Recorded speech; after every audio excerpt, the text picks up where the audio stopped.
Test 1 2.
morning.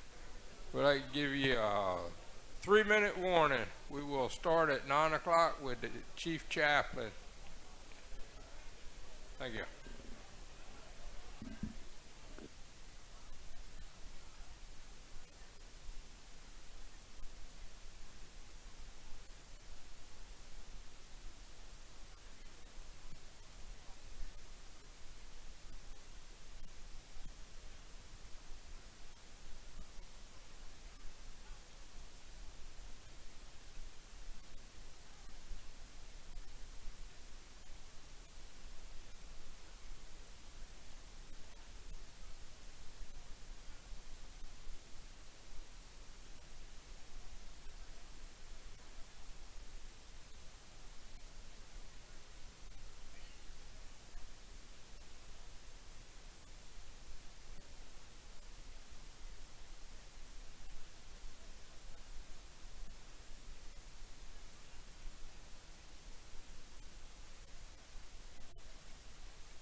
That hurts to smile.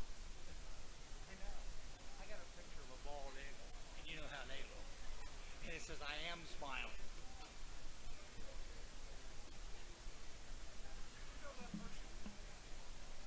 I'll tell you what, I wouldn't trust that if so big, as far as I could throw it.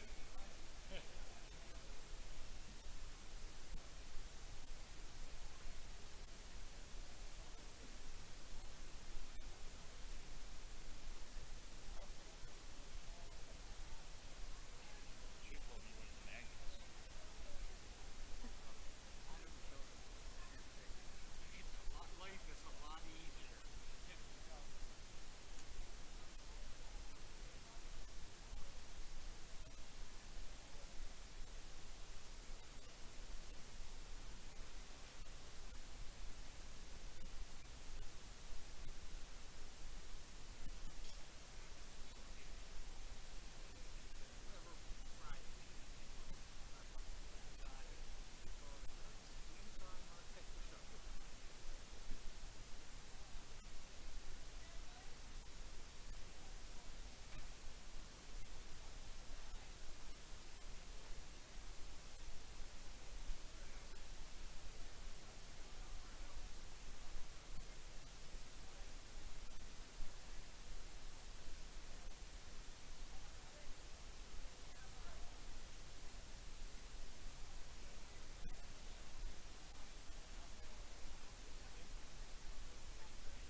Good morning. I'd like to call to order the meeting of the Maryland State Firefighters Association Executive Committee and call on the Chief Chaplain to give us the invocation and the pledge to the flag.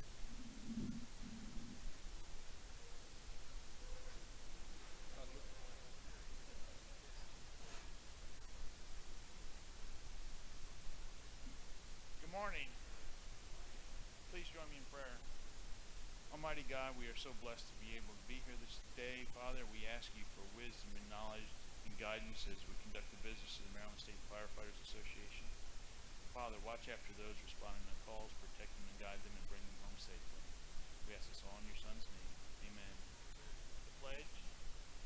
I pledge allegiance to the flag of the United States of America and to the republic for which it stands, one nation, under God, indivisible, with liberty and justice for all. Thank you. I'd like to call on the President, Skip Carey, for his welcome remarks. I'd like to welcome you all to this, actually the first official executive committee meeting of our crew this year. We had the one in July and we had this one. Is Chad back there? Chief Chad, where are you? What? Our Missies. I need somebody from Union Bridge to come out here and welcome us. Missy is Chad's wife. What? She's the president. She'd be important. Look, we got an escort. Yes, thank you. Welcome everybody to Union Bridge. We hope you had a nice drive in, and we hope the rain holds out for your conference today. I'm the president of the fire company, and if you need anything, the ladies are in the back. We all have purple aprons on. Just please ask us. So enjoy your day. Thank you. Thank you. Quick and fast. Roger said if I want to say anything, I got to say it now and keep it sharp. We're going to appoint a study group to work this next year to see the feasibility of acquiring a structure and supporting the structure to house the memorabilia of the association. It's pretty much scattered all over thanks to the goodwill of a lot of people. And on that committee, I would like to have Bob Cumberland, Frank Underwood, against my better judgment, but still Frank. Wayne, where are you? Wayne, and there was one other person. Oh yeah, I believe he's sitting right here in front of me. Chip Jewell, to look into the feasibility of finding us a structure, finding out how we could support that structure, i.e. the maintenance and everything on it and acquiring it, and then putting our memorabilia in it before it gets lost. Thank you for allowing me to say that, Mr. Chairman. Yes, sir. Now we call on Second Vice President Bill Faust for the recognition of our officers and guests.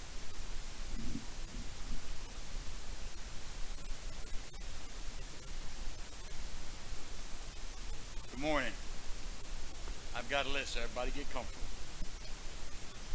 First off, President Skip Carey. First Vice President Charlie Simpson.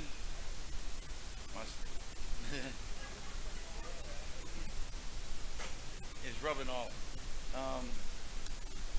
Myself, Secretary Joel Cox, Assistant Secretary Gene Aaron, Assistant Secretary Richard Coons, Assistant Secretary Jenny Wilhite, Treasurer Ron Sarnicki, Assistant Treasurer Rob Jacobs, Financial Secretary Mitch Vogt, Assistant Financial Secretary Bobby Aaron, I'm sorry, it's cut off. Chief Chaplain John Long.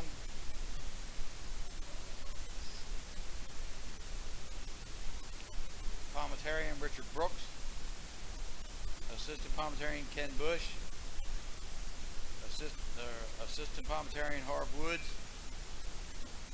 Executive Director Kate Lovelace. Executive Assistant Lynn Hawkins. Executive Committee, we have Chairman Roger Steger, Vice Chairman Mark Bilger, Vice Chairman Malcolm Faust, Committee Member Ron Block, Committee Member Stephen Cox, Committee Member Timothy Dalton, Committee Member Dale Fishak,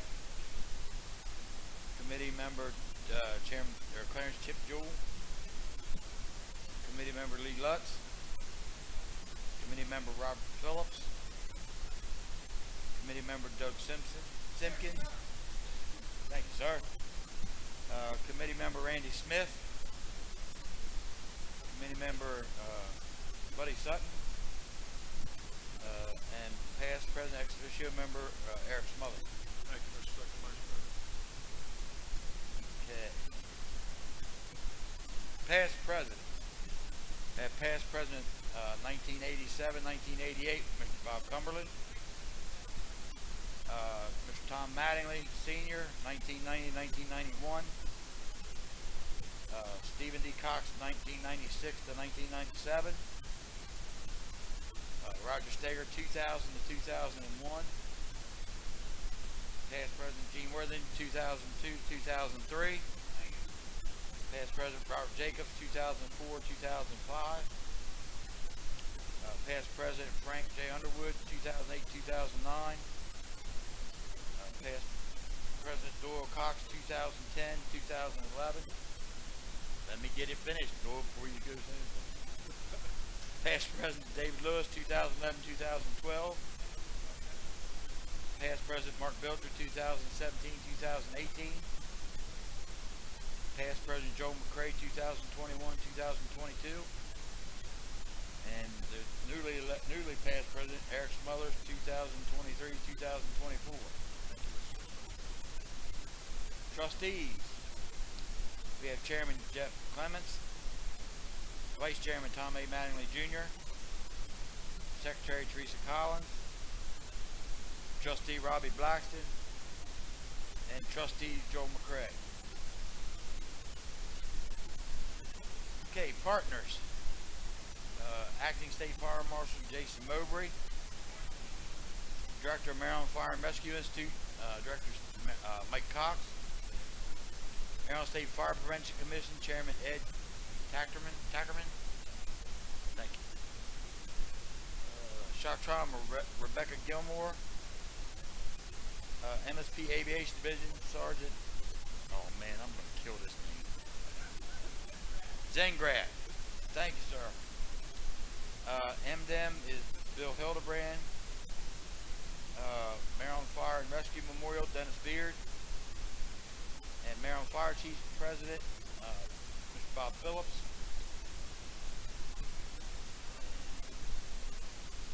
Committees. We have Awards Committee Doyle Cox. Budget and Review is Stephen Cox. Constitution Bylaws Lee Lutz. Convention Ron Sarnicki. Data Systems is Richard Snyder. Emergency Medical Services Eric Smothers. Thank you. Federal Legislation Robert Cumberland. Financial Committee Ron Sarnicki. Firefighter Year Timothy Dayton. Fire Laws Mark Bilger. Grants Dave Lewis. High School Career and Technology Dan Stevens. Historics and Archives Frank Underwood. Legislative Committee Bob Phillips. 17 State Circles Frank Underwood. MDEM Fire Service Personnel Bill Hildebrand. Marketing Events Joe McCray. NVFC is Dave Lewis. Out-of-State Coordinator Mr. Bob Cumberland. President's Vehicle, Steve Cox. Public Address, Christopher May. Public Relations, Ronald Watkins. Recruitment and Retention, Bridget Weisher. Sorry, I said that wrong. Risk Management, Mr. Clarence Chip Jewell. Robert Schreimer Award, Mr. Bobby Jacobs. Rural Water, Steve Barry. Scholarships is Barbara McCrae. Sergeant at Arms, Ms. Laura Woods. Training, Timothy Delahaney, sorry sir. Volunteer Company Assistance Funds, Joe Azetsky, thank you. Well, they all are getting to know me pretty well, and this will be my first time up here. Investigation Committee, Ron Block. Ways and Means, Mitch Vogue. EMS, Janine Panarella. Gina, sorry. Ruth, okay. Okay, from the Ladies Auxiliary, I have President Sherry Steffen, Senior Vice President Joan Kramer, Junior Vice President Holly Trego, Financial Secretary Kay Trego, Chaplain Samantha Butterfield, Historian Paula Robinson, Guard Kim Shelton, Bessie Marshall Co-Chair is Lori Zenbo, and Bessie Marshall Co-Chair is Sharon Worthington. And then under guests, we have George Wentz, President of CCBESA, and Mike Robinson, Chief of Carroll County Firefighters.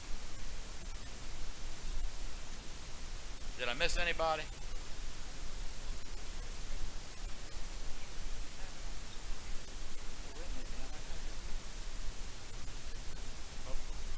My apologies. Kevin Fox from MDOT. I'm sorry I missed that, sir. I apologize. I had it on my list. He signed in. It was my fault. Darn it. Is that everybody? Thank y'all. We can get to the president and give you some pointers on that. Thank you. I think I did pretty good with only I had it. I just missed one name. You did good. Okay, this time we'd like to swear in a couple of officers. We got Executive Committee Member Buddy Sutton, Assistant Secretary Richard Coons, and I ask past President. Buddy, why don't you just stand there and we'll just do it out. We'll pick them off. Hey, Save us some steps.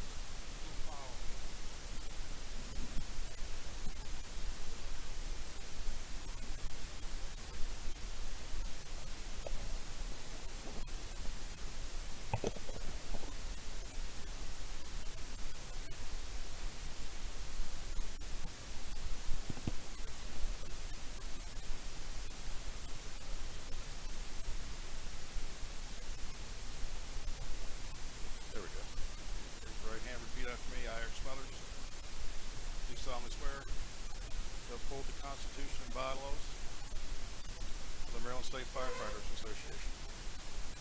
I will faithfully perform the duties of the office of which I've been appointed and elected.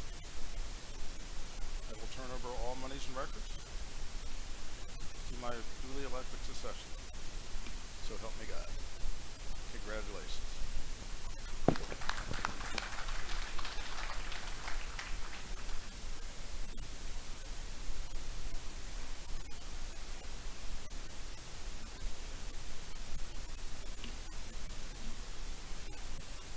thank you and congratulations.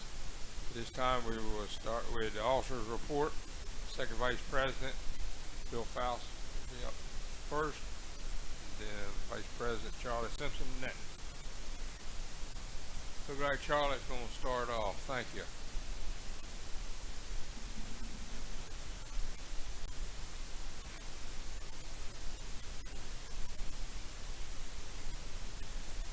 Thank you, Mr. Chairman. Welcome all. Pleasure to be here today, and thanks to Union Bridge for their hospitality and a great breakfast this morning. Mr. Chairman, my report has been submitted electronically and has been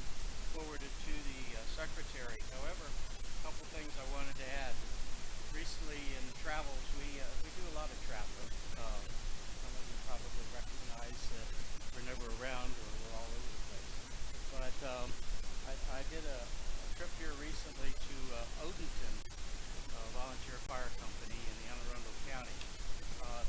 It was an extremely pleasurable trip.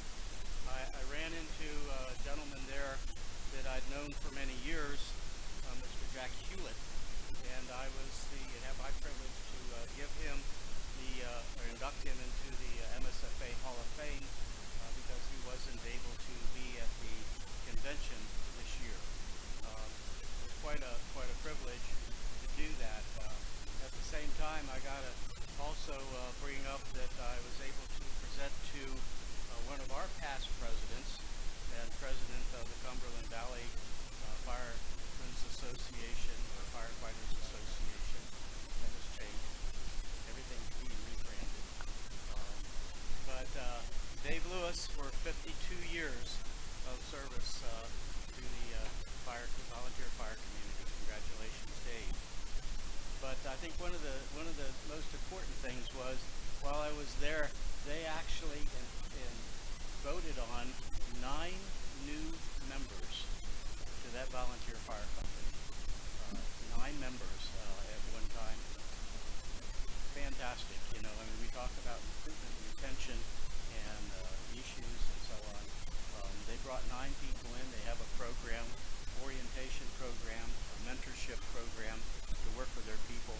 They bring them in and they manage to serve the community. So congratulations to Odenton for several very important items. And as I said, my report has been submitted. I thank everybody for your assistance since the convention and look forward to working with you in the upcoming years. Thank you. Second Vice President. Sorry about that, Mr. Chairman. First off, I knew that there was a lot of traveling in this job, but I just didn't know how much. And I've been around the state on the eastern shore, lower eastern shore, and lower southern Maryland. I haven't made it up this way yet, but ladies and gentlemen, I'm coming. I've thoroughly enjoyed. I went to Southern Maryland Association meeting with the president. It was a very nice meeting, and we had a nice talk with one of the senators while we were there, and we also had a good chance to talk riding through there and back for 2 hours from where we met. But I do want to say to everybody, I am planning on visiting every station. So I am going to be around. I will be getting in touch with the executive committee members when I'm in your area and see if we can't set something up. But since I didn't get out a whole lot before the election because I waited till the very last minute to decide to run, I want to make up for it this year and, like I say, get to the station best I can. Well, I got it figured in order for me to do it all in the 3 years, I've got to do 115 every year. So I'm gonna get it done. Mr. Dean Worthington and I, we talked about it, that he tried to do it. I'm gonna try too, so we'll see how I get it done. But I want to thank the executive committee members for all their help and support so far this year. And I've said it all along, and I'm going to repeat it one more time. Ladies and gentlemen, I thought, and I know, that the fire service is a brotherhood, and we all have each other's backs, and we do. But nothing compares to the past presidents of this association having the backs of people coming up through the ranks. If you have a question, I've never had any issue. If I have a question, doesn't matter how little, how big, I've always had the past presidents or the executive committee right there to help me and get along with it. And I truly want to thank every one of you today, and I'll keep doing it for the next 3 years. So thank you very much. Thank you. Mr. President, it is your turn. And then next up will be Executive Director Kate. Thank you, Mr. Chairman. My report's filed electronically, but also, like the first and second vice, have a couple of extra things to throw in. I knew about the travel. That did not blindside me. What I did not know about is the telephone calls. There is not a day goes by since Ocean City that I've not received a phone, at least one, and multiple days, more than one, phone call with a question, a suggestion, and like Bill said, a tremendous amount of mentoring from the past presidents. These guys are fantastic, and without them we'd be lost, really. One of the really neat things that I did, I had the chance to do with the past president Cox, Doyle, that one, the secretary. We judged a parade at Trap, Maryland. This isn't a big parade. This is a little tiny community parade. We had a blast. It was a tremendous amount of fun. That's what this is about. It's about the community, each and every one of us. I would correct one thing you said, Bill. We used to say brotherhood all the time. It's a brother and sisterhood now. And don't forget that. It's a brother and sister. And, uh-oh, here he comes. It's scary when Doyle walks up quiet. But seriously, Union Bridge, thank you. I have a good friend from back in the days of Salisbury that was assistant chief up here. Matter of fact, Roger and I went over to his house, spent an hour or so last night, living the old days in Salisbury. He, his dad, and my dad, and myself were all firefighters back in Salisbury. Key thing, help somebody, help a fellow fire company, and remember, united, we are terribly strong. Fragmented, we don't stand a chance. And if you look back, I'm looking across here to Gene Worthington. Remember the days when we were started? I remember we were on the training committee back a long time ago, and he said, "Don't forget where you came from." To me. And that was back, God, in the '80s. And thank the Lord I have it through people like him, Bob Cumberland, Roger, all of them. Truly, the backbone of this organization is the past president. Thank you, Mr. Chairman. Yes, sir. Executive Director Kate. Next up will be Secretary Dole.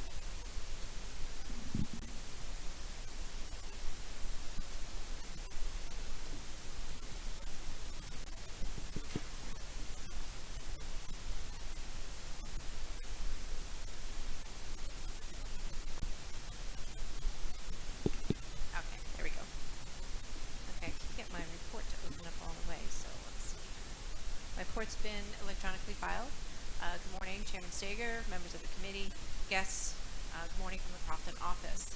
The MSFA staff, including our Safer Grant coordinators, work daily, bringing the member departments into the fold with our weekly reports, with news around the state, training initiatives, current Safer projects, and all while attending numerous committee meetings, trainings, and travel. I'd like to acknowledge the Safer coordinators that are here this weekend. We have Dale Bowen from Southern Maryland, Heather Gorski, who's our program manager, and Debbie Kermer, who is the Northern Regional Coordinator.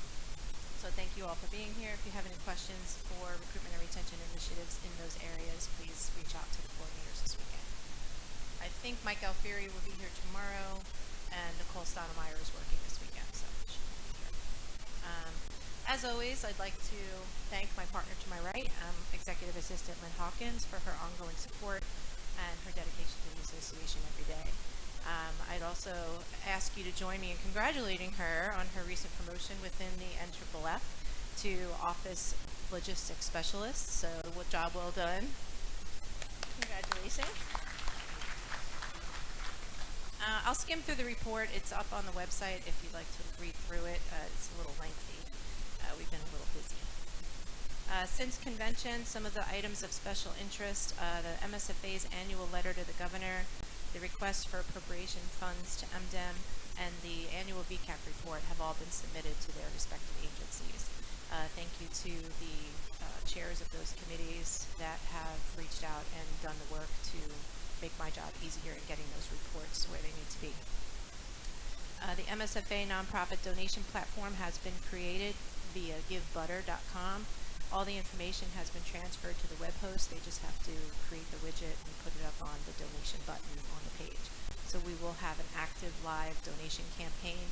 Once the link is up and running, I'll send it out to everyone so you can start pushing it out, at least to have it on our social media platforms in case anyone wants to donate to the MSFA.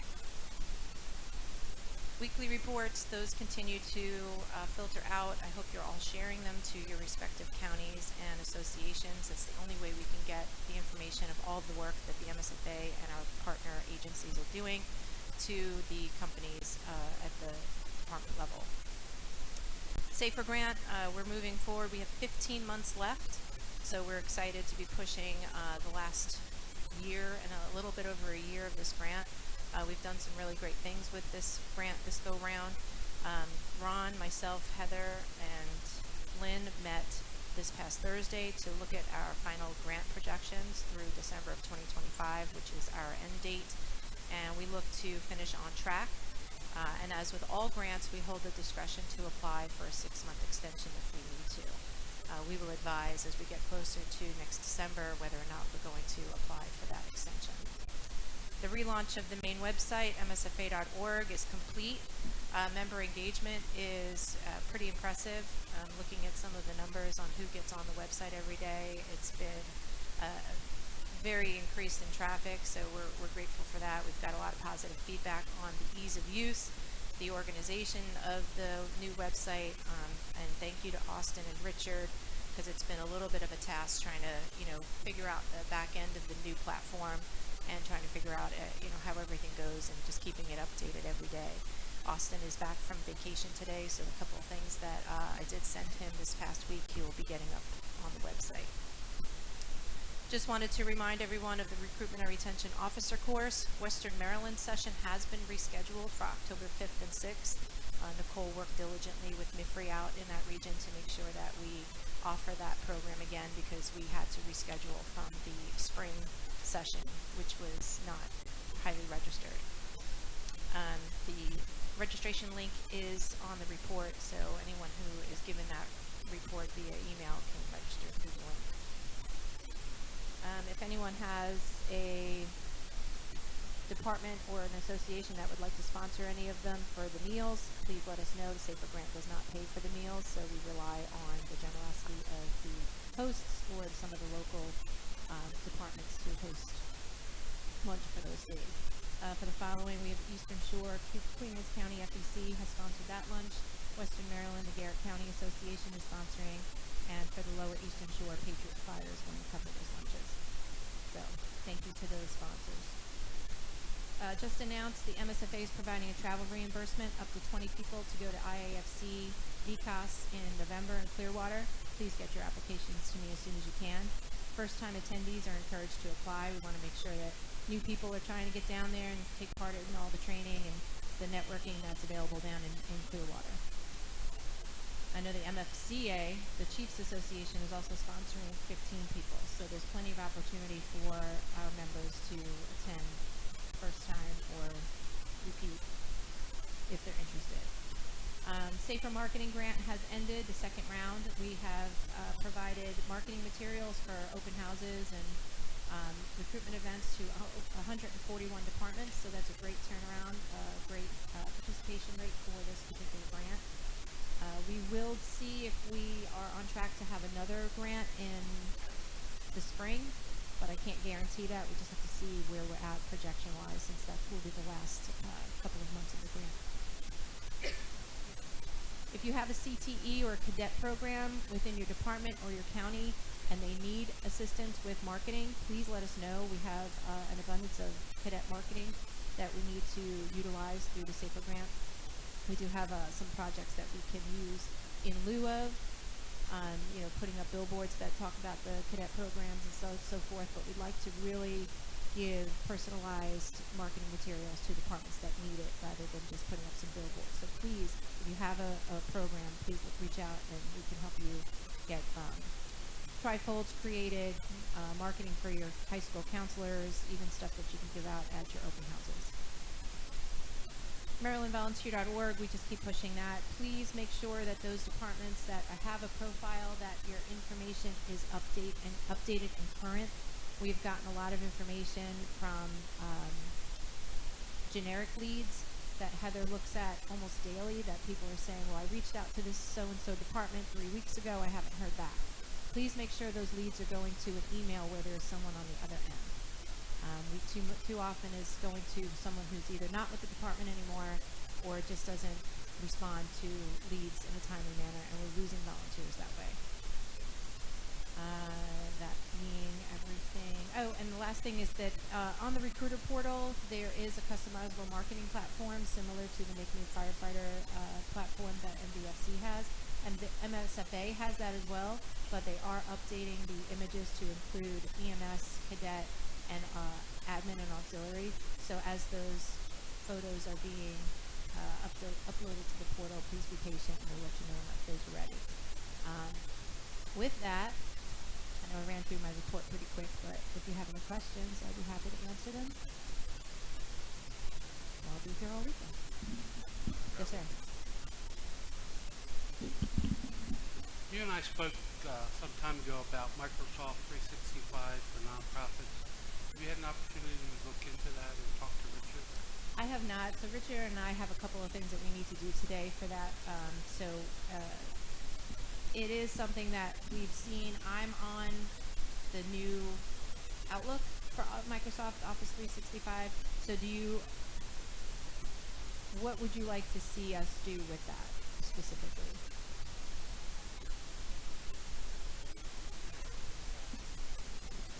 Some county meetings I go to for work, they talk about how they're getting the benefits of utilizing Microsoft 365. I believe they get like free emails, free resources for nonprofit organizations. Okay.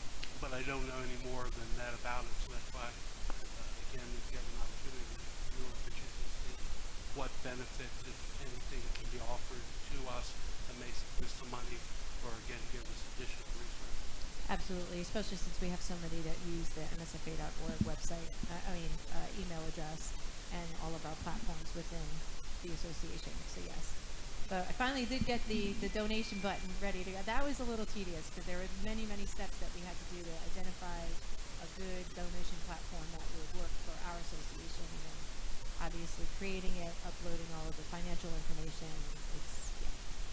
But yes, we will get on the Microsoft 360 and have a report by next meeting. Sure. Vice President Eric. Some of that what past president was talking about with Microsoft. It is limited though. My department is actually looking at that, so it does have some limitations to it. It can be a good platform, but it does have some limitations for how many users and stuff that you have onto it. Okay. But I do want to go back to the website that you updated. Perhaps your first vice president and past President Cumberland. Folks do look at our website, and they were discussing theirs. They have limited access, I guess, to how they build their website out there, which doesn't really matter for us, but they did ask questions about ours, so it might be some information for that. Take a look at ours. Borrow or anything off of our website, they have pre-rated that. There are a lot of folks that are looking at that. And I think one of the key things that we did with this reset, which was what we spoke about last year when the project was put out, the document section, we did away with the members area. So you no longer, it was a good thing for us to use so we could kind of gauge who was getting on the website, who was looking through documents, people registering to be users, and that was great, and we utilized that information. But this way, there are many documents that are now, we're open to the public anyway. There's really no documents that we have that we need to hide. We are very transparent with how we run our association. So I think there's a lot of departments that are utilizing those documents more now so than before, so that they didn't have to sign into a members area to go and retrieve those documents, and other states that are looking at our Constitution, at our disciplinary policies, our sexual harassment policies, like everything that we have on our website now.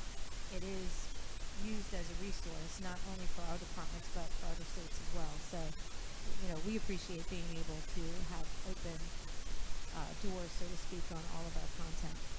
Well, it also helps the associations too when they're doing their association because they can reference that. Correct. As a guide. Yeah. Anything else? Thank you. No? Thank you. Secretary Dole, you're up. Next will be Chaplain, Chief Chaplain's report.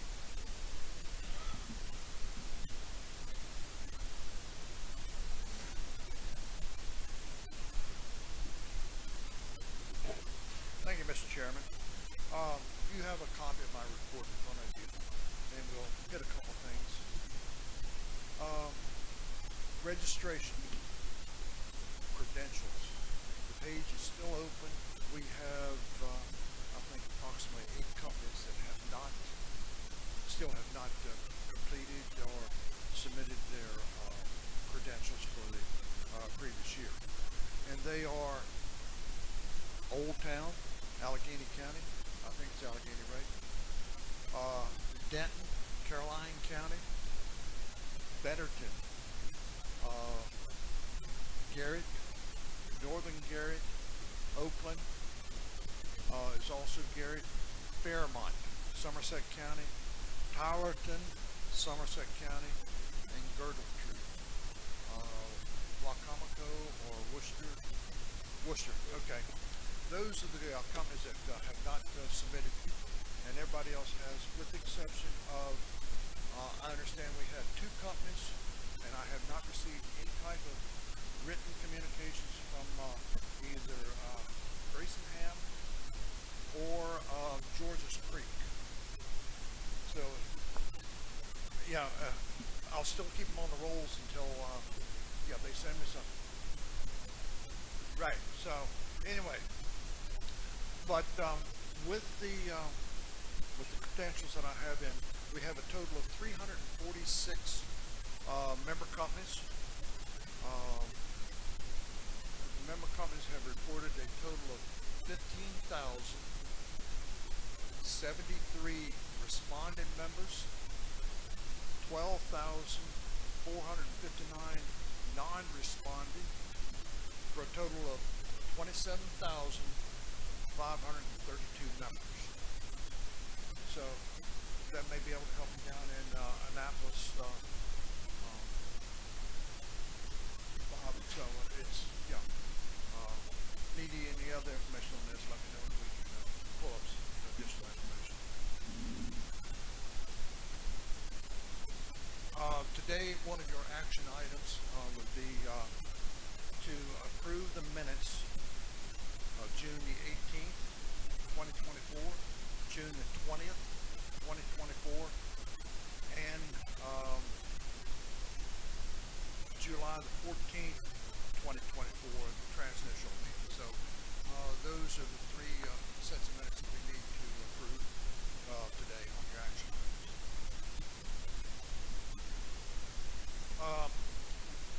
Over the last couple of months, the Secretary's office has been very busy. One, transitional from the Maryland State Firemen's Association to Maryland State Firefighters Association.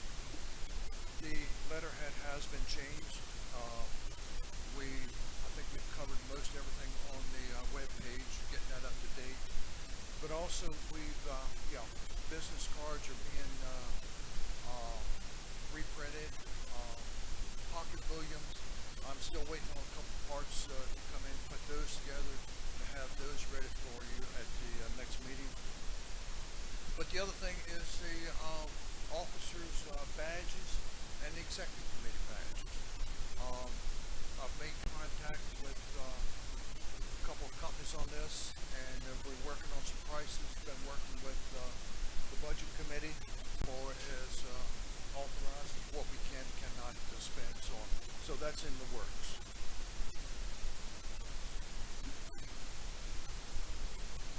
The proceedings book, as you did not receive at the convention this year,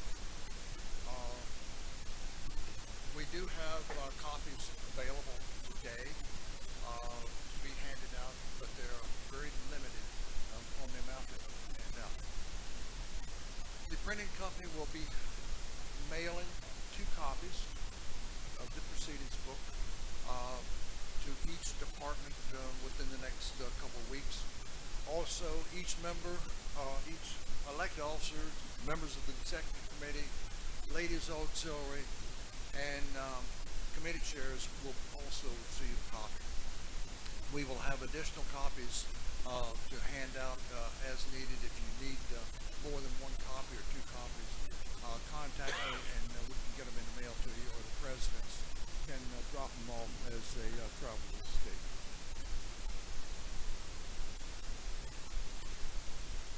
Today, the elected officers and the members of the executive committee received policy, the acknowledgement receipt of these policies, the whistleblower, conflict of interest, and so on. And I think everybody that's here today has received a copy of these, and get them back to Gene. Just a reminder, and I know we have several coming up, 100th anniversaries, but if you have a anniversary where you need to recognize somebody or a company, please let me know, and we can get the appropriate recognition paper, certificate, plaque, or whatever to the president, and they can get them out. With that, just a reminder, everybody needs to submit their reports to MSFA report.org or report at MSFA.org. Either one, and go from there. Any questions? Mr. Chair, I'd just like to make a motion we approve the minutes as presented by the Secretary's office. Second by Randy.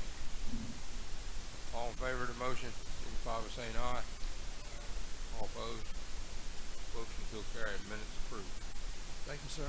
I have a question. Yes, sir. Secretary, in reference to the credentials. Yes. I know every year we have a few problems with some of the companies say they submit them and you never receive them. Is there any way we can update that report or whatever, so when they do submit them, if it doesn't go through, they get a notice it's not submitted, or if they get a confirmation when they do submit them? So I know Girdletree, I talked with the past president and who's the secretary of Girdletree, said that he took a screenshot last time when he sent them to you, and you still do not have them. So I still do not have again. what I have done with those companies that I listed.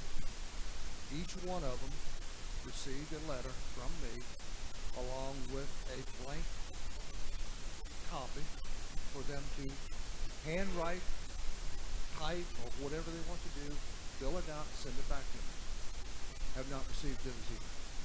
And this has been within the last 3-4 weeks. When the credentials are submitted, and if they're submitted correctly, they will come back with a receipt that they have been submitted. I don't know of any other way. Okay. Thank you. Any other questions? Mr. Chairman? Mr. Secretary, do we have a projected time of arrival for the rosters books, the directories? The directors, yes. Talked to the assistant secretary yesterday. She is completing the draft that you had submitted, going through there, getting that ready to go to the printer. I would say within 2 weeks we should have them in. We will get them to you, the other vice presidents, and to get out to the members of the executive committee to hand out. Thank you. Mr. Bob, there, you're up, bud. Thank you, Morris. So I thought I found an error in here, but I just figured it out. It was the secretary's regular copy. Okay, thank you.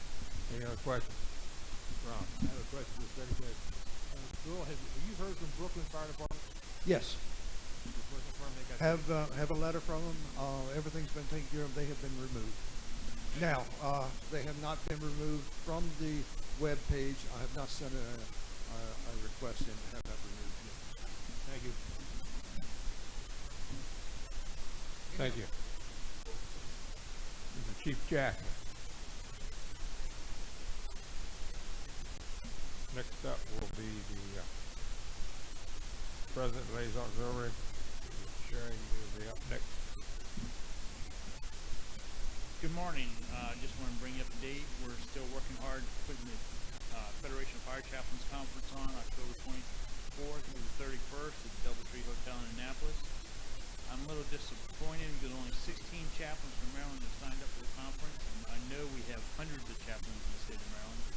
I'm hoping those numbers will be a lot higher.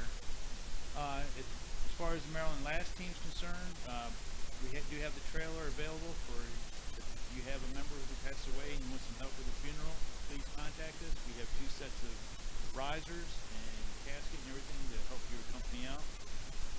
And we also, on that note, we do still have challenge coins, the bell-shaped challenge coin for $20 a piece. I have them over here at my table with me. I also have memorial books. So if you need some memorial books from this past year's memorial service, I have those at the table as well. And please encourage your companies to submit their members when they pass away. It's been real slow since the convention. I think we only have like 6 submittals since Ocean City, so please encourage you to submit your deceased members. That's all I have. Thank you. We're glad your numbers are down, though. That's a good sign. Thank you. Madam President. Good morning. I really don't have a report. I'm just happy to be here. I'm glad to be here. Fall conference this year is October 26th, and it's at Potomac Heights. Obviously, the 3 presidents will be invited. If there's anybody else that would like to come, just let me know so I can get you on the invite list. Also want to recognize our past presidents that are here. We have 1984-85, Elaine Huttenlock. 1995-96, Sharon Worthington. 2010-2011, Sandy Lutz. 2011-2012, Teresa. 2019-2020, Lori Dembo. And the newest to the list, 2023-2024, Jean Main. Hope you guys have a great meeting. Yes, sir. Hey, Sherry. Ron. Sherry. Could you give me the date and location of that fall conference, please? It's October 26th at Potomac Heights. Thank you. You're welcome. We have Senior Vice President, Bill Morris.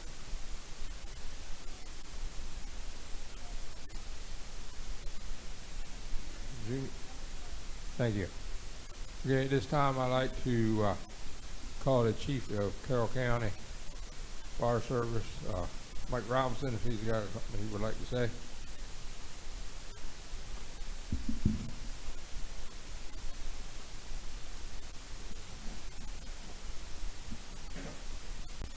Thank you and good morning. Just to give everyone, since you're here in Carroll County this weekend, we want to welcome you here and give you a quick update on our system. This particular station, Union Bridge, we look to be staffing it probably around November. We'll be putting 12 around-the-clock people here, working the 24/, 72-hour shift that we're on. So that'll include a full-time paramedic crew and a fire apparatus driver-operator. We continue to hire people. We're up to about 180 employees. We have 40 vacancies still. So if you have people in your fire companies who are looking for a job, we're hiring firefighter EMTs, paramedics, firefighter paramedics, and fire apparatus driver operators. We're not using an academy because I've spent greater part of my adult life working on the Maryland Fire Service Personnel Qualifications Board, so we are hiring people based solely on their certifications. So rather than spend 6 months running them through an academy, we do a 2-week orientation, validate their credentials, and we send them out to fire stations. Since I won't be here this afternoon, give a brief report on the Maryland Fire Service Personnel Qualifications Board. The board is active. We presented our annual report in Ocean City, and one of the proud accomplishments we've made in the last year is we received our 5-year reaccreditation by both IFSAC, the International Fire Service Accreditation Congress, and by the National Board on Fire Service Personnel Qualifications, or the PRO Board. We continue to be very active, and we thank Executive Director Cox for his continued partnership as MFRE provides us with staff for the board, as well as housing us at their headquarters in College Park. One of the initiatives that we're involved in currently, most of you should know, is the NFPA has reorganized all of their standards. So this is a multi-year plan where they're consolidating standards. So what this means for professional qualifications is many of the 1000 series standards that we know of, for example, firefighter, which is 1001, fire officer 1021. Many of these standards are being consolidated, and with that consolidation will be some significant changes in the requirements for certification. As a result of our site visits from both of the accrediting bodies, we've been working in partnership with MFRE, and the majority of programs will be changed in terms of their curriculums and their testing. So MFRE, underneath of Diane May in the planning section, and again, Director Cox will have more to say, is working so we can fall into compliance. So you will see some changes with certification. What that will mean for the Maryland Fire Service is very limited transition, because when you complete a MFRE program, that will have at the end of that testing. The testing will be changed somewhat, and we'll be focusing on meeting certain job performance requirements. And the other thing that we want to encourage, because a lot of people still have not become certified, is anyone that has any of your MFRE classes or other classes probably for the last 20 years, please take advantage of our previous edition certifications. And what that means is courses you've taken over the years, you can still be certified under the previous standards, which will give you professional qualifications. As we've been hiring here in Carroll County, we've seen a lot of those issues because people have never certified. But the avenue is still available to you, and we would encourage you to go online to our website, or you can make an appointment and see Bob Rose down at our offices. That's all I have for the ProQual board, unless anyone has any questions. Thank you. Anybody have any questions? Thank you, Chief. That's on the list. Special Marshal Fund, have a report for that. Next up will be Mr. Fire Prevention.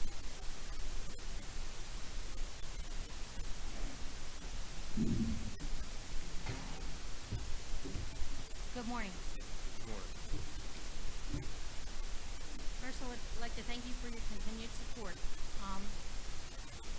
The only bad news I have to report is last year we had a less than 30% return from each the fire company and the auxiliary on lottery tickets. So I'm looking for the executive committee's help, as well as anyone in the crowd that can help us get a better return on the lottery tickets. Last year, the lottery took in only $9,139, and our cases were $23,460. So that's quite a bit of a problem. I've tried both mailing, and I've given tickets to executive committee members. I don't know what else to do besides go to each county, possibly.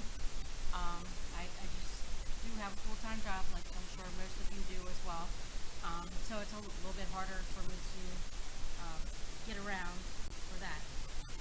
Today, in order to get some support financially, we have lottery tickets. They're $5 each. You have 9 chances to win at three at our conferences, both of our conferences, and 3 at the convention. We also have Susan pens for sale. They're $5 each. And we're also doing a Maryland cooler bag raffle. It contains a bottle of Merlot from Dove Valley Winery, a bottle stopper and corkscrew, 2 stemless wine glasses, pretzels and chips, a Maryland crab soup recipe card, and I'm sure if you want to bring it to the next executive committee so that we can all taste test it, that'd be great as well. A Maryland flag sticker, cooler bag, and Maryland flag items. It was the items were purchased from Maryland Recycled Creations in Northeast, and it's been donated by Holly and Kate Trago. They're $2 a strip, and you get free tickets. So please come to. We're in the back of the room on the left near the Treasury. We've had 1 new case submitted since the convention and 1 on the way. 1 new one was from Washington County and the other was from Harper County at Civil Works. We encourage you to, if any of you hear of or know of anyone who would benefit from this fund, please direct them to your website to get the ones that they need to fill out and submit and get them to us so that we can get it processed and help them. This is probably the biggest thing that the Ladies Auxiliary does. We need everyone's help to do it, and we just encourage everyone to reach out to people and look for people that would benefit from this if we hear about it. Thank you. Also for the Miss Fire Preventions, both of them will be here tomorrow. But I do have the junior MSFA Miss Fire Prevention for the Northeast region, Charlotte Dembo, with me today. Thank you. Do you have anything to say? Now's your chance. I've only been to a few parades, and I went to the convention. Thank you.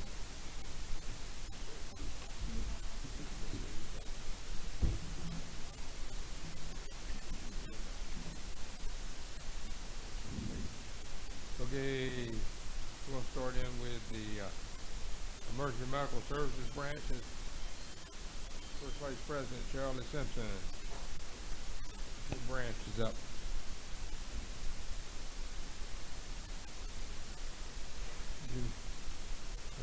Eric. Vice President Eric Smothers and his subcommittees. Thank you.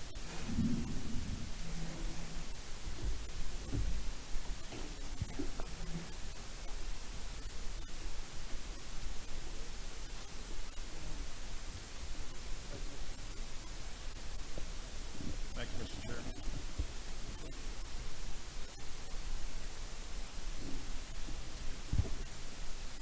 We've submitted our report. We met on July 20th in Frederick County, and actually we had quite a lengthy meeting, almost 4 hours long, believe it or not. Some of the things were just some of the highlights from the convention. We just touched base on our name change. A lot of information about the R&R, which is for recruitment retention. We discussed some issues. Just make sure that our folks, when they come into your departments, that we help them out. We have a mentorship program that we've designed through MEPRE that's available.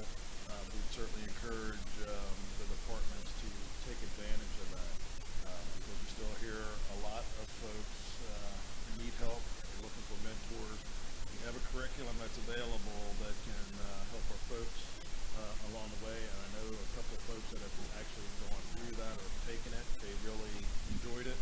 So I know we have a couple of conferences that are coming up, like winter conference and stuff with men's and stuff, and we tag team with Dr. Bridge and Dr. Chismar about maybe having one of those classes taught at their conferences as well, because I think it really benefits our folks to help them with the mentorship portion of that.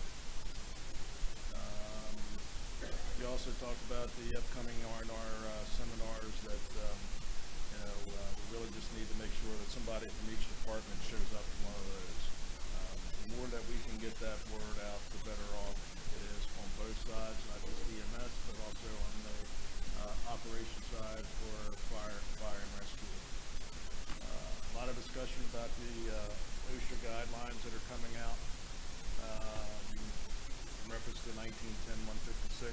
I know there was an awful lot of discussion when we were out in West Virginia here just 2 weeks ago. Somehow they don't think that applies to them out there. I don't know how they get around that, but it could be very detrimental to us here. We, as MSFA, and the partners have submitted our recommendations and our 8 pages back to OSHA from our meetings that we've had over the year, and we went through 608 pages of that document. So some folks I think it's the short version, but there's 608 pages. We went line item by line item, and our past executive committee chair, Mr. Poole, and Mr. Thompson, part of that, as well as all of our partners. So we're diligently paying attention to that and how that's going to affect us. And it really affects everything that we do. From the uniforms that you wear, to the apparatus that you drive, to the training standards that we have, and so on. The list goes on and on and on and on. To me, I think some of it is geared toward our manufacturers. Make no bones about that. Particularly when you got to have 2 sets of gear, one clean set, you got to wash another set. That's not an inexpensive task. You look at almost $5,000 a set of gear nowadays. And look at your apparatus. You're looking at the age of that. Manufacturers could change that. Their requirements, what their safety requirements are from 1 year to the next.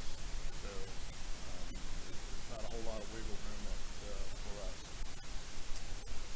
We talked about the MSFA, the money that was approved recently in Annapolis to shore up our statewide program. Hopefully that gets us to 2040. I think it's probably going to be closer to 2035, give or take. Everybody should have seen a slight increase in bump. And one of the things that I think that we need to do for MSFA in our counties is let people know where that money's actually going to. I know I've heard it from every county from different folks. Hey, my motor vehicle registration fee went up. It's costing me more money, but it benefits us. But we really didn't do, as well as the state really didn't explain to the constituents out there where that money goes to. And I bring that to you even from the EMS board. Not the EMS board, but the shop common board of visitors sitting on that for us. And that was one of the topics that was brought up. We really need to tell folks how that money is spent. So we get the pass through 508 and helps you buy apparatus, building maintenance, and so forth. So when you're purchasing apparatus, if you're using 508 money and stuff, put that on a billboard or something so somebody can see that, hey, this is coming from a motor vehicle tag to help us maintain our functionality. So the more that we can get that word out, the better off we are. So I encourage the executive board committee members as well as folks in the audience, let's get that word out of how that money is being spent. Shop trauma, same way. It's the physician cost reimbursement fund that will keep the doctors and nurses on call around this state 365 days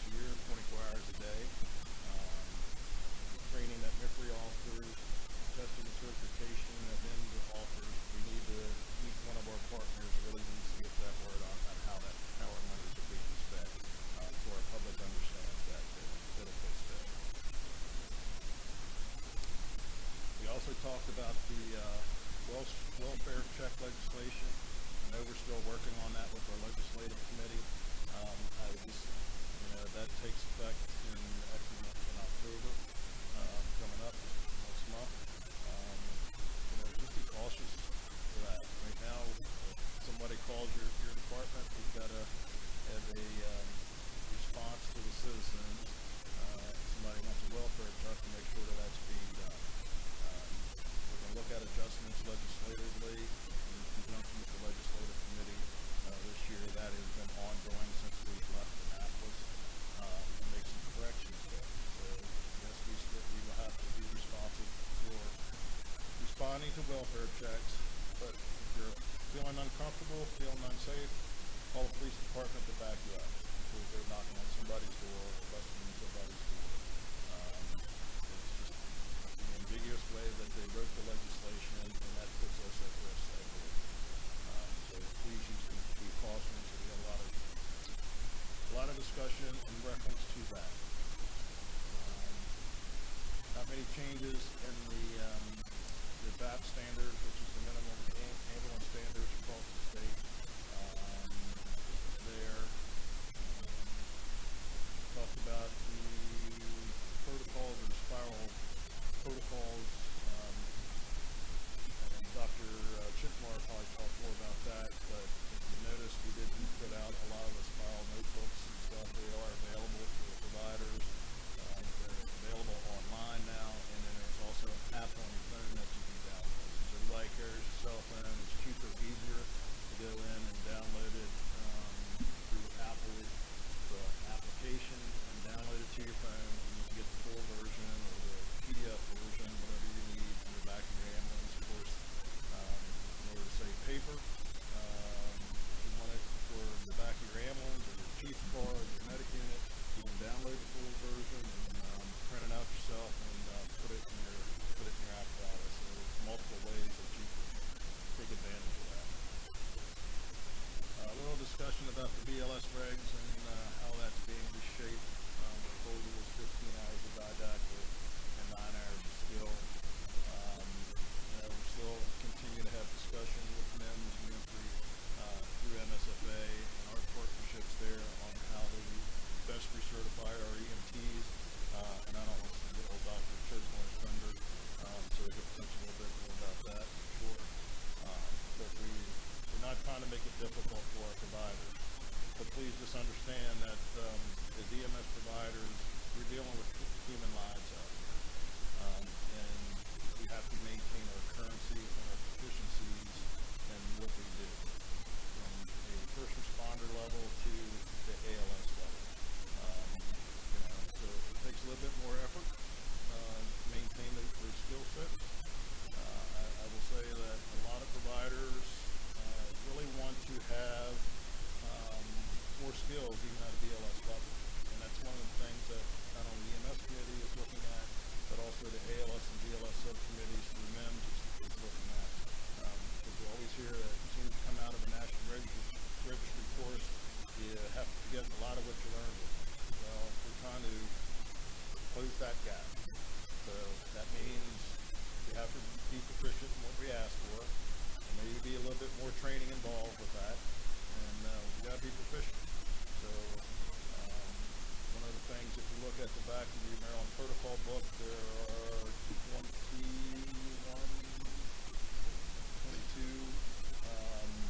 optional protocols in the back. We're going to take a look at those. There's probably about 12 or 15 of them that we would like to see that go statewide. I think as we were talking about it, once about 60 or 70% of the states start using those optional protocols, if we just make that mandatory across the board. I know some of the protocols in there are jurisdiction specific. So you may not have to take all of them, but we at least put it in the protocol that if you want to accept them and adopt them, that way we get away from hearing, well, I can't do this skill in Garrett County, or they're doing that on the Eastern Shore or Central Maryland, and it's just confusing the folks that are working in multiple jurisdictions. We think that levels the playing field. There will always be some that will remain as optional protocols, such as RSI. Being a guy that used to do that, that's definitely not a skill concept that we just want to turn loose and let anybody do it. There's a lot of issues, same way with blood, that is just starting with state police. Several jurisdictions are picking that up. And you got to have a different skill set for that. Plus the expense that goes along with that. So we don't want to, if we do that, we want to give the jurisdictions at least 2 years notice that, hey, this protocol is going to change, and that way you can purchase whatever ancillary equipment that you need. It gives the jurisdictions an opportunity to provide the training for their providers from the first responder level to the ALS level, and it gives them that wiggle room to make those purchases if there's equipment that needs to be done. So we're actively having some of those jurisdictional discussions.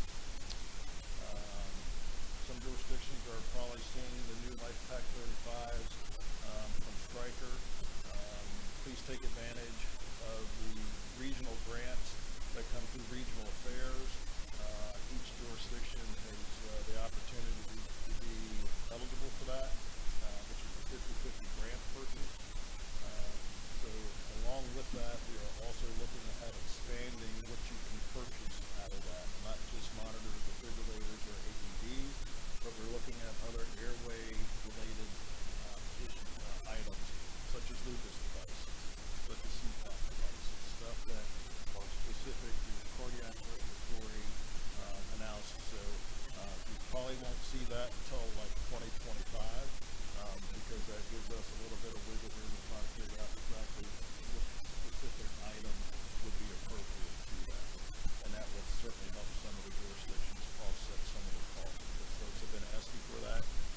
So we're having ongoing discussions with NIMS, because that's where the money comes out of. So more to follow on that, but I just wanted to let you know that we are actively looking at using that for. There are some new protocol updates for sequential defibrillation, so I would encourage your BLS providers to look at the protocol, to understand what that means, and reach out to your training centers if you're not familiar with that.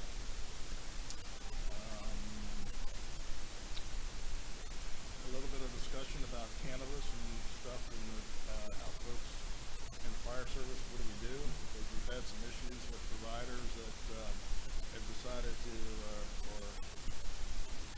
use, and then they get the physical, and then it comes back dirty. What does that mean? How does each jurisdiction handle that? It really is jurisdiction specific. I know that gets brought up at some SAC as well, a couple times. But unless the provider is knowingly under the influence while he or she is treating a patient, or they show some outward signs that they're under the influence of drugs and or alcohol, our hands are kind of tied. The state's hands are kind of tied on how we adjudicate.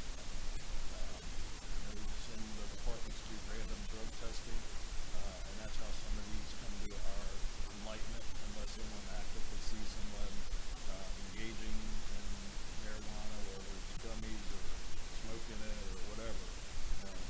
Maryland didn't do us any favors when they waved the magic wand and said, go smoke and do whatever you want. Even as law enforcement officers, Sergeant Zingraf sitting behind me, those guys can't do that. They see you smoking your joint sitting out here in the parking lot, type thing we do about it. So, so you're smoking your doobie, driving down the road, and not a thing that any law enforcement officer in the state can do about it now. So that's what that means. So I would encourage our providers not to do those items, not to, because when it comes back, it means either you're going to be, your jurisdiction will probably suspend you until you have a clean test, and then I'm sure they will engage you with their human resources that they have available. We're limited on the state end what we can do for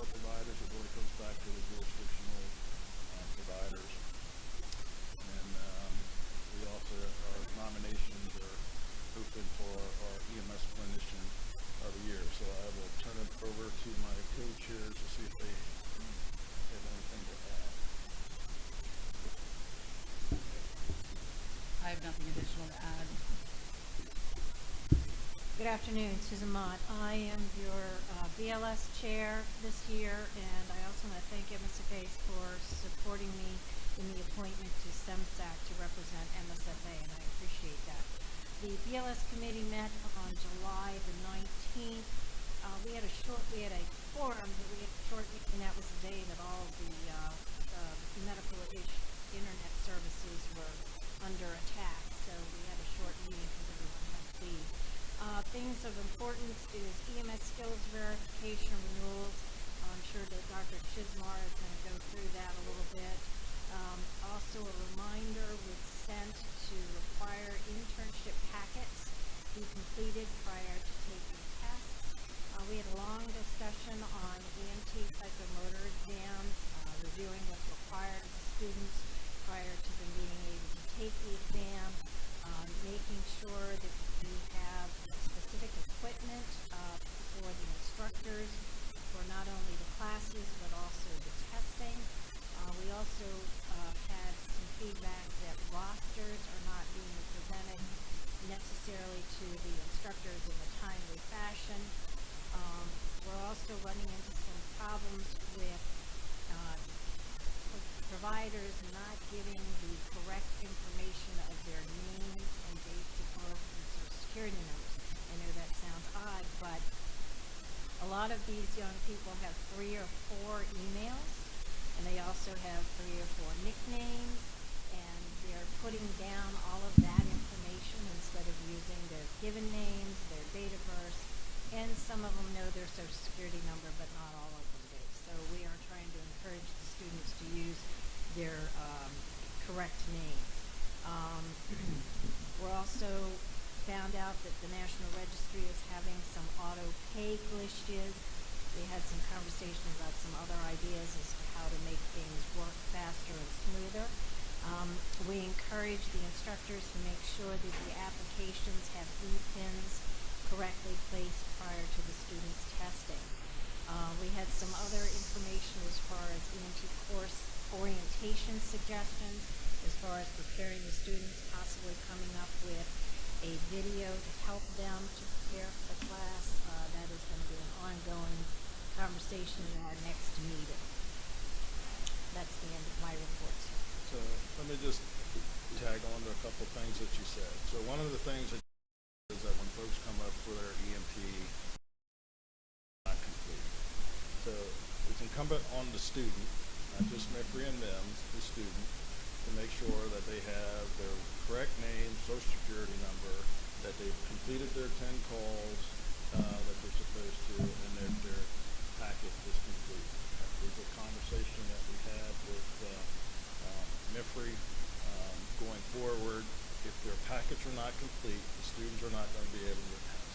And that's incumbent sometimes on the instructor as well. The instructor can only do so much. So everybody wants to blame everything on NIMS or MIFRE, and that's not always the case. The student has to do their part. You know, we're dealing with patients' lives here. So, I get it. Some of them are 16 and still growing, and they're still helping them. But their packets need to be complete before they're eligible to test. So that means if they follow the appropriate training syllabus that MIFRE and NIMS have set out, and do the required homework that goes along with the EMT curriculum, you will see, and I've said it before, on their first pass, usually it's about 72%, 73%, give or take, that they're going to pass it the first time. And those students, if they don't on the first pass, it's about 85%, give or take. Mike probably has some better numbers. I'm just going off the top of my head from the last time I spoke with him, from last year or a couple months ago, that our folks can be successful. So we're not kicking people to the curb. And then, of course, and then the folks, if they don't pass it the second time, the third time, they're that much more successful. So we can help you to a point, but they've got to do some of the work too. And I would encourage, again, the companies, if folks are having problems getting their 10 calls, they need to reach out to other departments and not just stick within their department. I know in Frederick County, and I just use mine as an example, as being the second vice president there, they can go to any station in Frederick County. And the one thing that I should not ever hear from any person wanting to ride an ambulance that somebody won't let you ride. That is not in our vocabulary there. And I know Chief Co, his is the same way. That word should never happen. If a career person says, hey, I want to ride and I'm a volunteer, and they say no, they better be looking for another job to figure out where they're going to be at. I mean, that's how invested we are in our people. So I would encourage folks to help figure that out so we don't lose people through the process. A couple other updates from SEMSAC. Basically, it was some housekeeping issues. That how we could allow people to attend our meetings virtually and so forth. Not much there, but I will bring in, Steve can probably dovetail in here from the EMS board. We are starting to see some significant issues with providers, again, showing up on calls and not doing anything. So regardless of your riding position, regardless of your rank that you have on your collar, when a citizen asks for help, for God's sake, do something. You can't sit there and say, it's my engine day, it's my drive day, I'm the lieutenant told me I can't take stuff off of the apparatus and treat a patient. We are seeing some untoward effects of our citizenry that are pretty significant. And I'm ashamed to sit here and tell you that. It's horrific. So the jurisdictions need to go back and revamp their SOPs. Unless you're in charge of that call as a chief officer because there may be an accident or something and you've got to do operational stuff, if you come up on a duty in your duty buggy or your whatever in your chief's car, you got ALS equipment, for God's sake, do something. I mean, we've had a couple here recently where ALS providers have shown up and the equipment never left the rig because it was my duty day. My lieutenant told me I couldn't treat the patient, and that's the way their SOPs wrote. Patients aren't here to talk about that. Pretty sad. Never would have thought that I'd seen that in this state. Other issues, documentation. I'm back to documentation. We've had some providers that have not done their documentation, both on career and volunteer side. Physicians are looking for the documentation on priority 1 patients. Come to find out it's a pretty lengthy history that we've had to address. So please make sure that you're giving your folks adequate time to do their reports. That's both for career and volunteer. So, I mean, if they're reaching out to you, and I get it, there are some departments that are pretty busy. But if they say, hey, I need a timeout to get caught up on my reports, somehow in the mix, the supervisors have to allow them to do that because that gets the provider in a trick bag because they can't get the reports. If the 5 reports, 6 reports deep, and the calls keep coming in, and we're saying, okay, the report needs to be done in that 24-hour time frame, that really does not give them adequate time to do that. So let's give them some help so that they can get caught up. That would be my first suggestion, so that we don't have to adjudicate that stuff at the EMS board. And the other comes back to what we were just talking about, illicit either alcohol or drug activity that our providers are doing. We understand the stressors of what we do, but if you have a provider that needs help, let's help them find that help so that we don't have to address it on our end. We don't want to lose providers because of that.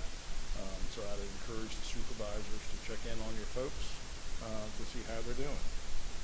And if they need help, let's provide them the help that they need. Is that about right, Mr. Johnson? So I hit the hot ticket items, and I'll take any questions that you have.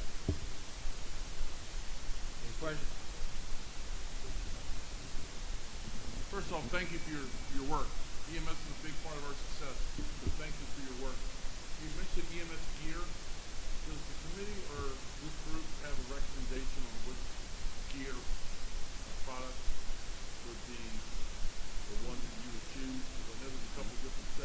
there, and we're in the process of trying to find a vendor from Montgomery County. We don't, but that's something that we can take a look at for you. I mean, I think that because we do have some providers that are non-firefighters that don't need a full set of turnout gear, that rescue gear would work. And it's just missing the vapor barrier or the lining inside of that. So there is some good rescue gear out there. You know, of course, I wore a flight suit for 37 years, and it's just Nomex, but I'm not It'd be just nice the artist.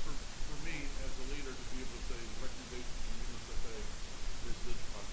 We'll take it on. We'll take a look at it. Thank you. Wow. Any other questions? Thank you. Thank you, sir. Just want to quickly mention that the ALS committee didn't meet, but we will be meeting soon. Okay. Board of Trustees report, please. Next up would be the Office of the Attorney.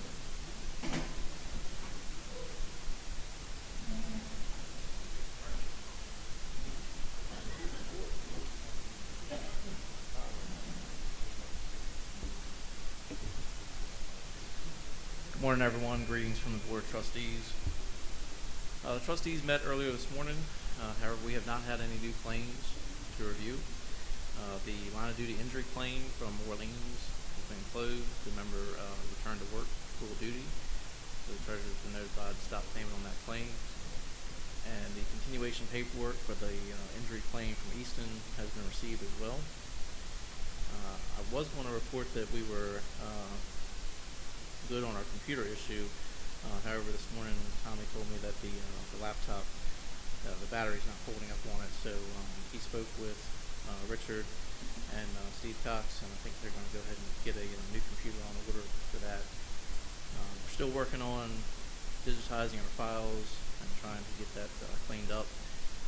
And we're also still working on an informational handout that we can get out across the state, just real simplified process information for the member companies, so that way, you know, something easy to look at. They're not going through the whole manual, just down and dirty, easy, quick reference guide for the benefits.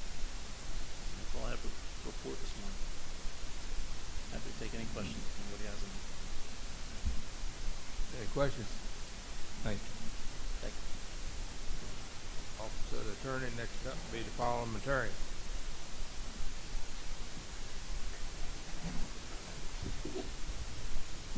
I have a few things this morning.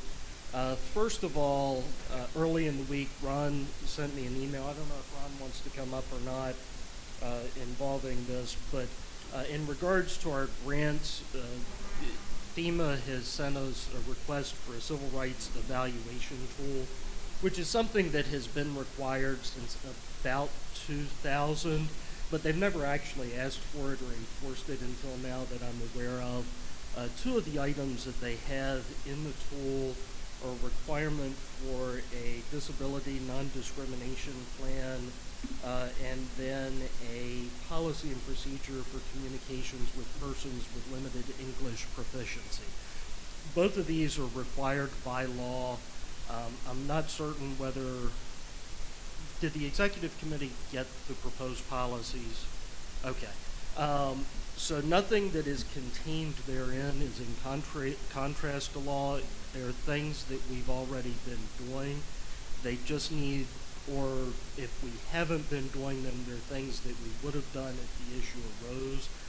They just need to be placed in a written form so that we can include that in the Civil Rights Enforcement tool. I will tell you I did not generate these. I simply modified them. The disability form is from an EPA sample. The persons with limited English proficiency is from the Department of Labor sample. In the law, we don't call this plagiarism. We call this borrowing from other sources.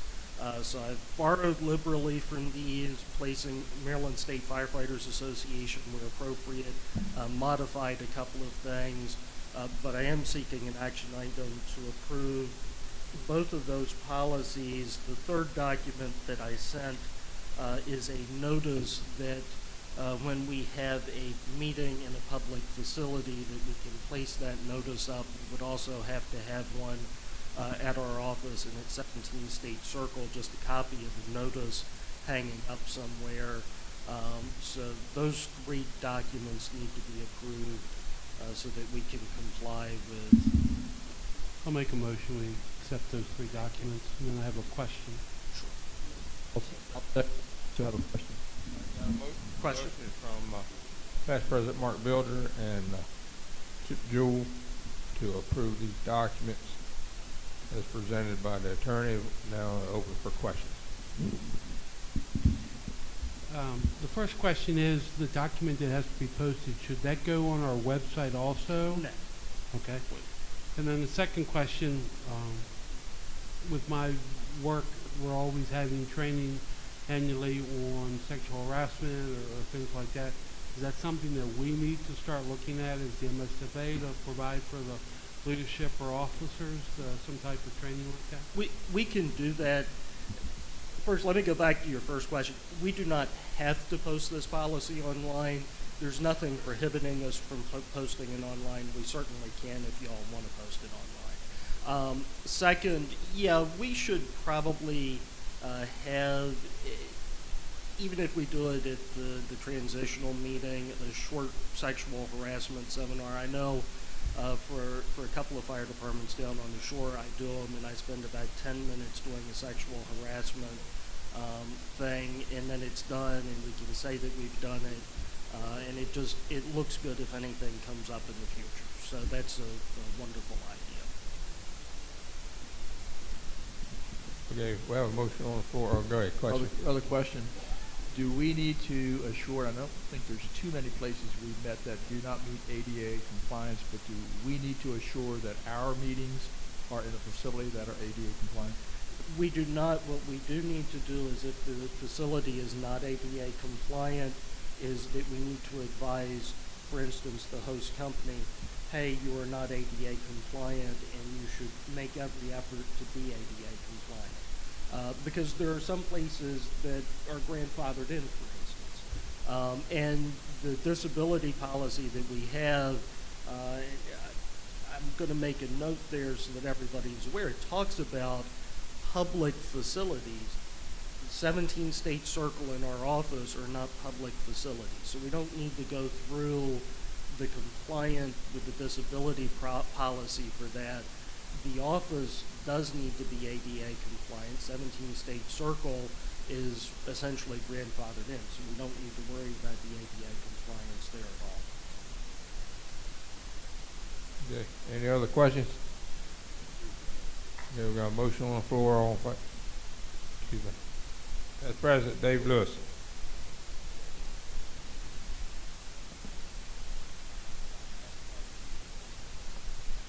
There it is.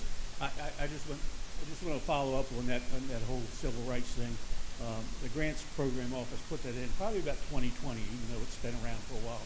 And anyone that's received grant funding through AFG, SAFER, FPNS is now kind of learning that pain, I guess, if you would. We just went through it through the National Volunteer Fire Council. We finally got it's a list of 9 items, I believe it is, that you had to be in compliance with. We just had to do the same thing, put together those policies together.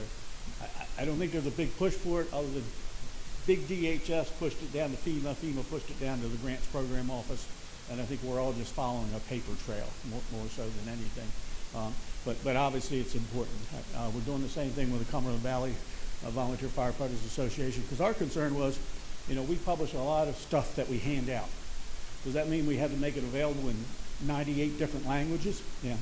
And so basically our policy basically says that, if somebody lodges a concern or an issue, we will provide some interpretation service for them, but we're not going to produce all our information in 98 different languages. So I just wanted to kind of tell you, it's not something just come down on MSFA. It's come down on anybody that's receiving this grant funding, and there's a list of nine items on that list that we have to. About 7 of them are easy. There's 2 of them that are kind of sticklers, and I think our attorney has addressed those well. Thank you. Any other questions? All right. I have a motion on the floor to approve these documents as presented by our attorney. All in favor, signify by saying aye. Aye. All opposed? The motion will pass unanimously. Thank you. And past President Lewis made a good point. We should probably make digital copies of these policies available to our fire companies so that when they get their request for the same evaluation, they don't have to go searching for a policy that they can create. All they have to do is substitute their fire company name for the MSFA, and then they can adopt those policies and be in compliance as well. On the issue of policies, with the name change, I'm going to start going through sort of the administrative human resources policies to make certain that we have everything changed there. Some of the policies, for instance, sexual harassment, we did that about a decade ago. I'm just going to go through and see if that needs to be updated and combine those into an easy packet that we can give out with some other information, so it'll be easier going forward and we don't have to look in a lot of places for these various policies. The same thing with the Wills for Heroes program. We haven't updated those will forms in probably 15 years. I'm going to be updating those because we have had an uptick in requests on the Wills for Heroes program. One additional matter, a member of the State's Attorneys Association Legislative Committee got in touch with me a couple of weeks ago in regards to Gabriel's Law. The State's Attorneys Association has been asked to look at that from the law enforcement side to see if there are some consistent policies that they can put out. They've asked if we would like to assist in that matter. I'd be glad to help them out, but I also don't want to reinvent the wheel. So Past President Smothers, if you've got some information on, I know you had discussed a little bit in your report about Gabriel's Law. I would think that any help that we can get that benefits us, that we would take it. So it's just confusing to a lot of providers and what interaction we need to help. So we will take any help that's on. I'll get back in touch with them and assist in what they're working with. I can do it from both sides. From the state's attorney side as well as our side, and see if we can get some consistent policies to bring back here and for law enforcement throughout the state. But I'll also note Chief Phillips that they may be a good partner for us, at least on that limited issue, because the State's Attorneys Association in the next session is going to be advocating for changing that law. So I'll get you in touch with some of the people on their committee as well.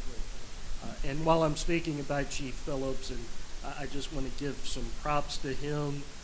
I was at a random fundraiser at Mako, and Chief Phillips was there and was probably the third person in the room to be able to talk to the Speaker of the House. This gentleman does a lot of stuff behind the scenes for the Legislative Committee that none of us see.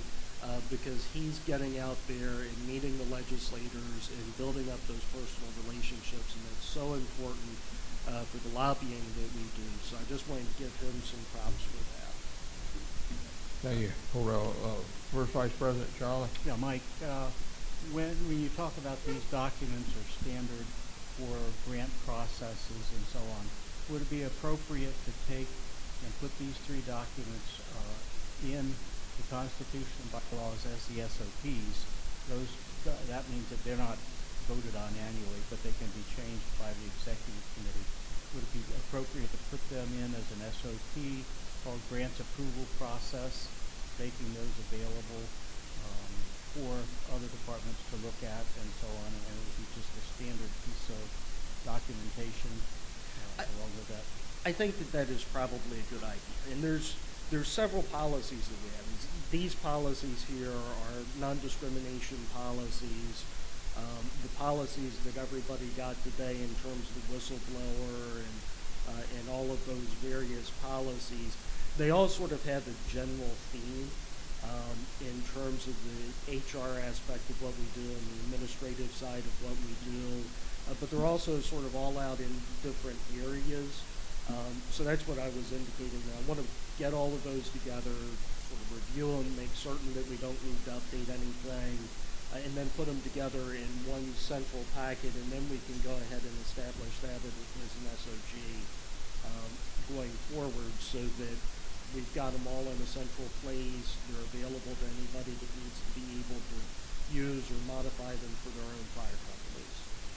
Chairman, I would ask that the executive committee consider that then possibly today to put on their business so that we can go ahead and get that in place and have those added. We don't need to make a motion today. You hear that, Charlie? What I would like is the opportunity to put everything together, make certain that everything's in a good package, and then I can bring it back all as one package with any changes that we have to make, and then we can do that maybe at Berlin, maybe at the executive committee after that. That'd be great. Thank you. Okay, sounds like a plan there. Sir, thank you. Any questions? Thank you. Okay, Office of the Parliamentarian, Richard Brook. Thank you. Next report, same length, huh? At this time, we'd like to call MIMS to the front, Dr. Chesmar. Thank you.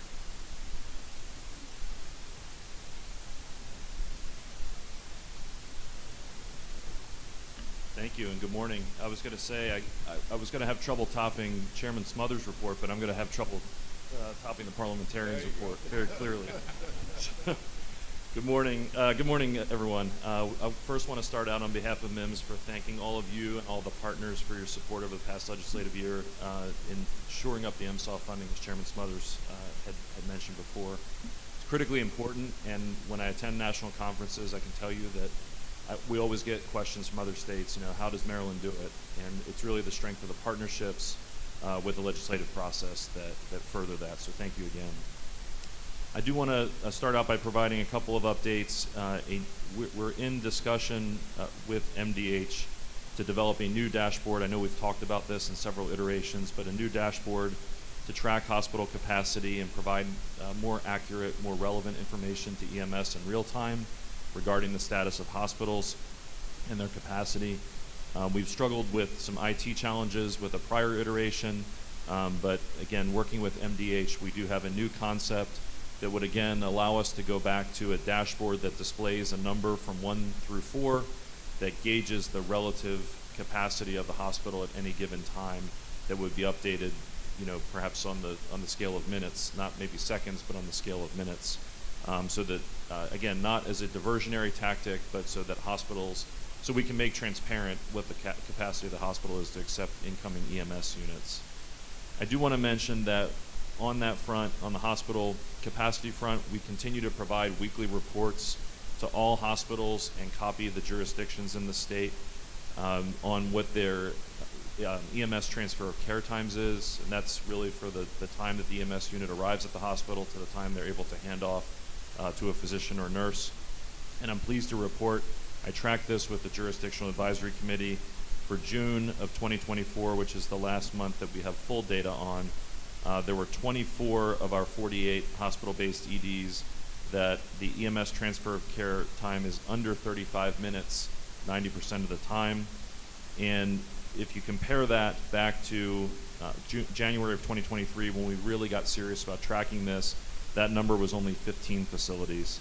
So we've taken 9 facilities, and through providing them with that information, they're now able to, through their processes, more efficiently provide us with transfer of care. We clearly still have more work to do. We still have 6 facilities in the state that 90% of the time the EMS transfer of care time is over 60 minutes. We clearly know that that's not acceptable. I won't name them, but there are concentration in Region 5 that we'll continue to work with and try to get that number to 0. So wanted to provide you with an update on that. Chairman Smothers and several others have mentioned Gabriel's Law. I think, again, their comments are all very pertinent and also relevant for the PSAPs and conversations on that and how we can deal with that law.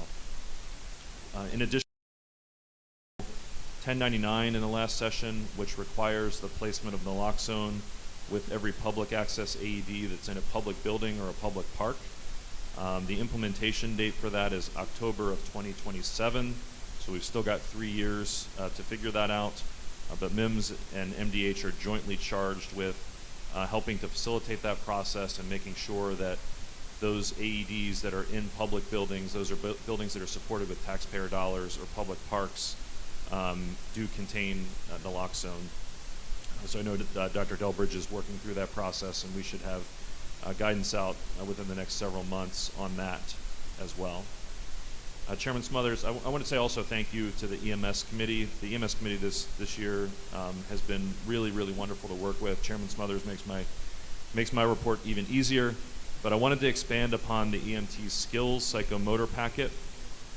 What we found is that during the pandemic, our EMTs were having trouble getting their ride time prior to taking their psychomotor exam.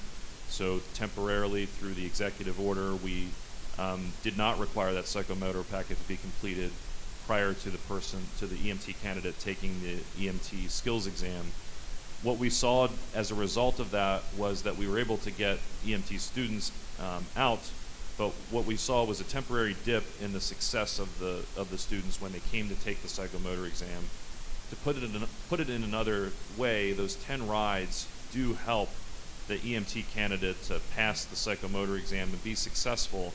And since that has gone back into play, as Eric was saying, we've seen 85 to 90% pass rates on the MIMS psychomotor exam. So clearly your companies are providing benefit by having availability to have your students have appropriate ride time prior to coming to test for the EMT exam, the psychomotor exam. So thank you again.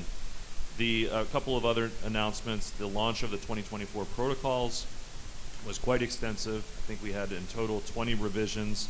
So very thankful to you, to the SEMSAC, to the MS board for approving those. We did receive several questions from surrounding states on things like dual sequential defibrillation and things that we're doing here in the state that are not yet part of AHA guidelines or part of other states' guidelines. So I view that as a success. We're getting questions from other states and other regions asking us, how we did things. That's always good to hear. And as Eric mentioned, we launched the statewide protocol app just after July the 1st. It's free of charge for iOS and Android devices. In addition to being a little bit more nimble, this gives us a platform that allows us to build successively over the years. We were capped out when it came to the pocket protocols. We literally could not put any more pages in the thing and get it to stick together. Now with this, we have the ability to, we have a foundation and an ability to add functionality to it. And some of that functionality will allow us to provide more frequent updates. In other words, we're not printing a book and redistributing 18,000 books. So it'll allow us to provide more frequent updates, not just protocol updates, but informational updates as well. So I think this will be a wonderful communication mechanism to everyone, and really would encourage everybody to download that so you have that at your fingertips. In the fall of 24, going into 25, we are required to verify or re-verify that every jurisdiction in the state is compliant with the relevant COMAR section for jurisdictional EMS operational programs.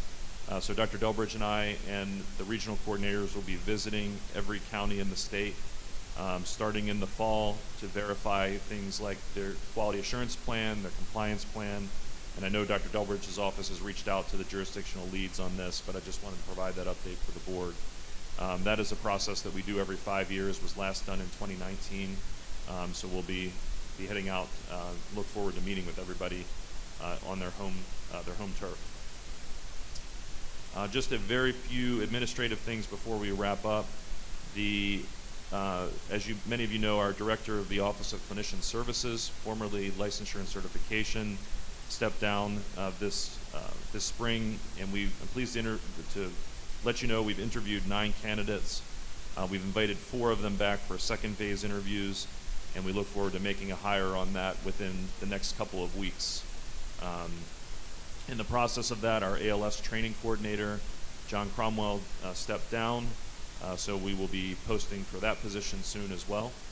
So we thank everyone for your patience as we work through some turnover in the Office of Clinician Services. And related to that, we talked about EMT recertification process. We have put that on hold. We're going back to the drawing board with the SEMSAC, with the board, with the ALS committee, BLS committee, and all the stakeholders, MIFRE, MSFA, to get it, to make sure we get it right. And what Dr. Delbridge has announced at the board meeting was that we don't anticipate any changes at the absolute earliest until July or August of 2025. So at least a year off from that. But more important than the timeline is that we get it right, and that we ensure that when we bring EMTs in for in-person activity, that we're making the best use of their time. So we don't want to bring them in for things, we value their time. We don't want to bring them in for things that they could do ahead of coming into class or ahead of coming into a research class. We want to make sure that if we're bringing them in person, that we're spending that time practicing skills. Part of this came about thanks to MIFRE. They invited us down to College Park, and we were able to see how some of the EMT skills were being performed. And clearly we think that there needs to be an in-person skills-based component, but perhaps it doesn't need to take quite as long as it currently does, up to 12 hours, that we could reduce that just slightly and make good use of people's time. The last thing I'll mention is just to echo what Chairman Smothers said. Cannabis is quite challenging. About a year ago, we put out a one-pager about what to do if you think someone is under the influence of cannabis. And it's really two things. To document what you observe. I know that all of you, we don't have large numbers of drug recognition experts in our company ranks, but if you can document evidence of impairment or document some abnormal behavior and couple that with a for-cause drug test that is positive, that is helpful for us to take a compliance case through the EMS board process.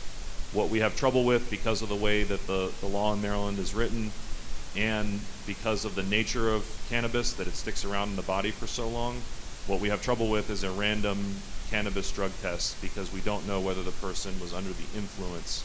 And that's what we really have to prove, is we have to prove that they're under the influence of a drug or alcohol while providing EMS. And so it's not that we don't want to deal with these cases, it's that we're a little bit constrained by what the regulations say and how the laws are written. So clearly we want to make sure that that everyone is clear-headed and not under the influence of drugs or alcohol while providing EMS. And thank you for your patience, and Chairman Smothers, as we work through that.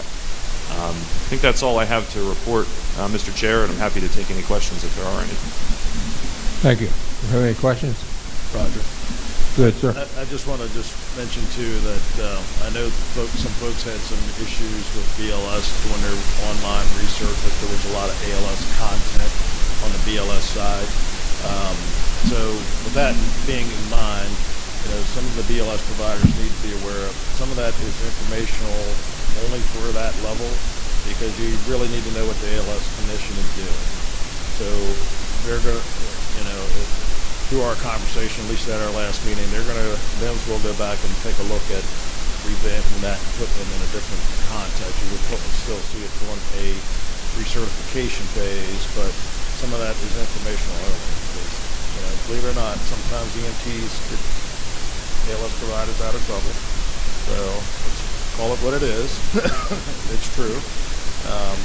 But there again, the part of that caveat is if a provider knowingly knows that something is detrimental or untoward during patient care, you have that right to speak up, regardless of rank, regardless of your certification, even if you're a first responder.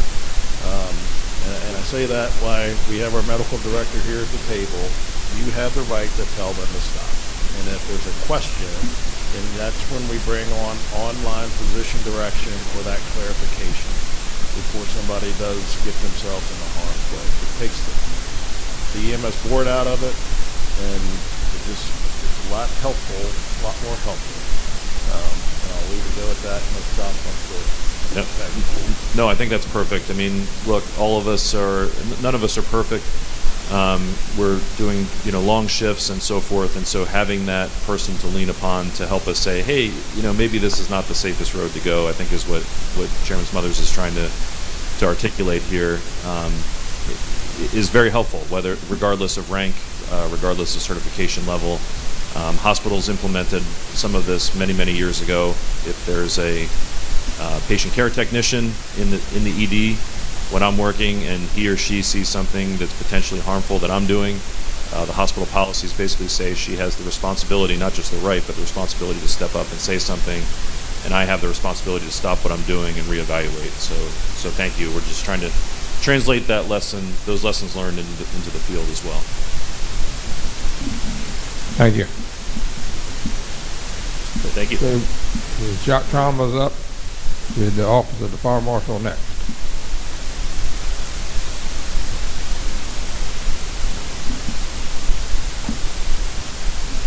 Good morning. Good morning. We have a new look to our report. Please feel free to provide us feedback on that. I know it's a little different. There's some numbers that are not in there anymore. It was felt that this was a good way to go, but if you feel that this is not appropriate for your needs, please feel free to let us know. The report I'm giving is for the end of fiscal year 24, so there are final year numbers here. So we ended up with our total patient volume at 6,386 patients for the year, which was slightly down on last year. That being said, our acuity was a little higher and our length of stay went up. So our length of stay topped out at 9.42 days.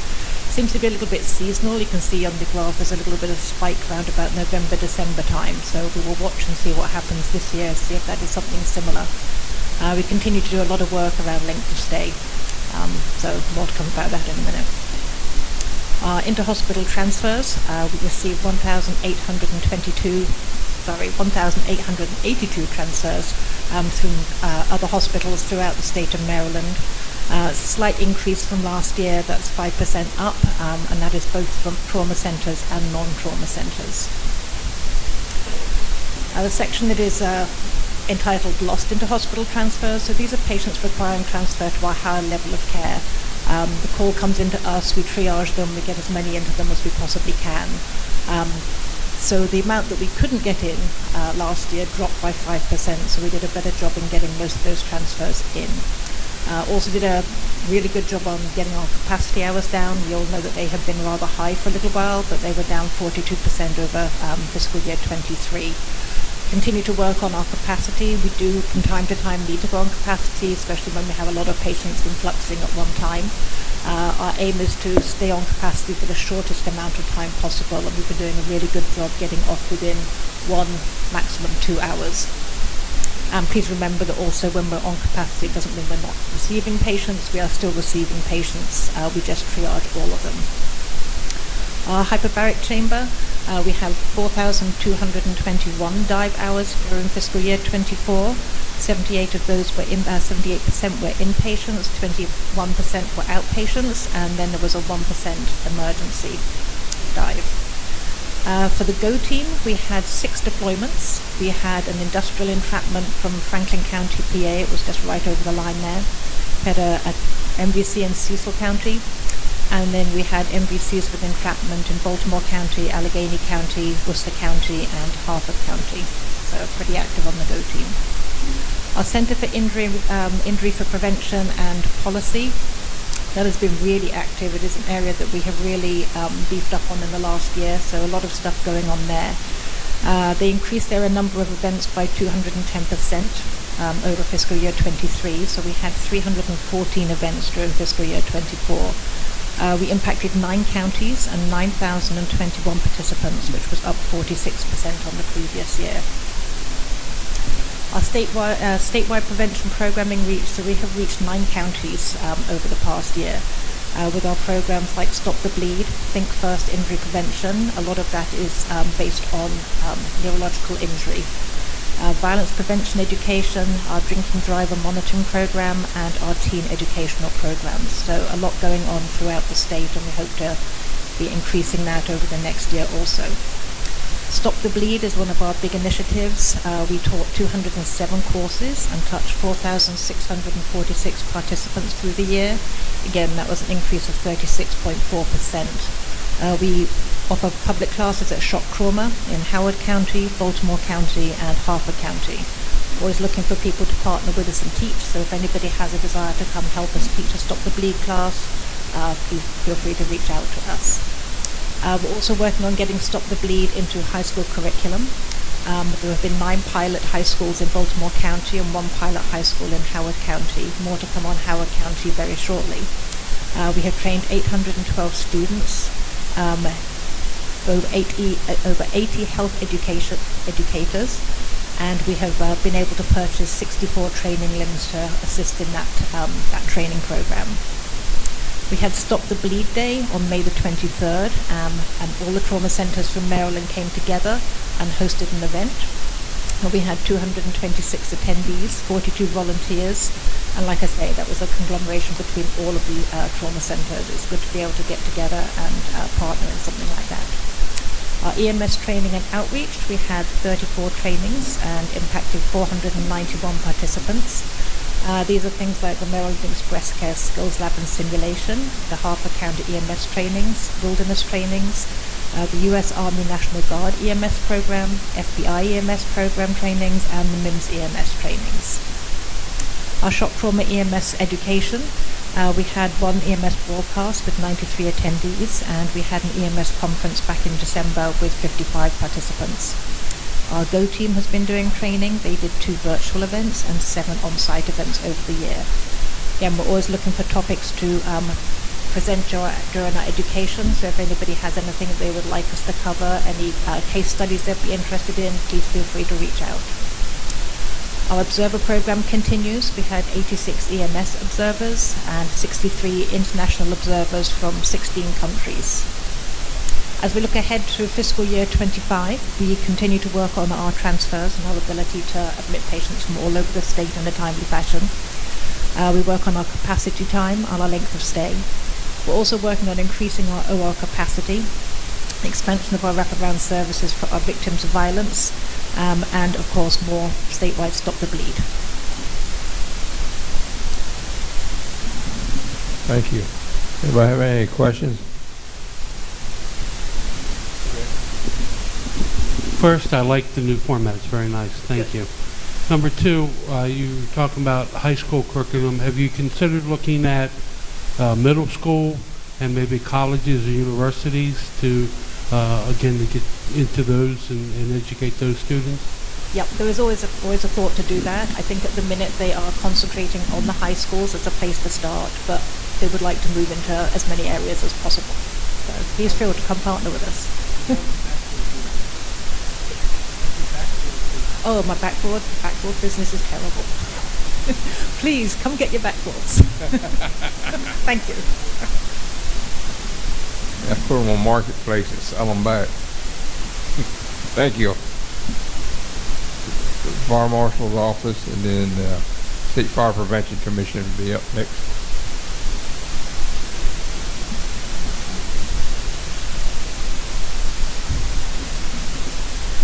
Good morning, Chairman, members of the Executive Committee. I'm pleased to present the report and activities and events pertaining to the Office of the State Fire Marshal. I'd like to acknowledge some of my staff that are here today: Chief Fire Protection Engineer Ken Bush, Ms. Teresa Chrisman, our Community Risk Reduction Unit Officer, and retired Chief Deputy State Fire Marshal Robert Thomas. In calendar year 2023, there were 64 confirmed fatalities associated with residential structure fires, 12 associated with vehicle fires, and 8 in other settings, for a confirmed 84 fire deaths across our state. 11 were confirmed to be multi-fatality fires. You'll see in the chart that's in the handout that Baltimore City, Prince George's County, and Baltimore County continue to lead the state in fire deaths. That was the same in 2023, and we're seeing those trends now in 2024. So far in calendar year 2024, there's been 29 confirmed fatalities associated with residential structure fires, 7 associated with vehicle fires, and 3 in other settings, for a total confirmed 39 fire deaths. There are currently 3 deaths pending cause of death with the Office of the Chief Medical Examiner. And we've had 3 multi-fatality fires so far this year as well. For calendar year 2024, the State Fire Marshal's Office has conducted 545 investigations. 460 were fire investigations, 85 are explosive investigations. We've had 52 criminal cases closed by arrest, and 94 individuals have been charged. We've conducted over 6,800 fire safety inspections, and our engineering staff has completed 766 plan reviews to date. So you can clearly see our staff has been very busy. I'd like to touch on a few significant incidents that have occurred during the end of June through this month. You'll note that August of this month, deputies from our Northeast Regional Office investigated the explosion of a single-family home in Bel Air, Hartford County. The explosion claimed the lives of a 73-year-old occupant and a 35-year-old utility subcontractor. Investigation did reveal the natural gas leak occurred on the exterior of the residence. The gas explosion occurred shortly after the arrival of the utility subcontractor. The OSF is working with our partner federal agencies, including the ATF and the NTSB, in the ongoing investigation. In August as well, we had a 28-year-old Hagerstown man that was arrested after making threats to blow up and burn down a motel in Washington County. Investigators were able to execute 2 search warrants in addition to the arrest warrant in an effort to ensure that there were no possible explosive materials located or further risk to the community. Fortunately, we were not able to identify any other explosive materials. In August, we also had a significant fire that occurred in Westminster, Carroll County, that involved a church. Investigators were able to confirm that the area of origin was in an attic area near the steeple. However, the exact cause remains under investigation. Damages are expected to exceed $1.4 million with that. We also work with our partners at the ATF, which is standard procedure for any house of worship fire. In July, deputies from the Western region investigated a fatal fire in Frostburg that claimed the life of an occupant. Fire originated in the basement garage while the cause remains under investigation. It's unknown if smoke alarms are present at the time of the fire, and sadly, reports indicate that the victim had exited the home and then re-entered where he was unable to escape a second time and succumbed to the fire. July, Northeast Regional deputies investigated a significant fire at Elkton, Cecil County, at Zach's Crab Shack. Investigation appears to be accidental, but we cannot rule out a failure of a refrigerator unit or the electrical service there. Noteworthy there is that there was a 500-pound propane tank that was impacted by the fire, and the fire service remained on scene for some time to ensure a safe, controlled burn of the contents of the damaged tank as it was venting. In June, we had a 38-year-old Hagerstown man who threatened to blow up the Maryland Motor Vehicle Administration building. He was an employee of the MVA and had made a threat against the building and the employees. Deputies also conducted a search warrant of his home to ensure no further explosive materials were located, which there were none. So that suspect was charged with a threat of mass violence and arson threat as well. On the personnel side, the OSFM is continuing to participate in an internal agency personnel study. As part of the ongoing study, we've made some organizational changes to the agency. There are now 3 newly redefined commands within the Office of State Fire Marshal, in addition to our existing Field Operations Command and the Engineering Services Command. We now have the Support Services Command, which is responsible for personnel and training, the Logistics and Technology Command, and our Special Operations Command now includes the Bomb Squad, K-9, Underwater Hazardous Device Team, and our Unmanned Aerial Vehicle Team. We also now have defined community risk reduction within our organization, and we've established a unit that is termed the Public Information and Community Risk Reduction Unit that's headed up by Ms. Chrisman. We are currently in the hiring process for a sworn Deputy State Fire Marshal position. We conducted interviews over the summer, and the staff is currently working on the background and polygraph portions of the process. We will have additional job recruitment announcements occurring in the coming weeks and months for several civilian positions within the agency. And I'm excited to announce that Deputy State Fire Marshal Sierra Hawkins is scheduled to graduate from the Maryland Police Training Academy in Sykesville, Maryland at the end of this month. She will be assigned to a region and begin her field training thereafter. This has been a very busy summer for our staff. They've been engaged in a lot of community outreach involving various summer camps for our fire service and law enforcement partners, as well as National Night Out. You'll see several examples in my report of where the staff was involved in various activities that targeted either the community or specifically youth in the community itself. We were involved in Shop with a Cop in Southern Maryland. We've provided a lot of different support to the Eastern Shore at junior fire academies in the Salisbury area.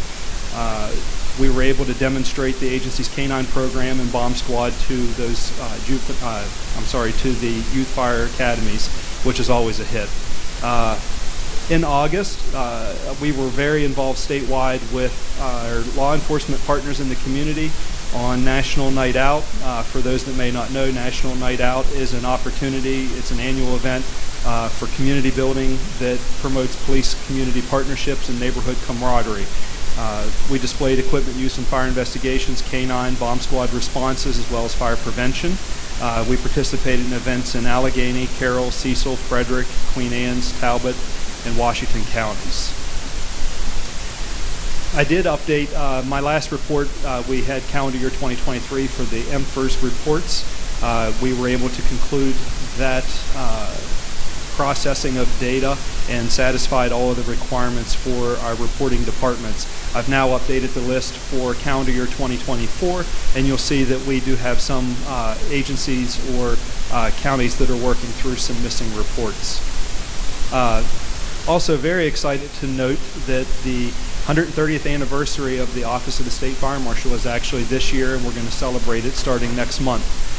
You may not know, but originally we were founded in 1894, and we are one of the first public safety agencies in the state.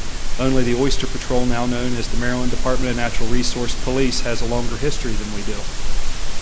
The modern form of the State Fire Marshal's Office and the State Fire Prevention Commission also started 60 years ago in 1964, so it's kind of a dual celebration that we're having. We are going to have a celebration program and a museum exhibit at the Maryland State Police Headquarters and Museum in Pikesville on Wednesday, September 18th. We are seeking any photos or artifacts to use in that celebration that our fire service partners may have. We would really like to extend the invitation to everybody to come out and help celebrate the partnership that the MSFA has with the Office of the State Fire Marshal and the Fire Prevention Commission, and I included a link that you can sign up if you'd like to attend the event. It'll be a great opportunity to see the museum as well. I included an email for one of my staff members, our PIO, Oliver Alcar, our Master Deputy, who is collecting photos, news articles, or other artifacts that your fire department may have to support this important milestone for the agency. In July of this year, our Office of the State Fire Marshal and State Police held a groundbreaking ceremony for the department's new Tactical Service Administration building. The facility will serve as a central hub for the State Police Special Operations Division, as well as the State Fire Marshal Special Operation Command. Our Special Operations Command is currently housed in a warehouse space near BWI Airport, and they'll be relocating to this new facility once construction is complete. I'd like to point out that on November 3rd and 4th of this year, the Mid-Atlantic Life Safety Conference will be held at BWI Airport Marriott Hotel. The event has been expanded to 2 days and will feature an awards banquet Sunday evening. Registration is now open and more information can be found, and I believe that the Fire Prevention Chairman will provide more information in his report on that.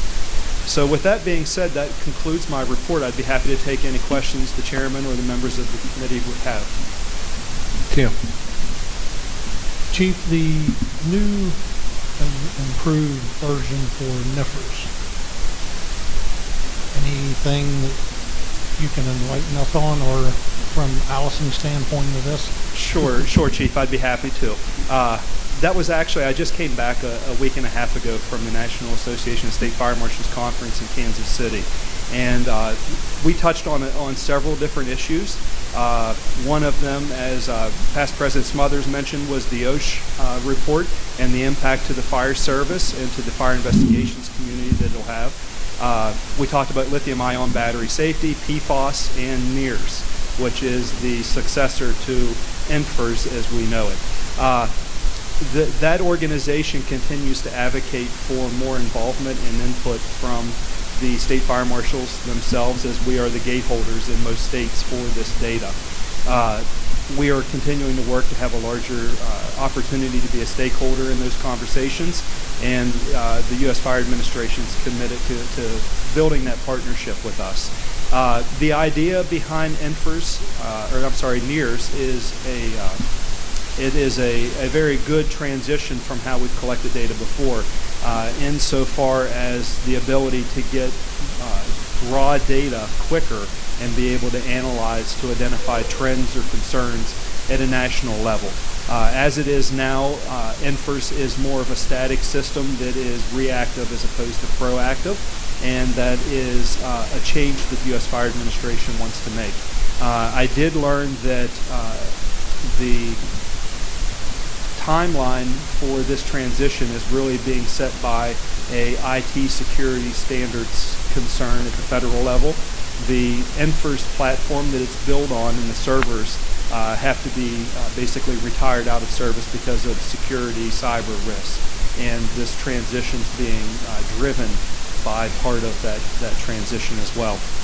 So they are continuing to have a lot of online forums and opportunities for the fire service partners across the nation to log on and participate in a discussion about NERS and how it's being developed and rolled out. They're also implementing a beta program that they've brought on several very limited fire departments nationwide at a career level, and then they're going to continue to roll out that phasing at a larger or higher level. Their goal is to still have it go live next year. So if our fire service partners in the state career and volunteer are not engaged in what NERS is or how it's going to impact them, they really should at this point jump on and start educating themselves on the transition. The system is being set up so that the departments will be able to submit data two different ways. The first way would be through the free available online cloud-based portal that the U.S. Fire Administration will provide. The information can go straight from the fire service to the federal government, and then the states are supposed to have the ability to be a gatekeeper within the system for our data that we're required to collect and process. The second component would be that if you're using a specific third-party report management system within your department, that the new NERS system will be able to integrate those third-party contractors as long as the systems are designed to cross-reference the data and be able to upload it. So there'll be two different options that the fire service will be able to submit the data. Unfortunately, at this point, the concern of the state fire marshals group nationally is that data is no longer coming through the state fire marshals. It's now going direct to the federal government, and then we are essentially a sub-user of that group to be able to pull the data, verify it, and then extract what information we need at the state level. So we as an agency at this point are monitoring the situation. We continue to be part of the conversation and provide feedback to various groups that are involved in the discussion. And we're confident that we'll be able to implement procedures within our agency to be able to access the data and do a better job at pulling the live data and making it useful for us. If you look at their website, you'll see, I think there's only 2 fire departments in the state of Maryland that are part of the beta testing. I think one of them is Friendsville, and then there's another one in the metro region. Okay, yeah, that's the 2, and that's all you see in the state of Maryland. Our 508 money is tied to being able to submit those reports in a timely fashion. And I know in our county, both counties that I represent, they're using a third-party vendor now. I am responding has a software, and both counties that I represent are going using that system. The concern is that going to allow us to keep using the same current system? Because I think both counties, they submit both to your office and the county at the exact same time through that system. There's some concern too that we use the fire reporting system for FEMA grants. You're able to collect data and stuff like that. But departments use it, end-of-year reports. Is the federal government aware of all this stuff that needs to be available moving forward with their process? Yeah, and that's a fair point. Those local departments are now on the second phase of the beta testing. There was a initial beta testing several months ago that involved a couple of the larger career departments, and they're expanding to phase 2. And then there'll be other phases as they build and scale the system in their beta testing. So thank you for pointing that out with the 2 local departments. As far as the integration of the software that's being used, you referenced I Am Responding as one iteration that is used within the state. It's important for that third-party vendor to be actively working on their connection to the NEAR system so that their software will be compatible. It's not something that we expect the U.S. Fire Administration to do on their behalf. It's going to have to be the software development team for that provider that's ensuring the connection and the compliance between the 2 systems. So definitely any of the departments that are using a third-party system should be having that conversation with their vendor and those representatives now to see what the pathway is from their development perspective to be able to upload into NEARS. And your third point, as far as access goes, as it relates to the 508 or other grants, that is a significant concern of the fire marshals organizations nationwide, because all of these concerns are kind of mirrored across the country within each state. And that's why it's very important that we have a voice and we have a little bit more of a role in the development and the access of the data at the state level with the U.S. Fire Administration. To date, we've been assured that we'll have access to all of that so that we'll be able to verify all of the information that's being uploaded from the fire service direct to the U.S. Fire Administration. We'll be able to go in, verify that information, and basically comply with the 508 requirements or any of those type of things that come in. My staff is continuing to evaluate how NEARS may affect the way that any state legislation or COMAR is written, so that we can ensure if there's any revisions that are required at the Annapolis level that we can advocate and stay on top of that and have that considered as well. Anything we need to do with this process moving forward, this association or even individual departments? I think the biggest thing that MSFA and the executive committee can do at this point is to try to get engagement from your member departments to start learning what NEARS is and how it's going to affect them, because it is going to be a change from what they're using now.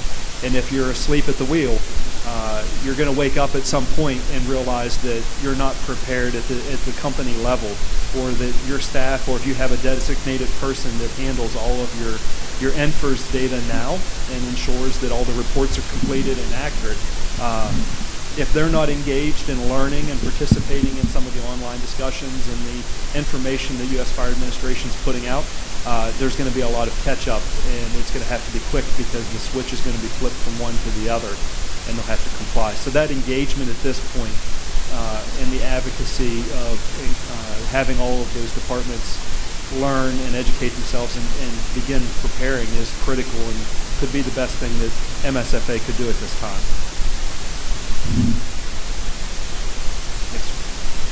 Fire Marshal Mowbray, is it possible, and you may not be able to answer this, but would it be possible for this organization, maybe our training committee, to reach out to the National Fire Academy and see about setting up some type of training program for the Maryland departments? I know they've had several online programs that people have been asked to take advantage of to learn about it. But is it something that we can take a further step and try and educate our departments and develop some type of training that can be presented to them, or maybe even presented online at our website, where again, that we don't get caught behind the 8 ball with this and the individuals are aware of what's going on? You know, Vice Chairman, I actually have to say that anything that we can promote and integrate into those systems and advocate for this transition is a positive. And I think we definitely can look at trying to incorporate what's already existing. There's a lot of recorded material. There's a lot of handouts that are available through U.S. Fire Administration. And if maybe we can continue to incorporate that training, as you're suggesting, into either the MSFA website or another portal that could become a repository, that would be great. And I'd be happy to have conversations with appropriate representatives on that. But I think the key for us sitting here is if we're using a third-party vendor, we need to reach out now. And then it seems like it's going to be a little bit seamless on our end. If the third-party vendor is actually the gateway of getting into this, we can convince them, whoever you're using, to reach out and do that. I think now's the time we need those third-party vendors, and that's what we need to advocate too. Not only, I think what Mark's saying about having the training and stuff available, but I think we need to reach out to those third-party vendors now, whoever it may be, and say, hey, look, we need you to get online with this. No, you're absolutely right, because the last thing that I would want any department to do would be to wait until next year when NEARS is getting ready to roll out, and they reach out to their vendor and ask the question, hey, how do we submit to NEARS? And they say, oh, we don't support that. Then there's a scramble. Then there's a procurement. There's identification of different options on how to comply. And I definitely don't want to see any of the departments in that position. It would not be beneficial to the leadership of those departments. So yes, they should be having those conversations now. And I want to emphasize that change is difficult. We often don't like change or transition as humans or as the fire service. But I think once we work through some of the concerns and the details of the system, there is the potential for a significant improvement. And one example that I'll make in this is that right now, the way NFIRS is set up, we do not have the ability to directly track lithium-ion battery fires. And I think we can all agree that that is a significant concern to the fire service. It's a significant concern for fire prevention and for, frankly, safety regulations and development with this technology as it continues to emerge. I had instructed my staff last year to request that be added to the NFIRS system so that we could start collecting that data from our Maryland Fire Service partners. Unfortunately, the NFIRS system was not able to do that. With this new NEARS system, that will be included, and they will have the ability to add in any new data that we may not even see on the horizon yet. They'll be able to go in and add that in somewhat seamlessly to this new system because it's designed to be more flexible. It's designed to be updated on the fly as opposed to the more static, antiquated system that NFIRS is. So there is a good side to this transition, and I don't want that to be lost in the conversation over, the change. Thank you. Any more questions? Dave, Past President. Excuse me, Kate, go ahead. We'll let Kate go first. I didn't see you coming up there. In previous weekly reports, there have been several mentions of the new NEARS system that's going to be coming up, promoting the webinars that the FSRI has been promoting NEARS. So we'll continue to share that. What we can do is on the new website. I don't know if when we were doing the convention, I believe it was for voting, or there was it was a red ticker at the top of our website. So what we can do is have that ticker live with the links to FSRI and the USFA. So anybody on the website, that's the first thing that you'll see, especially in the next, how many, 10 months? Right. 10 months. At least that will be front and center on our website. I wouldn't want to inundate us with like all the links and all the webinars and all that kind of stuff, but if we just have a ticker that directs people to FSRI for that landing page for NEARS, then at least that'll be on the front and center of our website. So we can do that on our side. Yeah, thank you. That'd be helpful. And I would like to just add on that topic, if I could, with NEARS. The one thing I didn't include in the personnel report of the agency is that, and this is just very new, but I have readjusted some of the responsibilities within the headquarters staff to take our data analyst that currently does the INFRS data, and she's going to actually have more designated time for NERS and fire data analysis, so that we as an agency can do a better job at using the data that we have to try to steer the community risk reduction program that we're also building. So I think that's going to be a key component. You can see the prioritization of community risk reduction and the NERS fire data at our level, so that we can help you all promote fire safety throughout the state. I just want to follow up with a couple comments. U.S. Fire Administration under Dr. Lori Moore-Mero has taken U.S. Fire Administration in a direction we've never seen before. It's actually exciting time for her. And she is all about data. And when she came in there, she said, well, how do I get data out of INFRS? And she was surprised, but not surprised. It takes up to a year to get anything out of INFRS. Look where it came from. 1973, American Burning. American Burning, one of the things with American Burning is we don't know how big the fire service problem is because we don't have any way to measure it. And so they got INFRS. And we're still living with a 50-year-old platform. And that's part of the problem. As you said, could it change it? Oh no, we can't do that. You know, it might as well be written in some COBOL, some computer language that was done away with 50 years ago. You just can't do that. And I think as far as the vendors were obviously, before anything was ever implemented, was given the data set, and they're going to put the investment behind it to have an API in the nearest, because obviously that's money to that, and the platform they have is going to be obsolete.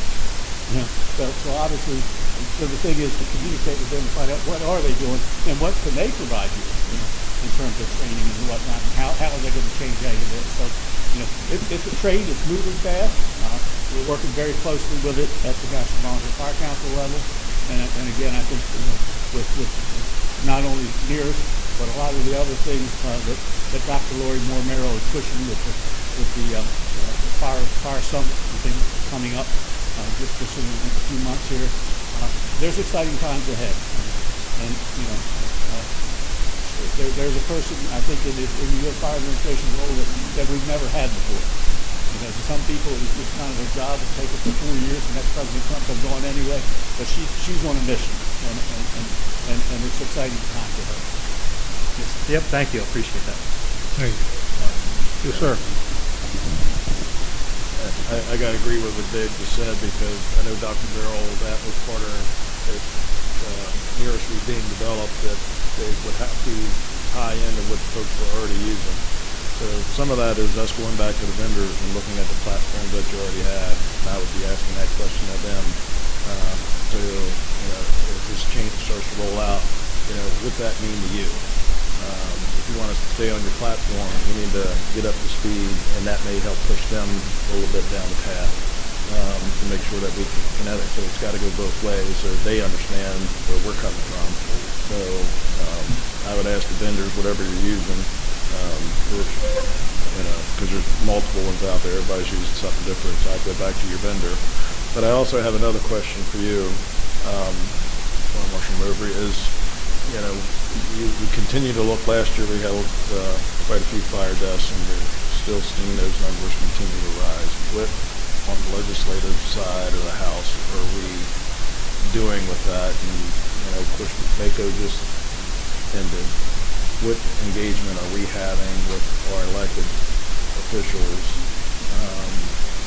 to kind of get that word out that we need to make some significant change, whether it's with sprinklers or smoke detectors, CO, to try to mitigate some of these deaths? I mean, we're a relatively small state, but when you look at those numbers, that is abysmal to me. No, yeah, absolutely. It is a important conversation, and our office is becoming more engaged in things. You mentioned CO and CO deaths as well. We actually received a recent grant that we're going to be able to provide CO detectors in certain target areas and to specific audiences within the state of Maryland to try to offset that as well. We continue to advocate for adoption of the new fire prevention code. Right now, we're currently 2 code cycles behind on the fire prevention code, and that's a detriment to the fire protection and fire prevention in the state. So we're working with our officials at the department level within the superintendent's office and state police in Annapolis to move that forward as well. And we're engaging our legislative members on a couple different issues as it relates to fire safety. We're participating in the high-rise work group that is a high-rise sprinkler work group through the Diaz Act. It's been a little slow getting the appointments made to that group, but we're confident that group's going to start doing some important work in the next month or so. And there are key legislative members that are on that committee that will have the opportunity to discuss the message of fire prevention and the concern of fire safety throughout the state to them, and also the lithium-ion battery work group as well. So we're gonna be able to work with members of the legislature on those 2 issues and have an opportunity to discuss the importance of fire safety and fire deaths in Maryland. Thank you. Thanks. We'll go with the Fire Prevention Commission now. Mr. Chairman, members of the Executive Committee, Ed Cockerman reporting for the State Fire Prevention Commission. The first, questions are welcome as well. First item I have is the structure of the commission itself. As of July of this year, the commission is operating with only 2/3 of its membership. We have 3 vacancies out of a total 9 authorized commission positions. That is of great effect because already I have had to cancel the normally scheduled August meeting. The superintendent of the state police is well aware of the situation, as is the governor's appointments office. So that's an item that has already affected us. The status of the 2024 Fire Prevention Code, as Jason just mentioned, as of August the 2nd, it is in the possession of the first sergeant of the state police. I've been verbally informed anyway that there's not any intention of the superintendent of the state police holding it up from going to Annapolis. At that point, then it's in the possession of AELR, and your guess is as good as mine as to what they will do with it. And as Jason said, that we're already behind in our cycle. We're operating on the 2018 edition of the code.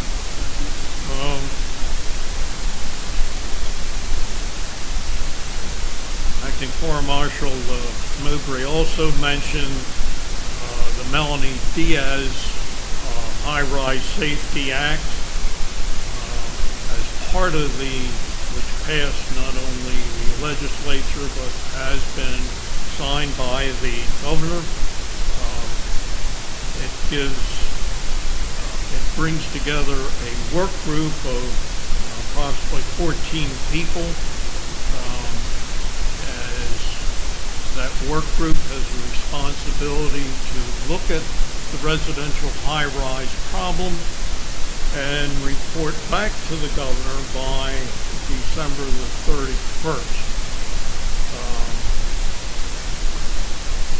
When roughly a few days before the end of July, with the permission of my fellow commissioners, I wrote a letter to the secretary of the governor's appointments office,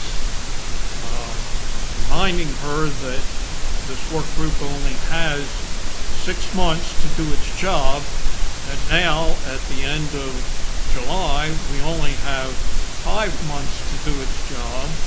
And as of today, there's been no first meeting. There still hasn't been, the 14 members have not been fleshed out. So it's going to be very difficult. Keep in mind that the commission itself, back in 2017 and 18, studied the residential high-rise problem for roughly a year and a half before we made a decision to declare those buildings as inimical hazards. So how the work group, which isn't going to be all fire service type of oriented individuals, how they're going to do it in less time is going to be interesting. The other thing I have to report, as Teresa is here, she's co-chairing the MALSAC training that's going to take place in November. It's a big change from previous training sessions. And so, Teresa, give us an update. Good morning. So currently we have 47 people registered for the conference. It will be November 3rd and 4th at the BWI Marriott. The Maryland Fire Chiefs Association was able to secure us 25 scholarships for allowing the volunteers to attend. They pay up front, and that will allow them the conference itself for the 2 days plus their hotel stays. They then return that back to the chiefs, and then they will be reimbursed. We've had several key donations given to us. MSFA has given us the badging and credential and registration forms. That's a $10,000 value that we were told, which is a great benefit to us, so we cannot say thank you enough. Marriott has secured some key information and speakers for us, and BFP has donated $3,500. There are 2 ways to register. We have the 2 full days is $150, and the 1 day is $100. All the speakers have been secured, and they're up online so that you can pick your classes. And right now, we were able to secure room rates from the BWI Marriott from $289 to $149 a night. That's a great benefit. This is the 65th anniversary of this conference, and we felt it was important to build and grow. We've outgrown in use of where we've been in the last several years. Last year, we had 365 people attend. 125 people did not attend, and that really affected our numbers. We're sorry that we had to do a price increase, but we feel that this is a valuable tool and resource, and it's a very huge ability for us to secure the level of training. Plus, it gives the people that are attending the certificates and certifications that they can require within their businesses and their job descriptions. So we've had great success so far with all the speakers. We have several coming from out of state and actually coming on their own dime, which has helped us tremendously. So we ask that you go to www.fabscom.org. It leads you directly to the website so that you can secure, and we've given that to the websites, and we'll give it to Kate again for the Friday mailing, but it's been out there for a while now. Thank you. Any questions for Teresa? Any questions? No, sir. Any questions for me? No, sir. Thank you. Thank you. Okay, State Space Aviation Division up, please. And EMS Board next.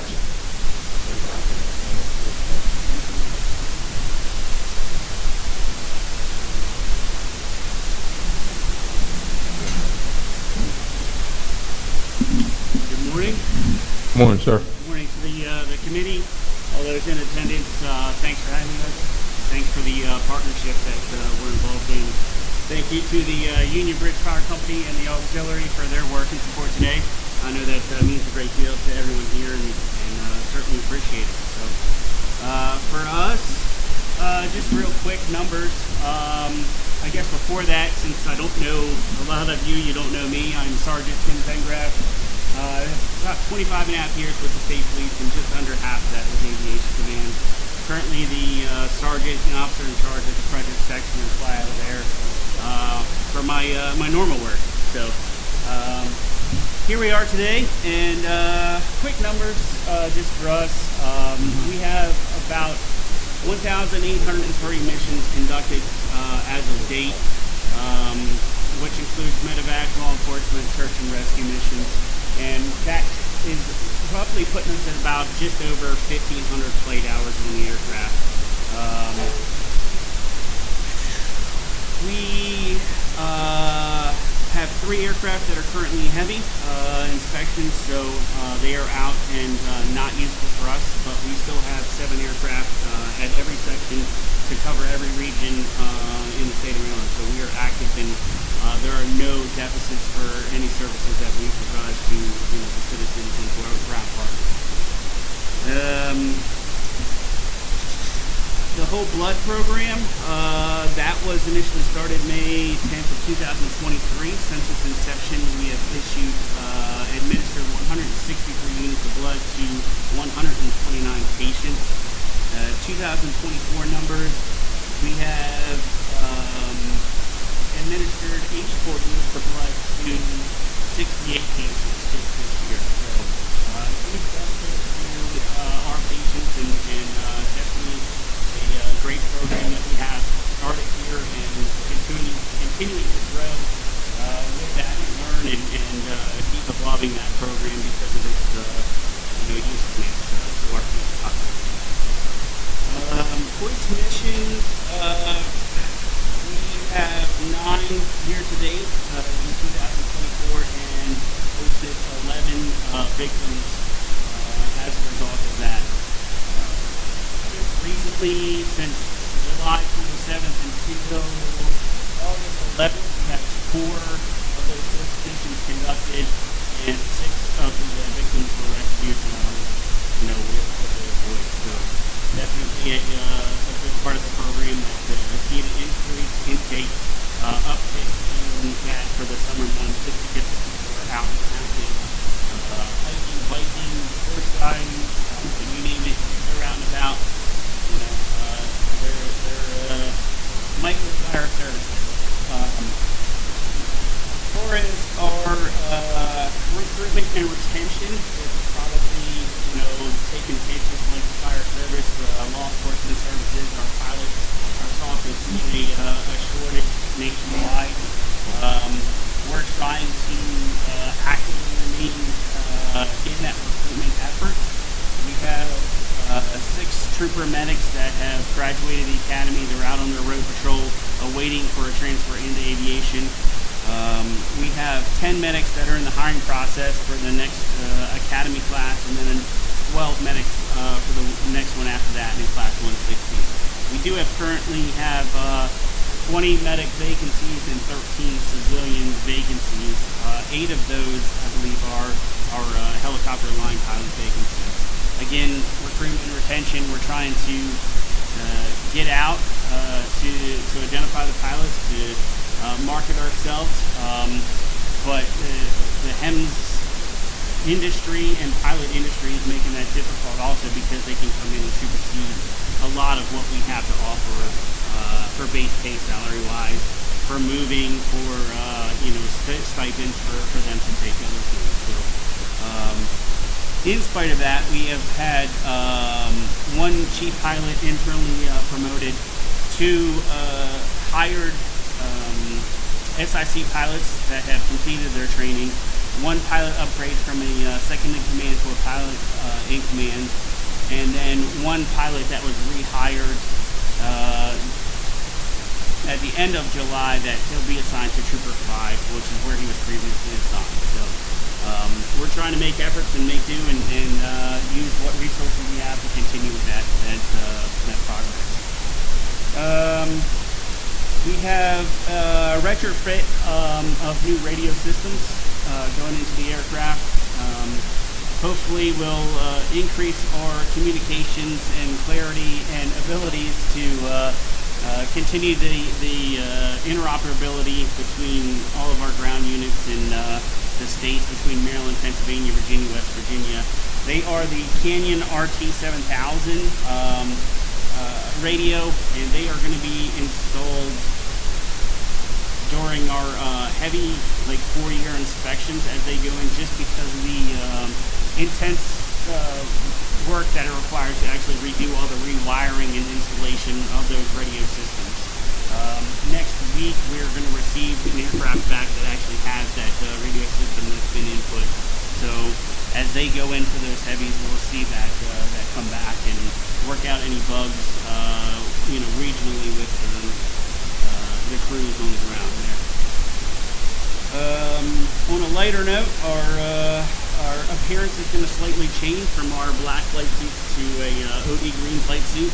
Doesn't really do anything for you guys, just it's going to change on how you see us as we come out of the aircraft. So that change is probably going to happen before the end of the year. A little bit more comfort for the air crews and hopefully durability and with the flight suit. Other than that, nothing else for me to really report on. We've been active in the field, trying to help supplement our ground resources and requests. Active with National Night Out. I do believe we were involved in several of those requests throughout the state of Maryland. And we're trying to get out with our local jurisdictions to continue our training and continue to update on our policies and procedures. And if any of the jurisdictions would, like to solicit some help, some joint training, reach out to us, and we'll definitely take a look and see if we can accommodate any of those requests based on the fleet status. So nothing else for me to report to you folks, and again, thank you for the partnership that you allow us to be a part of here. Thank you, Eric. Thank you for your partnership and the service you provide to the fire service and our citizens. Anybody have any questions? Thank you. Thank you for your time. EMS board, anybody representing them? Okay. Lipper, you're up there, Director Cox. MDEN on deck.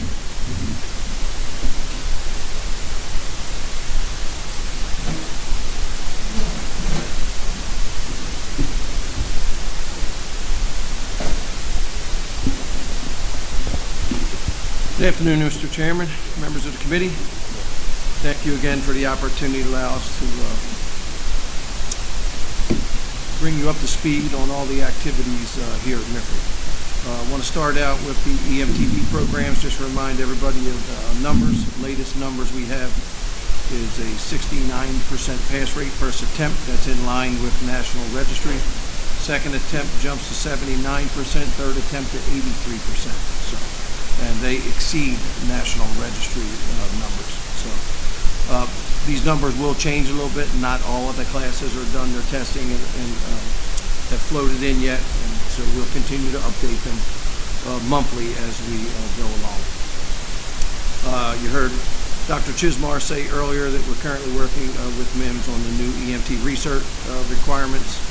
And I think we have hammered out a schedule for notifications of how the scheduling of the state practical testing will work going forward. So that should come out soon after we get the final go-ahead from MIMS. So, instructor recruitment, we're still actively recruiting instructors. Again, anybody who's 21 years of age, has 3 years of experience in the fire service or EMS field, and they're in good standing with your department or sponsoring agency, are welcome to apply to be an instructor with MSFA. On July 17th, the Maryland Instructor Certification Review Board held the 199th meeting of the MICRB. At the conclusion of that meeting, we had 790 state emergency services instructors, 266 instructor evaluators, 14 instructor trainers in the state. So the next meeting of the board is scheduled to be Wednesday, October 30th, 2024. I've moved the MICRB report up to the front. I wanted to bring another issue to your attention, and that is with the instructor trainers. here in our state. So over the past 5 or 6 years, we've seen a steady decline in the number of instructor trainers. We went from 25, 26 instructor trainers on average. We're down to 14, 15 of them now. As you all well know, to be an instructor trainer, that requires a degree with various teaching requirements. The degree is usually in education. It doesn't have to be, but it usually is.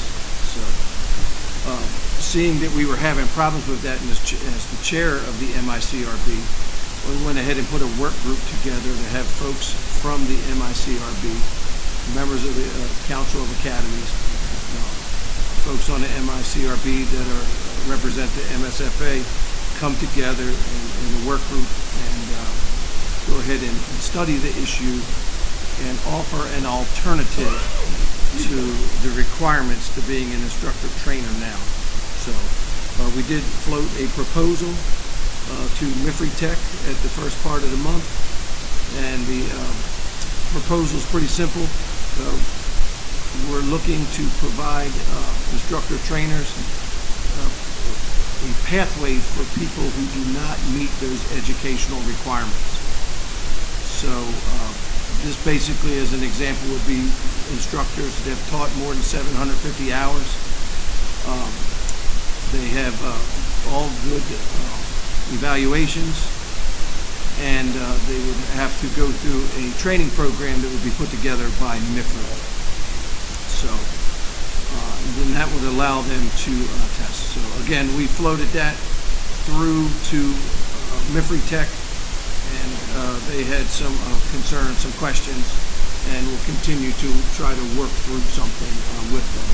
But I will say, as I told the members of MSFA Tech, in today's day and age, I can tell you there are public school systems in our state, private school systems in our state, and people teaching in military installations in our state. And I mean, elementary school, middle school, high school, and they do not have degrees in education. You know, some of them have teaching certificates. Some of them have went through specialized stuff. And as the chair of the MICRB, I think it's time we start looking in a different direction with the numbers that have dwindled with instructor trainers to ensure that we still have enough instructor trainers to train instructors to provide instruction to our emergency services providers in the state. So we'll keep you posted on how that goes with them. So on the subject of instructors, there is instructor skills. The enhancement sessions will be held in September 7th and 8th, and the actual skills testing September 21 and 22, and this will be done in College Park. As a reminder, you can take skills to somebody's local jurisdiction, and so not everyone has to travel from far, far away to be able to get that, become an instructor and go through skills. So there are, you heard Chief Robinson talk earlier about the process we went through, and we've reported on being reaccredited by Pro Board and IPSAC. Last year, we actually revised or developed 15 of the programs due to those NFPA standards. And this year, we're anticipating it will be 20 to 22 classes. So some of the numbers will change based on the number changes with NFPA, but I don't think it's anything that we can't get through.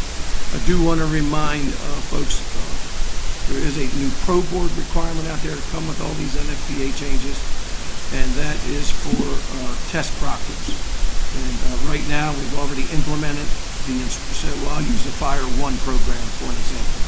So if the lead instructor in Fire 1 is teaching Fire 1, they're not allowed to grade the practical components of that class. So we have to have another test proctor come in. So that's not anything unusual. I can tell you my previous life in some of the academy classes we ran when we did promotional exams and did some of the testing at the academies, we always brought folks in from other departments to do the grading for them. So it's not anything that's unusual or anything that we can't make happen. So I Some of your previous speakers have already talked about the OSHA 1910-156 Emergency Response Standard. I just want to thank the members of the MSFA, especially past President Smothers and some of the other members that sat through that ruling process with us since I think February, March of last year with the State Fire Marshal. So, and you all have seen and approved the letters that went out from the 5 organizations to OSHA with our comments from that. So, seminars and training. Last year we had a pretty robust seminar offerings. We did a shipboard firefighting seminar. We did lithium-ion battery seminar. We had a seminar for pipeline emergencies and rail car emergencies. Each of these had very good attendance. This right now we're assisting the MSFA with the 4 deliveries that are going to go on around the state for the reading smoke seminars scheduled for the fall. Maryland weekend is scheduled to be February 22nd, 23rd of 2025. And the National Staff and Command Program will be the week of March 2nd through the 7th in Annapolis in 2025. So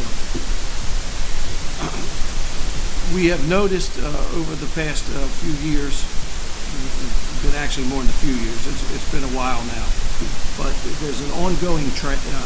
It's hard sometimes to fill many of the certification classes.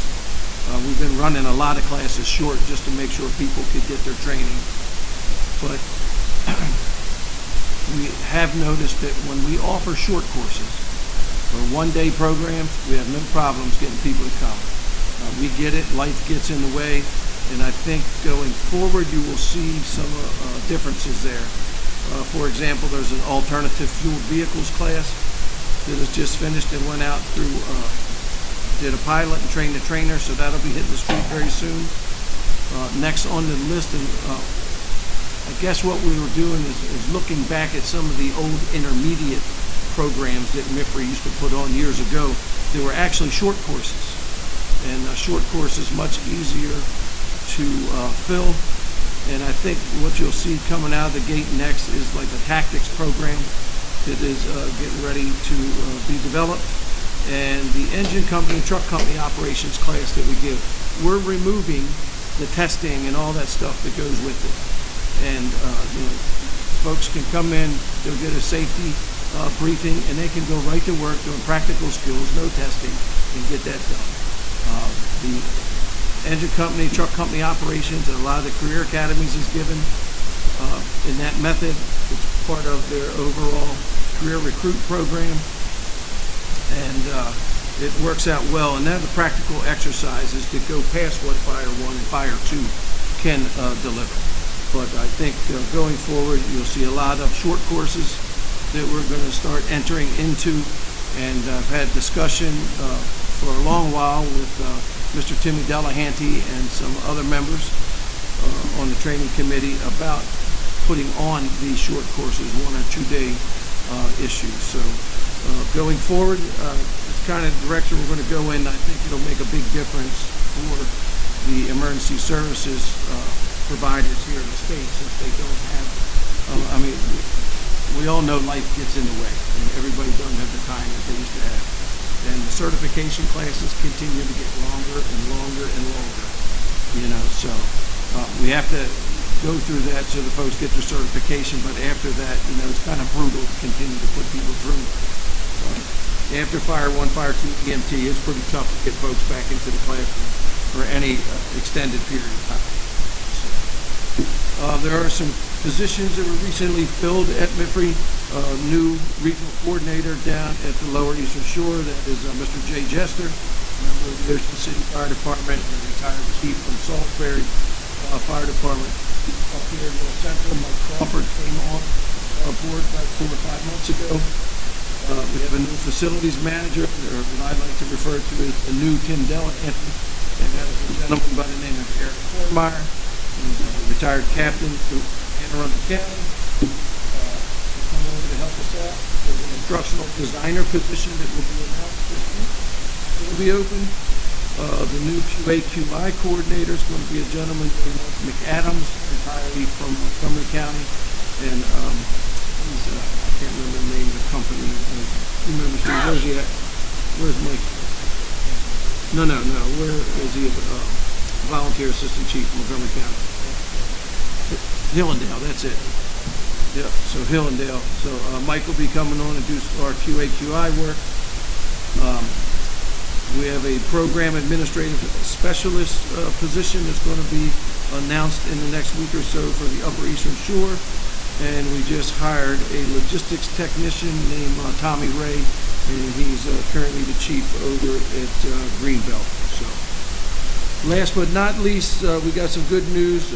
Last week, we were awarded an AFG grant for fire training academies.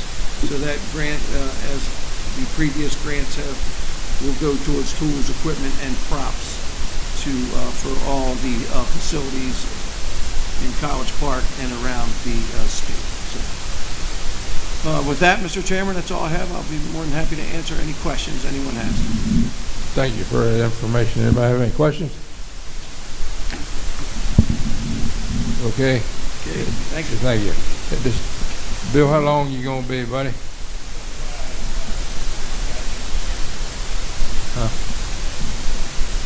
If you go, then next up will be 50-50 drawing and then lunch.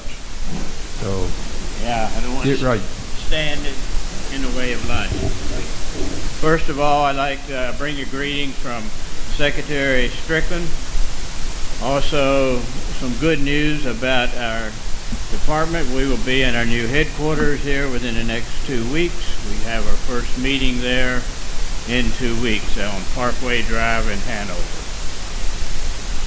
Secretary Strickland is working kicking off a We Care tour of the state.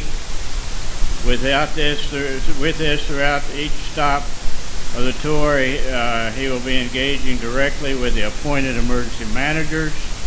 In each jurisdiction, his goal is to strengthen partnerships with critical emergency management success in the state and to learn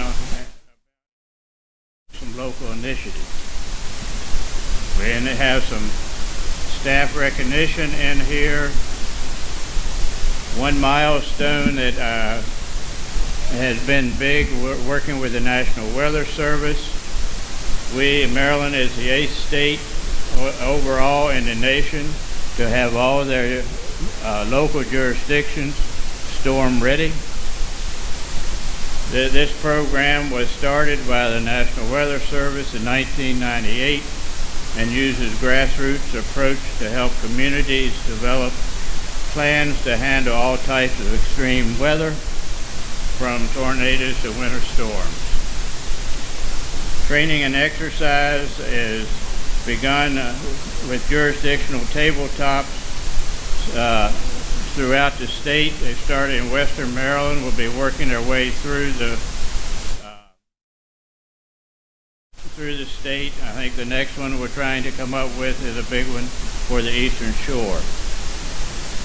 Response Coordination Group has been involved with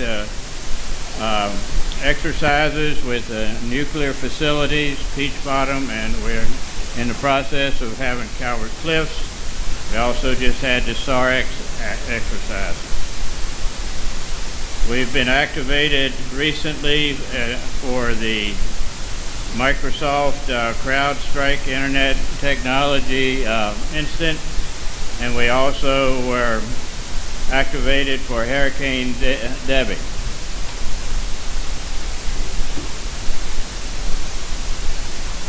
Our communication and outreach is working to promote awareness for the severe weather that we're having, with promoting the different programs we have, the Know Your Zone. Just to give you an update on some public assistance just for the COVID alone, reimbursements of costs related to the pandemic, which recently passed the $2 billion mark here in the state. Risk and recovery, there's some updates in here with that whole community. And so our report was submitted electronically, and I'd like to just briefly, for the MDM Fire Personnel Group, the committee has not met this year. I am in the process of working with the Fire and Emergency Services, SCF, getting that updated in our plans there at the state, working with another young lady there, and hopefully within the next 2 to 3 weeks we'll be having our first meeting and training to get so that we will be able to support anything that the Fire Emergency Services SCF needs in the SEOC. That's all I have, and if any questions. Thank you, Bill. Any questions? No, sir. Thank you. Fit the drawing. And then Chief Chaplain, you'll be up next.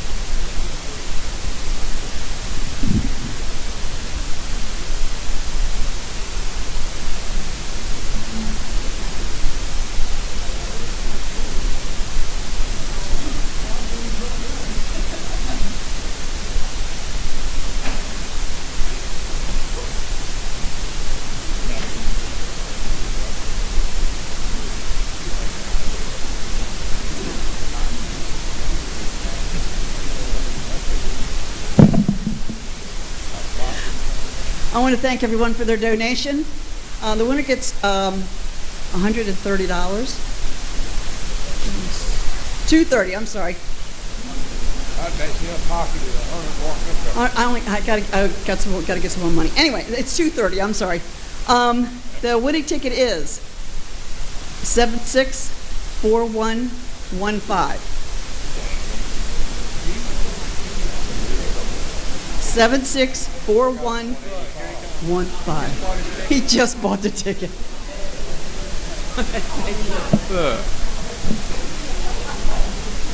He just walked over there and bought it. Okay, time for the Chief Chaplain to send us to lunch. Please join me for prayer. Almighty God, we are so blessed with the progress we've made this morning, for the reports given, and for the dedication of those who are here. Father, we just thank you for that. Father, now as we take this time to fellowship together over this meal, Father, we ask this food to be blessed to our bodies as we continue to serve you. We ask this all in your Son's name. Amen. We're on recess until 1:15.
Test, test, test, test.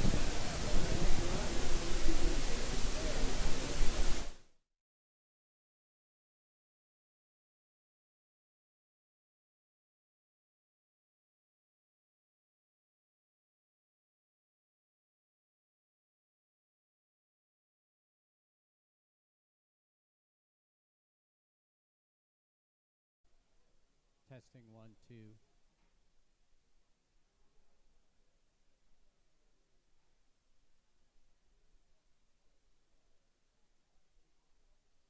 Testing 1, 2, 3, 4.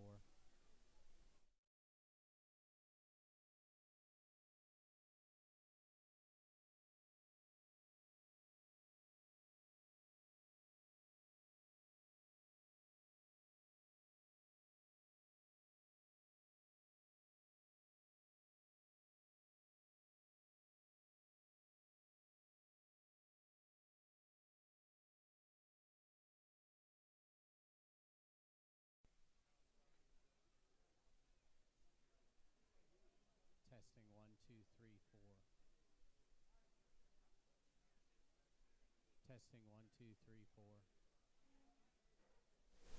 Testing 1, 2, 3, 4.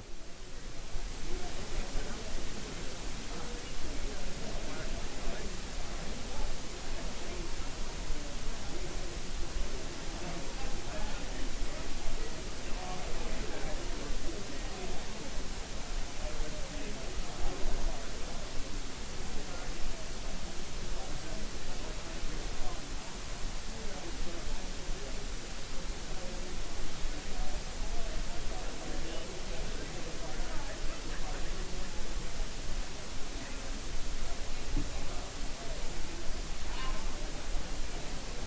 4.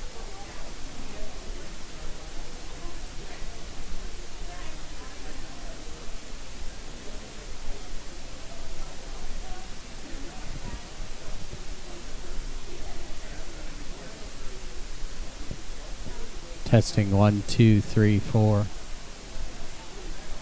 Testing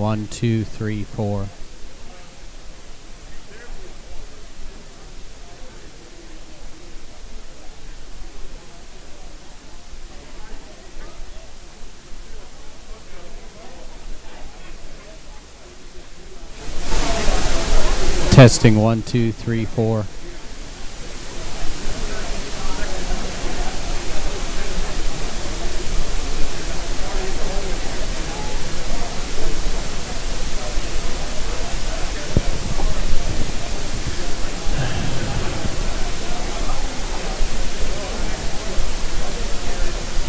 Testing 1, 2, 3, 4.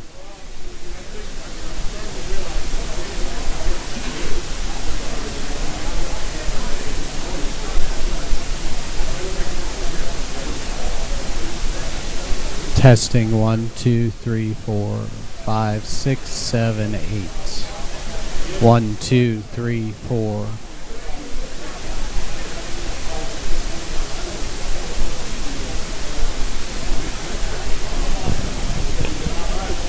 Testing 1, 2, 3, 4.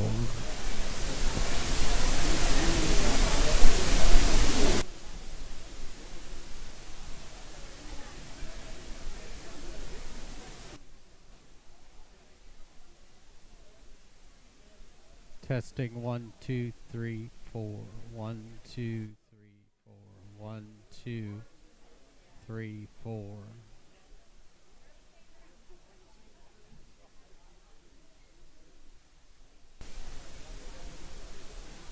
Hey, Lori.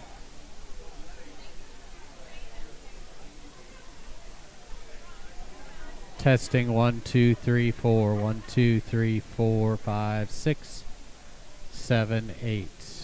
1, 2, 3, 4, 5, 6, 7, 8.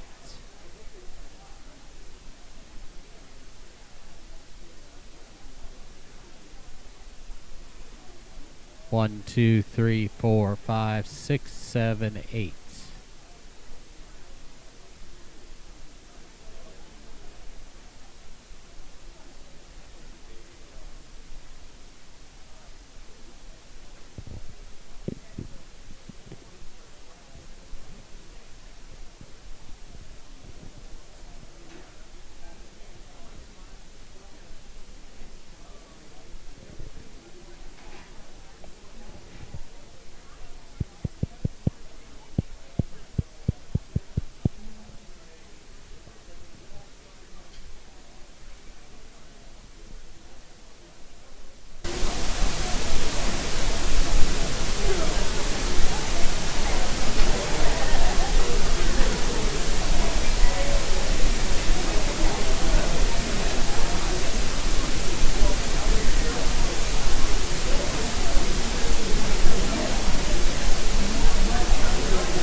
Testing 1, 2, 3, 4, 5, 6, 7, 8.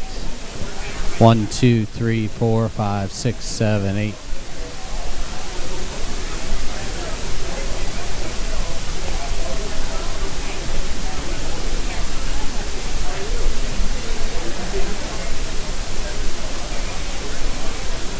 One, two, three, four, five, six, seven, 8.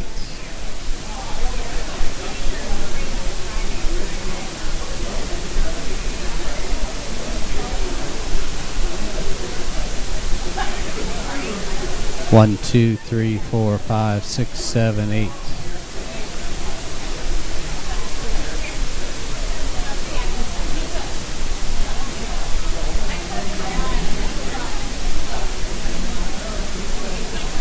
One, two.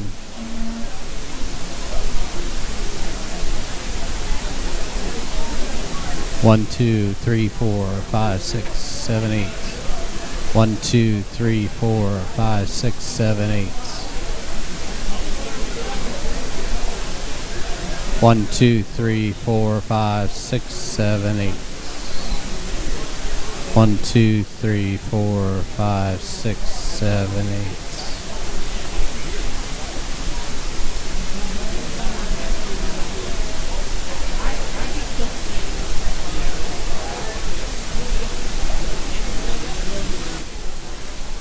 One, two, three, four.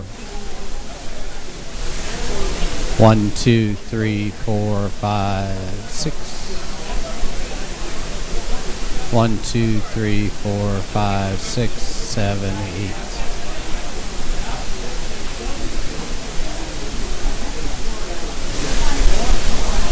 1, 2, 3, 4. 1, 2, 3, 4. 1, 2, 3, 4.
Testing 1, 2, 3, 4, 5, 6, 7, 8.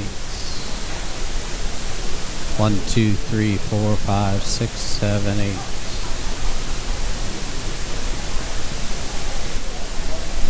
1, 2, 3, 4, 5, 6, 7, 8.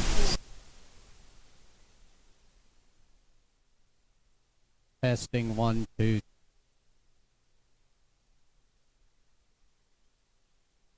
Test.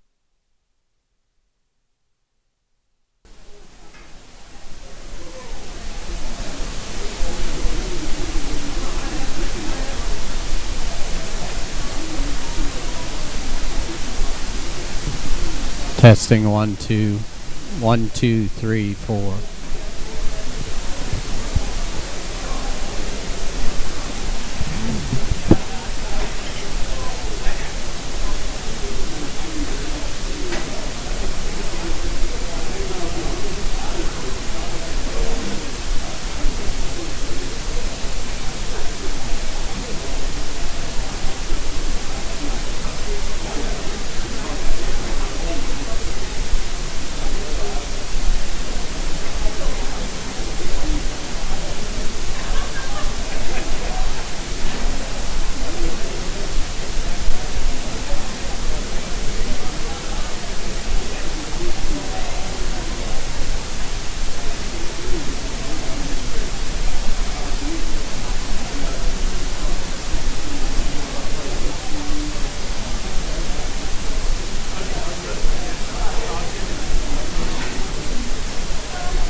Testing 1, 2, 3, 4. Testing 1, 2, 3, 4.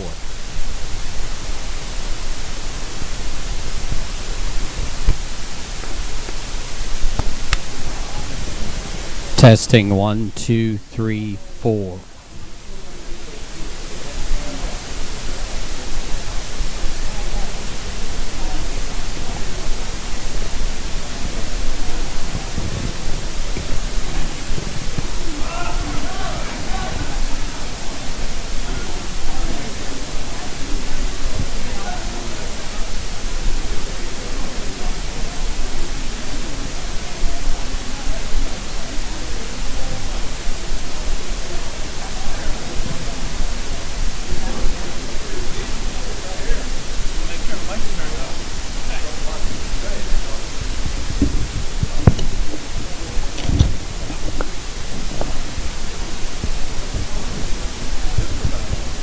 As long as the light's red, it's muted.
shirt off his shirt.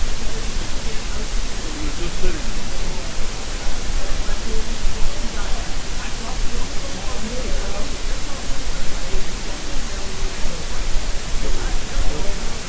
Oh, I'm back to work. I ain't told her. I ain't told her. They're over here by the pizza. They're over here by the pizza.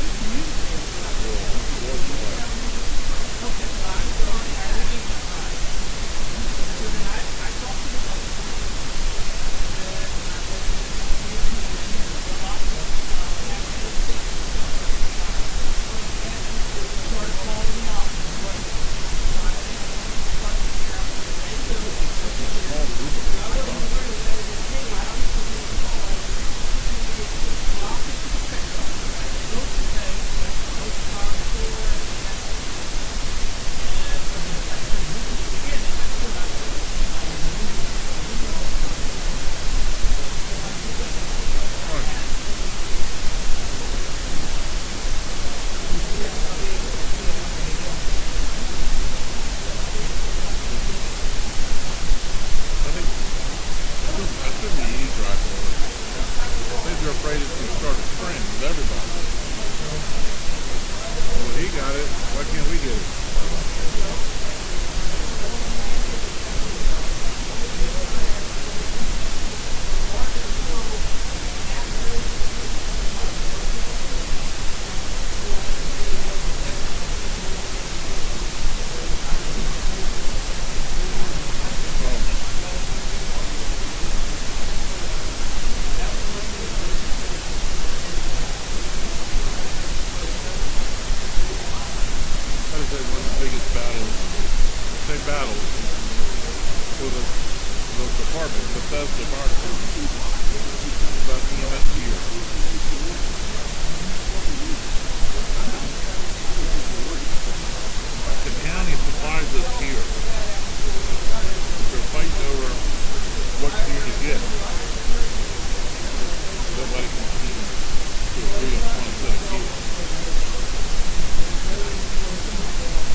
I'm not saying it wasn't earlier heat or anything. You couldn't see it. I was smoking.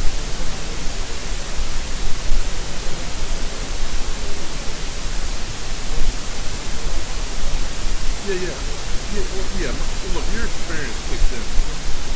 If you're just a junkie and want to go in there, I knew where the fire was. It was in the garage. But it was I'll show you a video. So I bear hugged her. I ran right into her, right to her voice. Brought her back out the same door I came in. Took her to the command post.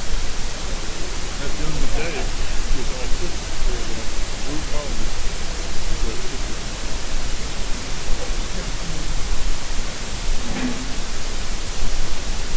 Come over here.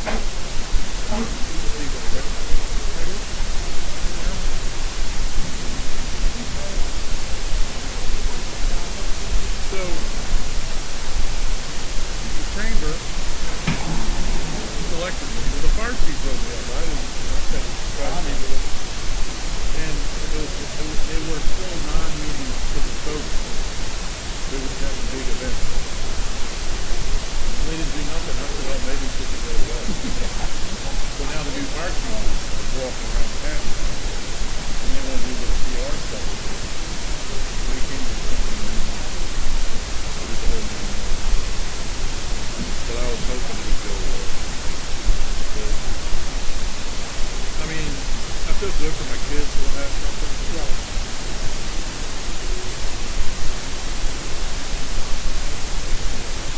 It looks good on my resume.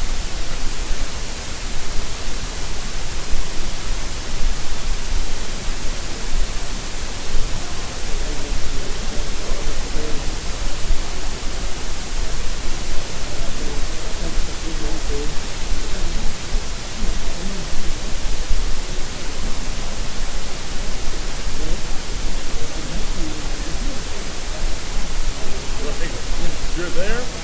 Yeah.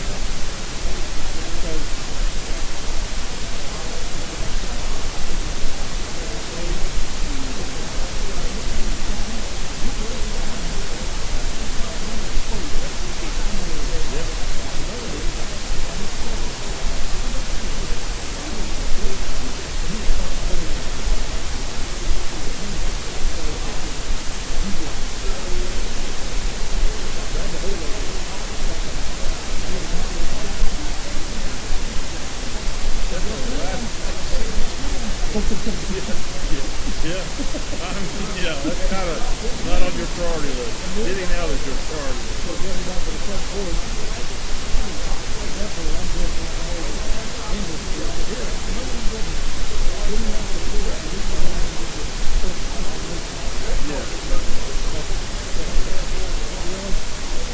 So the scary part for me really wasn't, I was all pumped up when it happened. It was what happened after. The room flashed. 2 or 3 guys from the stretcher are kneeling down to get ready to make it, and they're engulfed in fire. Whoa, look at me. That's fine.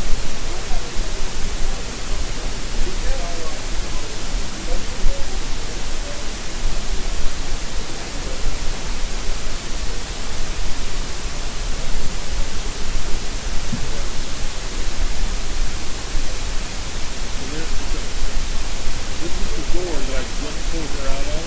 The fire's been out. That's the car being started. That's 13 foot water. And watch what happens here. This is the scary part. For me. You're out? I'm already out. I already pulled her out. He gives me side A. Look at this guy. There's a doorway where they go off. And they're screaming at me. Yeah, I said, open the damn wall. If you listen, I said, open the right. The next person they walked up and got a flare. The boys in front.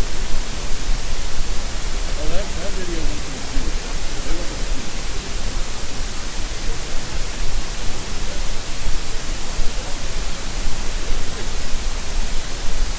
Yeah, I just pulled her out that door.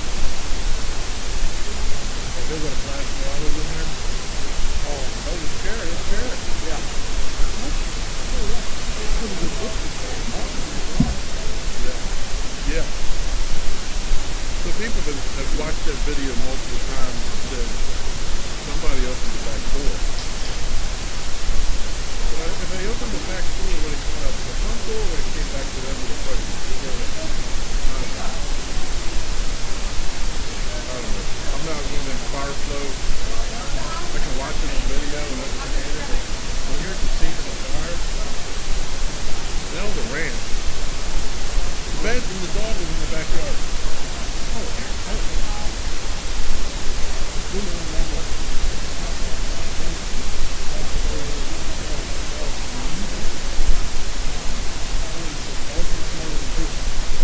know, you gotta be careful when you say it.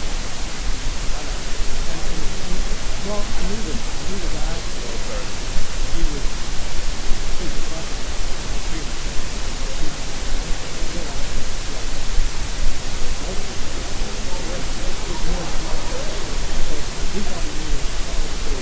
I found a couple cats in my town. Yeah. Under a bed or a corner.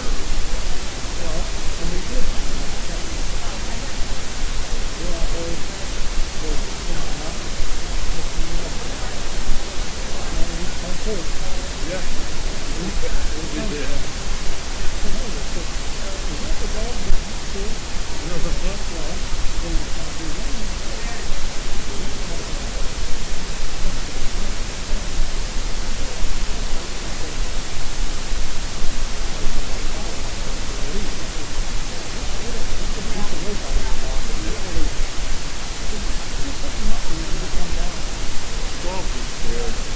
He was. And that's the security for the house and their security. And I said, you know, there was one more. There was a bunch of people running on outside, and he wanted to win. And he said, what's up? That's good news.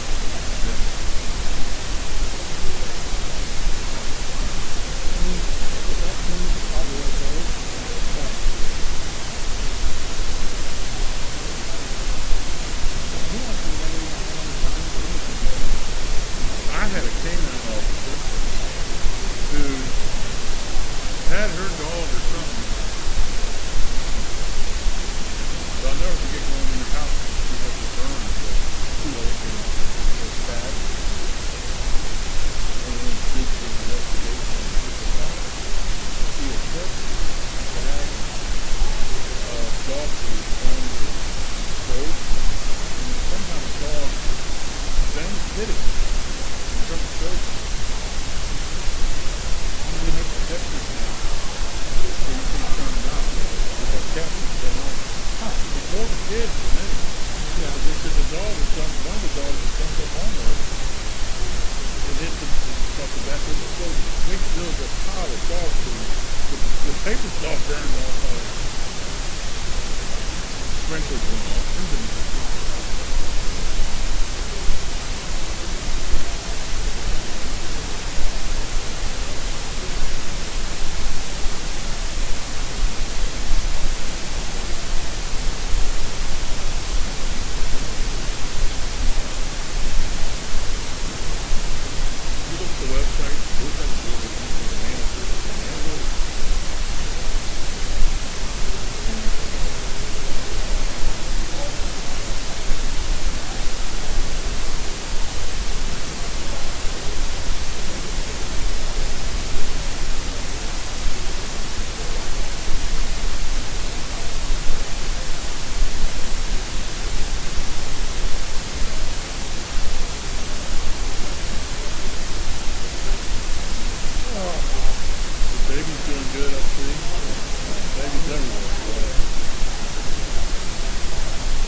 Oh,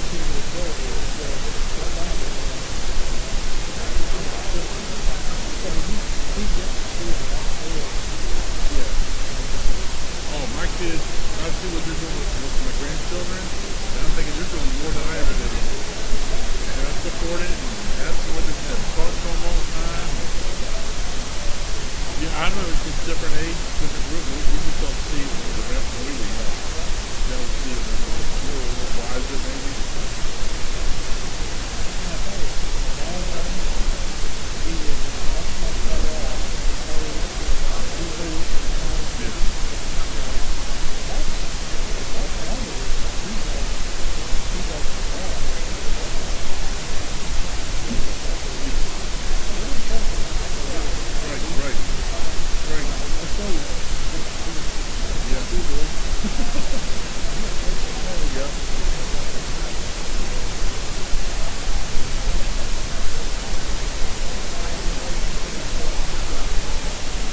My girls never really got into the fire department. My youngest, Megan, did. She riding the fire. By then, she was I got a duty call. The other kids didn't even see me leave that. And so I had a car in the driveway. So Megan rode along with me.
I'm not supporting it. You're your baby.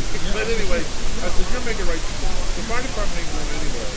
So we found this field of communication. And you have to recruit people. We love it. And maybe so. I got four grandsons, 6 grandsons. Maybe one of them. Yeah. Yeah. He does. He's doing a great job.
Yeah. You gotta do it quick in the morning time. Everybody's talking.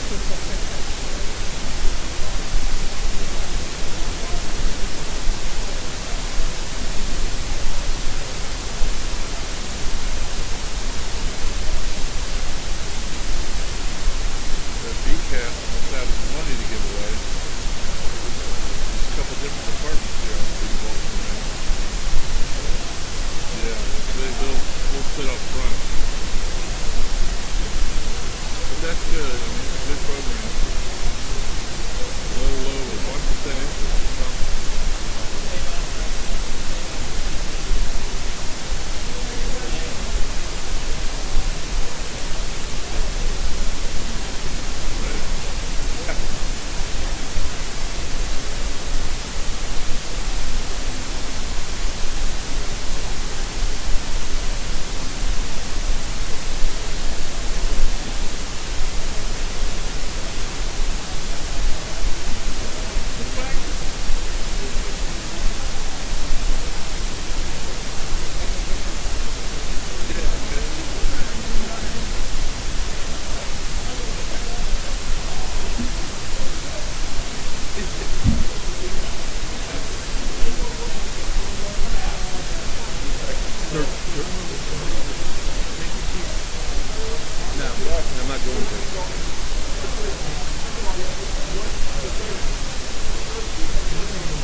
exactly where you're going to be looking because what you got to do, and this is what you're going to do.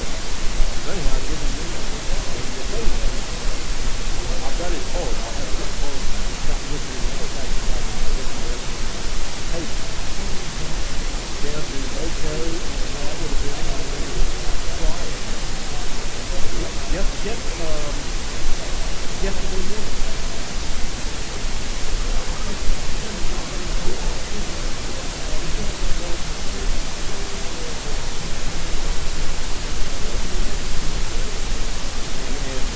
I can only speak for my district, but I can tell you what my fire chief has to do. But you still got to stay home once in a while. Who will tell you the fire code that you have to learn. And that's why I directed it to you. But yeah, that was just yesterday morning. And I've got his phone. I will give you his phone. Okay.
All right, we're going to call the executive committee meeting back on.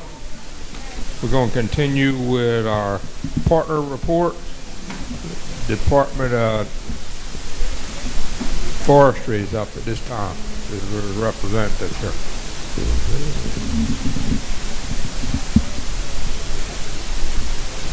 Okay. Skip's there. Him and Smokey's the same age, so maybe he can report for him.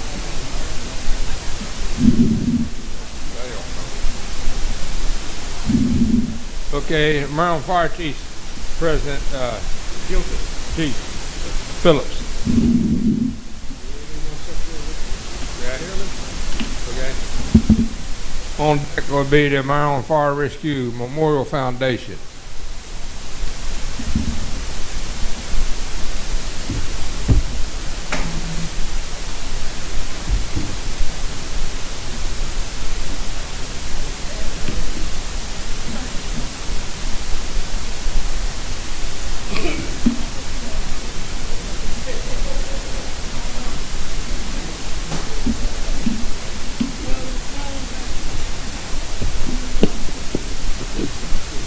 Good afternoon, Mr. Chairman, members of the Executive Committee. Here representing the Maryland Fire Chiefs, first time officially as the President. Thank you very much. Won't keep you too long. I can just tell you that in line with our mission statement for providing leadership sessions, we've got one coming up in December 14th, 15th. 2024 in Ocean City. You can sign up for this if you go on the Maryland Fire Rescue Institute website. I believe the sign-up information is on that. Still working on some of the specifics and the logistics for in January. We have the Mark G. Falkenhand Leadership Seminar. I believe it's on the third Saturday in January, and we have started ongoing chaplain training for the fire chaplains throughout the state. Beyond that, we're like everybody else. We're busy trying to, A, take care of our members out here, and B, find enough funds to take care of them. With that being said, our next directors meeting will be September 26th. We're having them online now, people coming from all over the state, many times, multiple months. So we have those online. Our next membership meeting will be October the 19th. The location, I will find out this coming Thursday, I believe, where that's supposed to be. And the only other thing I've got to talk about is, number one, we do have, for those of you that like chasing a little white ball all over little green pieces of grass, we have a golf tournament coming up October the 5th. It's actually just over in Hampstead, not far from here. Oakmont Green Golf Course. The links for that should be up on our website right now. I'm being led to believe they are. I haven't looked at it today. And the only other thing I got to talk about is marketing of our associations, our MSFA and the Maryland Fire Chiefs. We, both associations, have booths down in Ocean City for MML and for Mako, both in Ocean City and their winter conference. Normally that's in Cambridge at the Hyatt. We've had occasion where we've had the booths together. There are occasions where they're separated. We've had some talks between the two groups. You'll be hearing more on this later on, our committee. Marketing with past President Joel McCrae. But we've been talking about, we got some ideas put forth to you that we've been working on to see how this can work out in the future, working together in the same area, as well as in some cases having them separated so that when people come up and down an aisle, they actually, no matter which way they come, they have to hit the fire service first. And so that's something we're working on. I'll leave it up to Joel to bring it up and discuss this later on in the meeting. Other than that, I have nothing else unless you have some questions for myself. Okay, anybody have any questions? Thank you very much.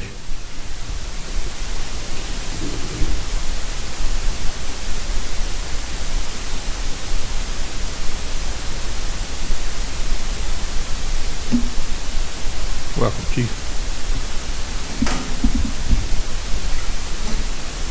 Good afternoon. I'm giving you a written report. I'm not going to read it. Just a couple of highlights. Again, thank you for all that you folks and your different key people did for us for Ocean City. It was positive in many ways, but there was a little negative, and the numbers being down, we saw that in our sales. So with that said, if you didn't get your T-shirt challenge coin at Ocean City, see me before I get out of here, and we'll take care of it. Our next fundraiser coming up is our annual gala, and I've been advised that the executive committee is supporting that cause. We greatly appreciate that. Tickets have arrived. I think it was carried in here this morning, so looking forward to that. As past President Worthington just had me in the backside.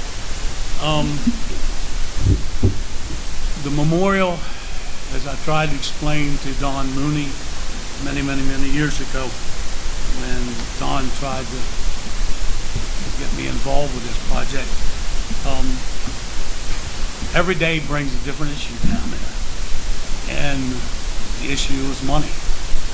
And so, although 2 years ago, or I guess it's going on 3 years ago now, that we got the $250,000 grant from the state legislature, which is greatly appreciated.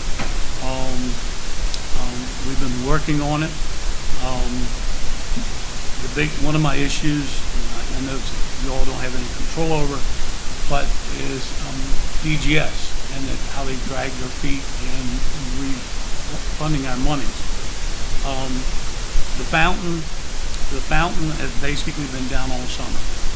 We were fortunate to get the fountain to work for our June program. But when you all, within 2 hours after you all left that facility that day, the fountain was dry. And so we went out, did some research. We finally found, after I went to New Jersey, Pennsylvania, Delaware, DC, and Maryland, I finally found the fountain company right around the corner in Baltimore. And so we're hoping this coming week that the fountain's going to be started worked on, and we hope to have water up within 2 weeks. But again, when I look at our monies that we had set aside, we were fortunate that we don't have to rebuild, but it still costs money. So one thing I'm really asking out of you folks today, I know you have lots of responsibilities with this Maryland State Firefighters Association, but you folks travel the state of Maryland. I don't. I can't. I'm retired, and I can't travel to be at all these county meetings, all these company meetings. And I don't have the people on my committee that's available. I'm just asking, and in a way I'm pleading for you folks. When you travel the state, please put a word in for the Memorial Foundation. And I guess one of the examples that I use that on I've been reaching out to some of the big vendors, because like you all, I see all these new engines, ambulances, rescue squads, and everything else coming into the state, and the different vendors. But when I approach the vendors, here's what I hear. Well, Dennis, we support Maryland State Firefighters Association. Yep, I know that. Dennis, we support the Maryland Fire Chiefs Association. And I understand that. And the list goes on. But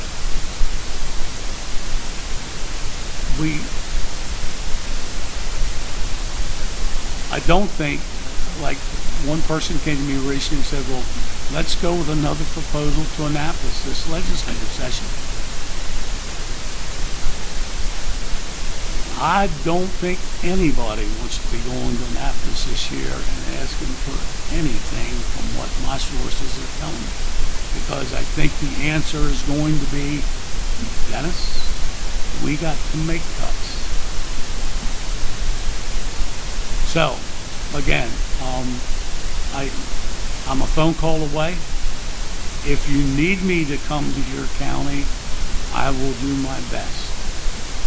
But I'm asking each and every one of you, when you visit your county meetings, put in a good word for the Memorial Foundation. We need money, okay? The checking account is somewhat. I don't want to go in. We currently, again, when the project was set up, there was an amount set aside, at least I've been told, that we got to maintain by the state of Maryland, and that is in our savings account, and that's, I don't want to have to go there. So, I thank you for your time, and any questions? Any questions from the executive committee? Thank you, sir. Thank you. We hear you, and we hope to help you best we can. Thanks.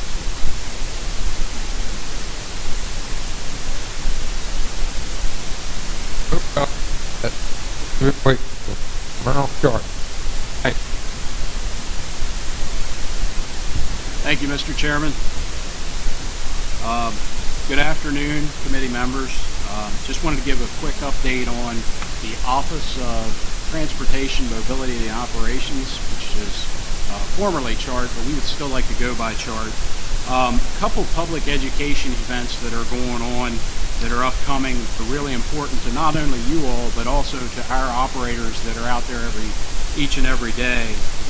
National Move Over Day is October 19th, so if you could help us educate the public and maybe sending social media messaging out during that time frame, it's super important to everybody. One of the things that I want to speak to you all about is just to reassure you. I think it's similar to like whenever we have a public safety or any type of event, we try to say, hey, here's the emergency exits. Well, the Move Over law, just so everybody knows, is that any time you're approaching a stopped, standing, or parked vehicle displaying warning signals, you need to move over, or if you can't, you need to slow down to a speed that's prudent. So I think it's really important that we get that messaging out there. Another thing that's important, I noticed there was another fatality that's really close to home for us as far as a 2024 U.S. emergency responder struck by statistics. Number 26 was just yesterday afternoon, a fire police officer in York County, Pennsylvania, so operating at an intersection. So, this stuff's happening every day, so it's really important that we get the message out there and educate the public. Another big event that we'd love to see you participate in with us, I'm working with the Cumberland Valley Volunteer Firefighters Association on some events for Crash Responder Safety Week. We at SHA, that's November 18th through the 22nd. We've got a proclamation signing plan. It would be nice if each of your jurisdictions would participate in similar type of events. I offer out any of that information that you need on things that you could do. Please reach out. I gave you all business cards last time we met in Ocean City, and again, if you need those, I'll stick around here and I can pass that out, my contact info. But what we're planning to do is we're working on public safety events, education events at rest areas, possible media event along with our MDTA partners at the BWI airport property, as well as some TIM training events. So I'm working along with actually some people in this room on hopefully having events during that week that we can boast that. As far as the national training program, if you had the opportunity, your keynote speaker on Saturday was excellent. Todd Lease did an excellent job. I got to attend both of his seminar presentation as well as his keynote on Tuesday, and that guy's top notch. And I think that the message that he gave is that we need to educate, we need to make our responders more aware so they're safe out there. And that's what I'm here to offer you is anybody, again, you can do it online if you can't make an in-person training through the Responder Safety Network, or you can contact me. We'll do it, as well as our partners at MSFA have a TIM class that you can schedule through the catalog with them as well. So I'm not trying to hold down the only TIM program in town. I just think it's important that we make our responders aware so that we don't add people to that list as well. So what's new for the traffic incident management training program? Version 4 just came out. I just updated the Maryland version, and they've changed the national unified goal. It's the safety of responders and all road users, safe, quick clearance. So really those haven't changed, but they took away the interoperable communications, because we've gotten better with that, and they've added communication, coordination, and cooperation. So all of us coming together, all of us working from all disciplines to make sure that we do safe, quick clearance and we're safe out there. I do have upcoming trainings in different regions, so you'll hopefully have the list. Allegheny, Carroll, Charles, St. Mary's, Washington, Worcester counties I'm working with now. Anne Arundel and Frederick County have huge initiatives planned, as Anne Arundel is planning to train all of their government employees, because they know the importance of teaching the public about laws that pertain to the roadway operations, whether that be the move over law or the fender bender move it. They want to educate people on if you just got property damage, move the thing off the road so that someone's not being injured or killed in a secondary collision. Last but not least, real quick statistics for us. So we do have a regional manager opening that we're advertising at this time, as well as we've got one ERT. There could be some backfill if that's a promotion that someone winds up getting in our service as far as they become the regional manager. So we may have up to 3 positions that we'll be opening up soon. And then last but not least for me is I think it's important to share information when we're getting hit. I think it's important that I know when you're being struck as well. So June, while we were in Ocean City, one of our drivers was struck, his vehicle was struck on Interstate 695, so the inner loop of the Beltway at Security Boulevard. He was operating, had 2 lane closures up, aero board activated, emergency lights activated, and a cone taper in place. And someone protruded through the cone taper and struck the back of his vehicle. He did sustain an ankle injury. He is back to work now.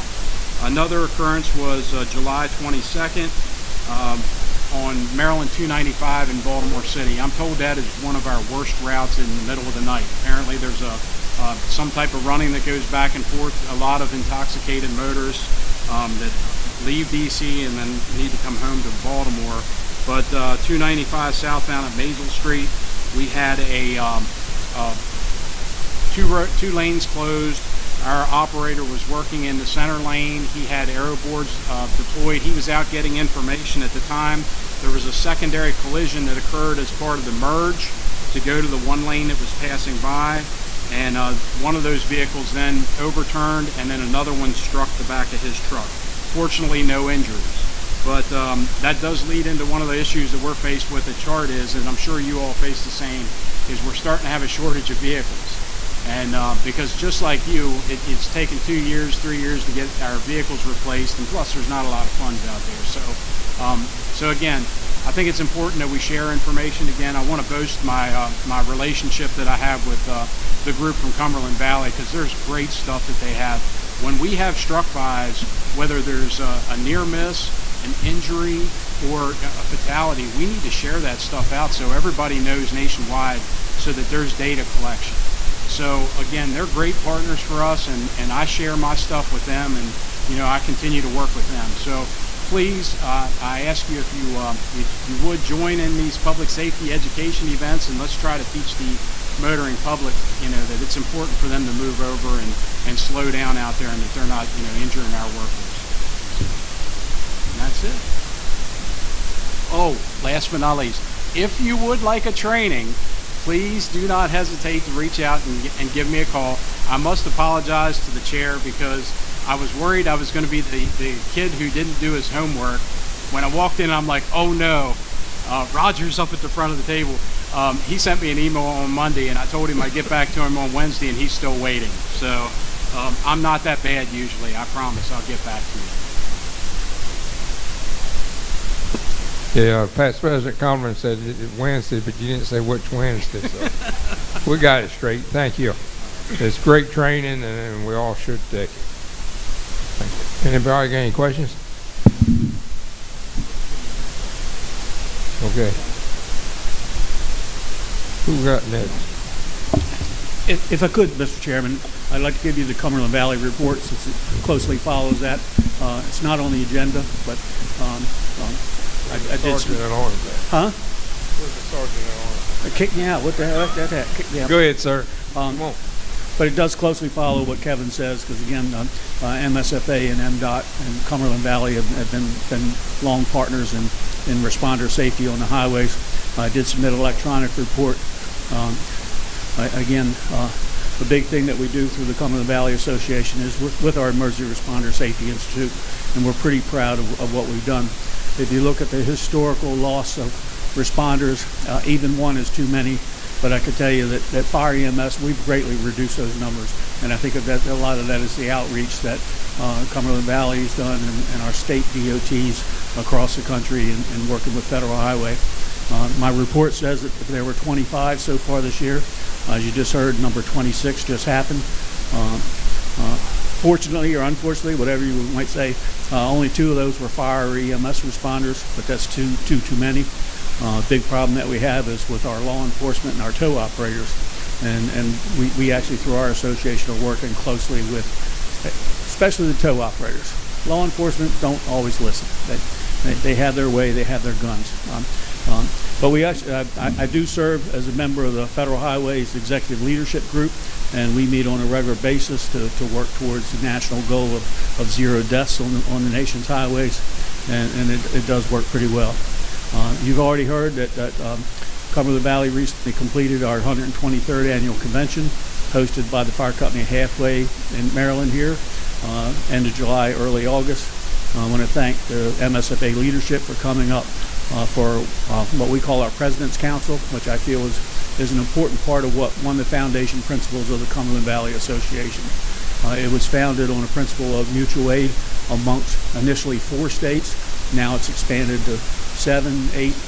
To some degree, we have national and international participation, but we certainly have a minimum of 7 states that participate on a regular basis to talk about issues, challenges, and successes, and that's the goals of the President's Council. And I think there was a lot of good feedback that was exchanged that day. And in fact, Kate was able to offer one of the other states that needed some help on an issue, and we were able to help that. I was honored to be elected for a 2nd year as president of the Cumberland Valley Association. A lot of times that's a 1-year term, but I set out goals for a 2-year term, and the association membership gave me that privilege, and I look forward to it. We did change our name formally by bylaws changes at the meeting, even though last October we did it by resolution, and we changed the bylaws to incorporate that as well as some structure. You've already heard about a lot, but what we do with the Responder Safety Program. We too were fortunate that we just received a new grant through the FEMA Fire Prevention and Safety Grant Program that allow us to continue and expand our offerings. Again, I encourage everyone to take advantage of our free training that's online. We have 48 online learning modules. All of it's free. All of it's about 30 to 45 minutes. And again, each one of those are topical areas of concern to roadway safety. We also were recently awarded, we recently awarded a grant/contract with Federal Highway to do to expand what we call the struck by database. 26 have been killed. That doesn't tell the whole story, because as Kevin just says, how many vehicles have we lost? Maybe not any deaths, maybe or maybe not injuries, but what is the loss out there on the highway? So we've been encouraging people to voluntarily contribute to the struck by database when they have these incidents, so that we can log that. So we've just got some new money from Federal Highway to take what we call phase 3 of that program, to continue pushing out to get those voluntary reports. It's kind of amazing in a way that no federal agency really collects data on either fatalities or statistics. You go to a Federal Highway briefing and they put up the statistics on how many responders, fire, police, EMS, tow, and there are numbers. They're coming from the Cumberland Valley Responder Safety Institute, because again, they help us, I guess, financially, but they don't do their own collection. So again, I think that, the Cumberland Valley Association is important. I encourage you to become part of the group. For just $5, you can be part of that group as well. So I just want to tag on to what Kevin said there and take this moment, and I thank you for the opportunity to talk about some of the programs that we have. And if there are any questions, I'd be glad to answer it. Any questions? The training opportunities are multiple, and don't forget to take advantage of that. Kevin says he will go anywhere. I can tell you I can send Cumberland Valley Responder Safety resources.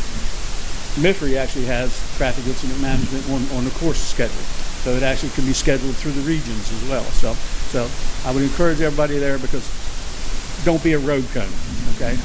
Road cones get clobbered and get killed, and we don't want that to happen to you. Thank you.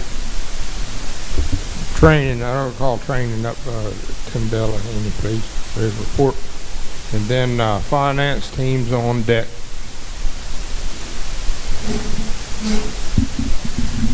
Thank you, Mr. Chairman. Rest of the committee members, first of all, our report has been submitted electronically. There are also numerous copies, hard copies left over at the Secretary's workstation. A lot of this stuff was already covered by Executive Director Cox from MSFA, so I'll just hit some of the highlights.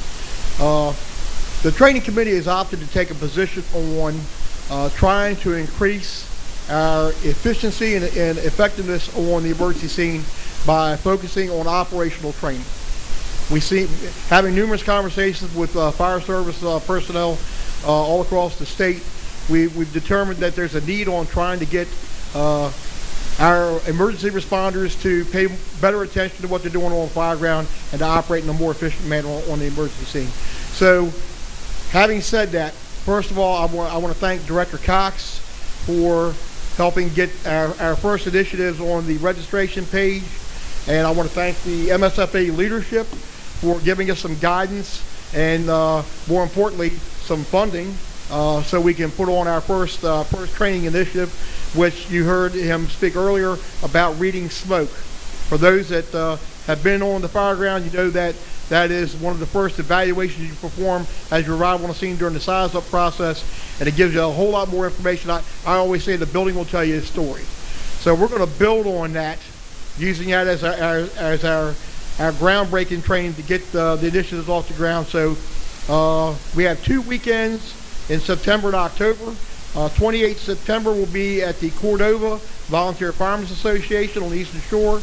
29th September, the Washington County Public Safety Training Center. 5 October at Aberdeen. And 6 October in Hollywood in Southern Maryland. And we want to try to take this training all across the state, have numerous offerings of these trainings, and more importantly, we want to put it in our member companies' firehouses as much as we possibly can. We want to take it to our member companies. So that's our goal.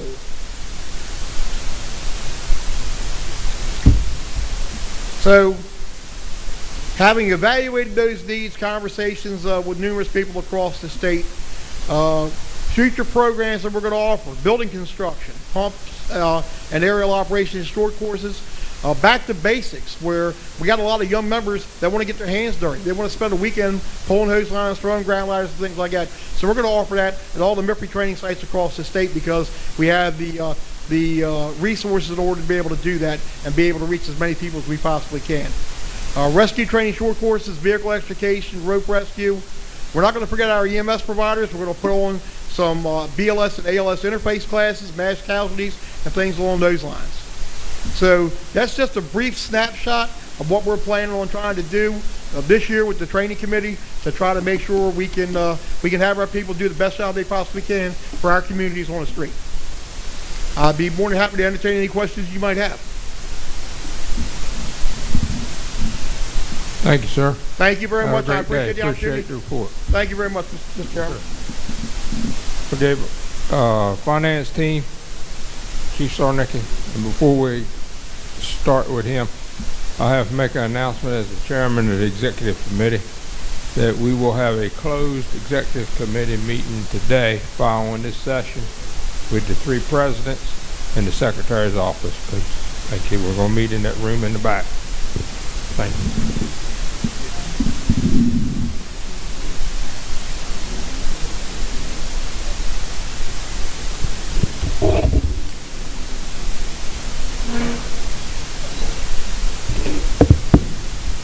So good afternoon.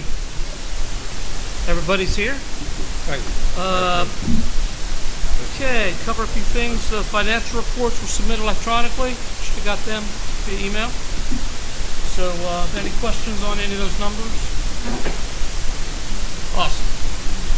The 2024-25 budget was completed in Ocean City and loaded into QuickBooks. We are moving forward with another scope of work with Fight Connor and Associates for the 2023-24 audit financial review. We've signed that agreement and we're working on transferring of the hard files between the Treasurer's Office and the accounting firm.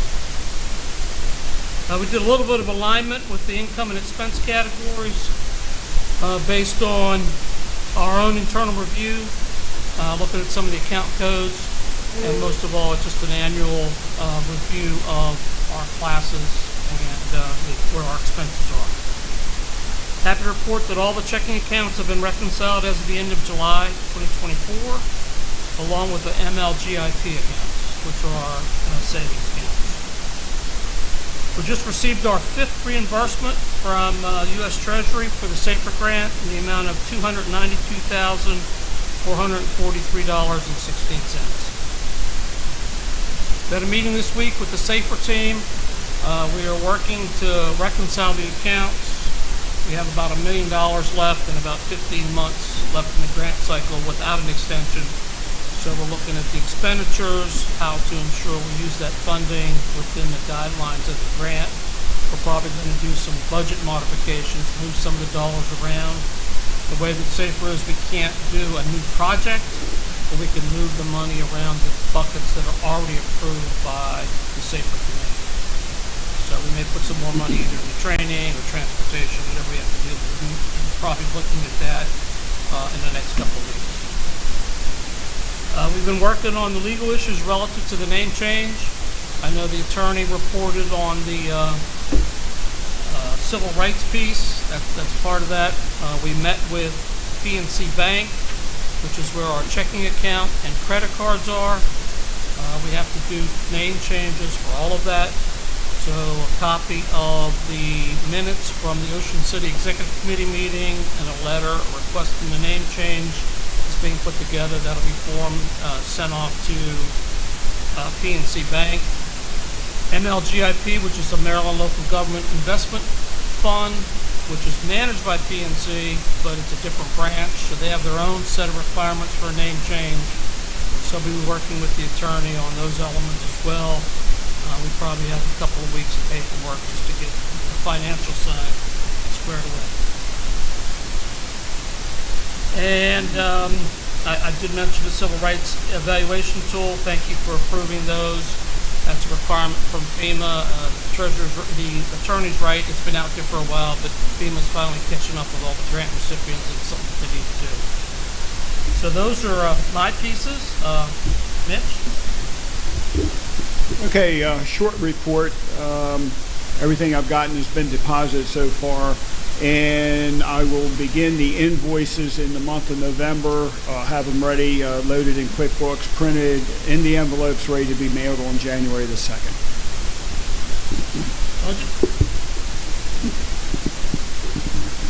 The only thing the Budget Committee wants to add, last year at the last Executive Committee meeting, we talked about the purchase of some equipment. That equipment was not purchased. It's going to be a purchase of a little over $25,000. We do have the money in this year's budget that we can go ahead and and continue that and make that purchase. So we have authorized that. It still falls within the bottom line of the $2,228,885 in our budget. Any questions?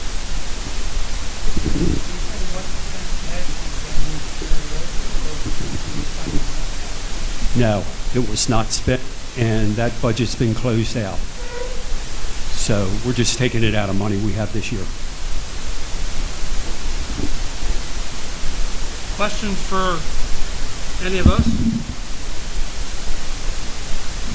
No, sir, move on. Thank you. You done, Mitch? You got your papers up. Yep, Ways you're and Means. Okay, the committee will be going to Ocean City for Sunfest October 24th through the 27th. It got moved out one more week again this year because they've now doing 2 ocean calling festivals. They've added a country festival the second week, so it's pushed everything out. I imagine one of these years we're going to be down there Christmas weekend the way things are going. That's right. Actually, I don't think it'd get any colder than what happened at Springfest. We had 44-degree wind chill, so we're there. Thanks to all the executive committee members, picked up all the tickets at Ocean City. Hopefully you're getting them out. I've already got almost $1,000 back in the mail, so I know, and they're from all different counties, so that's great. I know they're out there. Just the only bad news is I ran the numbers from last year. We only had 42% of companies participate. And again, I reiterate that is only returning, if they return $1, they get credit. So 42% did participate. That means, 58% did not. We had 147 companies that did participate. And it does look like the expenses, and Ron and I were going over them this morning, approximately $27,388 were our expenses, $40,662 was the income, so that leaves us with a profit of about $13,273. I've got some final figures to work through. That's it for the Ways and Means. Any questions? No, sir, thank you.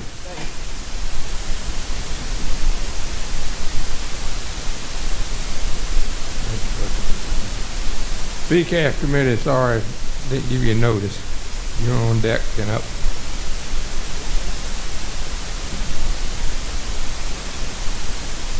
Legislative committee will be next, but we're going to be a few minutes behind that.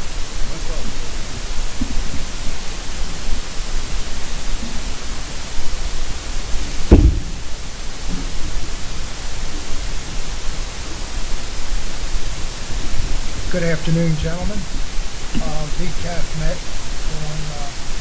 August, and we approved 4 loans. All companies are here right now. Our report was filed electronically. Hopefully you got it. The first company up is Friendsville in Garrett County.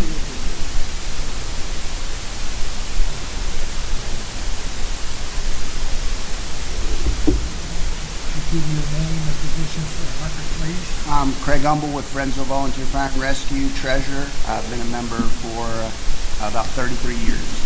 Okay, this is application 8290. Friendsville came to us asking for a loan in the amount of $729,550, which is represents 75% of the value of their project, which is $972,734. They're replacing a 2004 American LaFrance engine that has been involved in several major incidents, and it's outlived its useful life. The delivery time is 36 to 39 months. Motion was made and seconded to approve their loan request after a discussion. Any questions? Do we have a motion to accept Friendsville's application as presented by committee? Randy? Motion made by Randy, second by Tim Dayton. Are there any questions at this time? Are there any questions? Would you please provide us the spelling of your last name, sir? UMBEL. All in favor of said motion? Any opposed? Any abstentions? Congratulations, sir. Thank you. I just want to say how important as the furthest western department in the state, how important VCAF is to support small departments like us. We have used VCAF for our last 4 purchases and have repaid them back within 3 to 4 years early on every loan we've received, and we wouldn't be able to operate without it. So I think it's very important to continue to lobby the state and MHO to try to put money into that because I know funds are extremely low. But thank you. Congratulations and thank you. Next. Next application is from Volunteer Fire Company, Community Volunteer Fire Company Incorporated of District Number 12 in Fairplay, Maryland, near Hagerstown.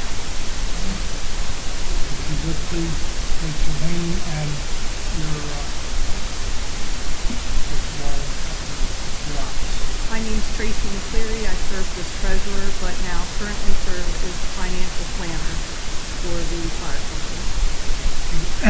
Fairplay came to us with application 8292 for a loan in the amount of $674,205 for a project that cost $898,940, which is 75%, and they're putting up $224,735. They're replacing an engine that is 23 years old, I believe, and it's time that outlived its useful life. After a discussion, a motion was made and seconded by VCAP to approve their loan request. So they're here today. Any questions? I'll take a motion at this time. Member Fishak?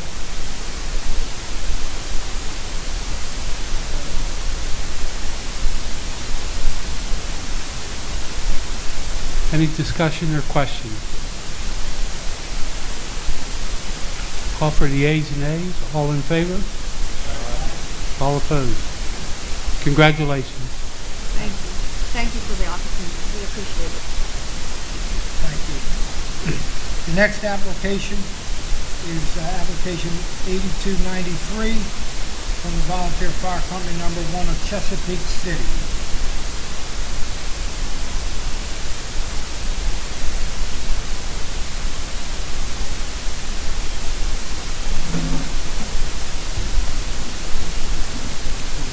State your name and position, please. My name is Grant Untriner. I'm currently the treasurer.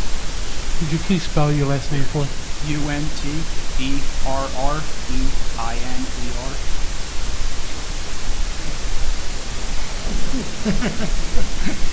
Chesapeake City came to us for a loan request in the amount of $350,000 on a project that's $753,523.64.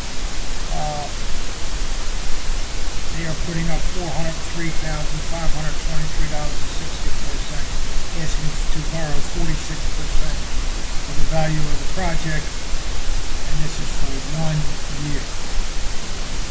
That's all the term they want is a 1-year life. Any questions? Directed to the young man. I'll take a motion at this time. Member Cox? I make the motion. Second? Discussion at this time? Questions? Loan for 1 year for the engine. Any other questions?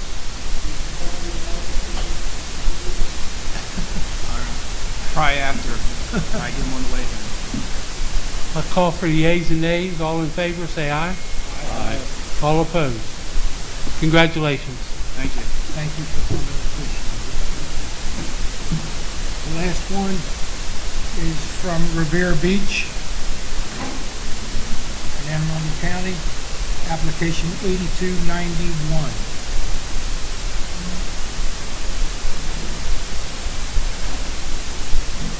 State your name and position, position for the record, please.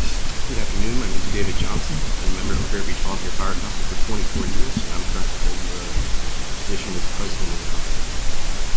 They have come to us and asked for a loan in the amount of $674,860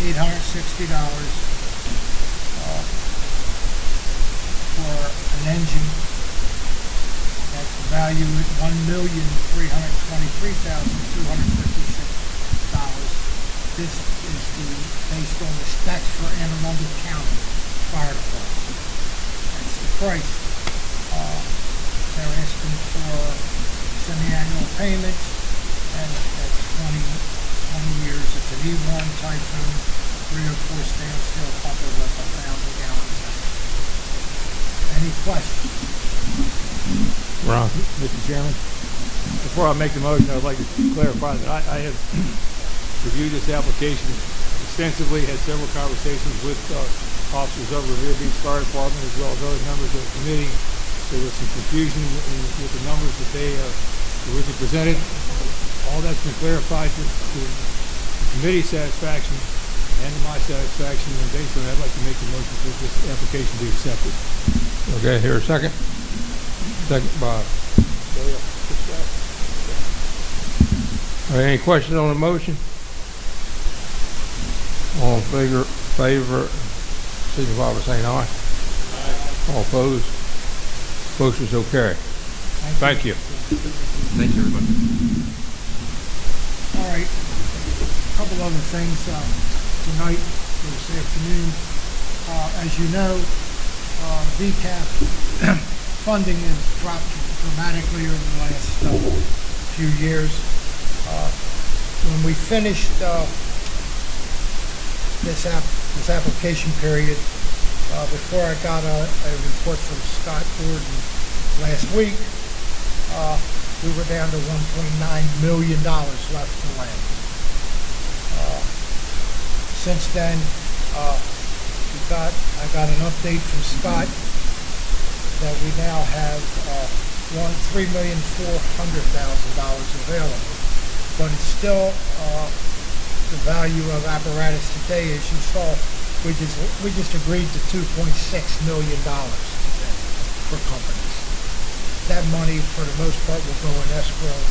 Our escrow account, with this being approved, will be almost $9 million that we have sitting on the side for companies waiting for their apparatus, because as you all know, there's a 36 to 42 month delivery date on engines. So at this time, I'm just going to there was a motion made that we hold off on any new applications for a year, but after talking to several people, we think that we'll wait till the first of the year and see where we stand. And if we get back to near the $5 million mark, we will reopen the application period. But we're not going to open it right now because two engines will put us in worse condition than we are right now. We weren't. So just putting you up to date on that. The other issue, and this was thrown up by Craig Harmon, and it is the administrative rules for volunteer company assistance fund from the Firefighters Association. And the part that we would like to add, where it says Maryland Volunteer Fire Rescue and Ambulance Company's responsibilities, we'd like to add in part 1, companies that sign a contract for apparatus, equipment, or a facility project prior to applying for and obtaining VCAP loan approval are not eligible to apply for VCAP loan or grant, because we're getting many applications over the last several years. Companies wait until the 11th hour and come to us and want their money. Now, we don't want to be in a position where we tell a company we don't have the money for it. Simple as that. But if they come to us at the beginning of their project, rather than at the end, we can assure them that there will be funds for them for their apparatus they want to buy. Just something for y'all to think about. it's a proposal that we want to add to the recap rules. I mean, I don't know if that's, if anybody has any questions or anything, we'll try to answer that. We just want to be brought on board up front rather than the backside, which makes it easier for us so we know how much money we really have.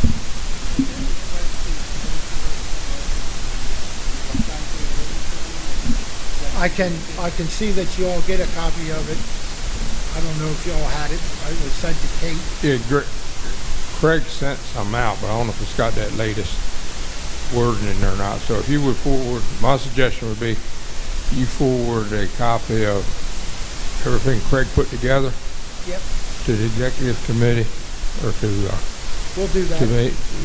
To Kate, and she can send it out, or to Doyle, and then let them send it out to us, and certainly then we can discuss that. And I don't know, Mike Barlow left, but someone might be able to answer. Do we have to take any action on their operations, or is their committee eligible to set up their own guidelines?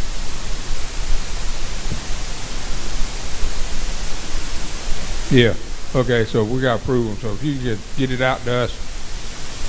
Yes, sir.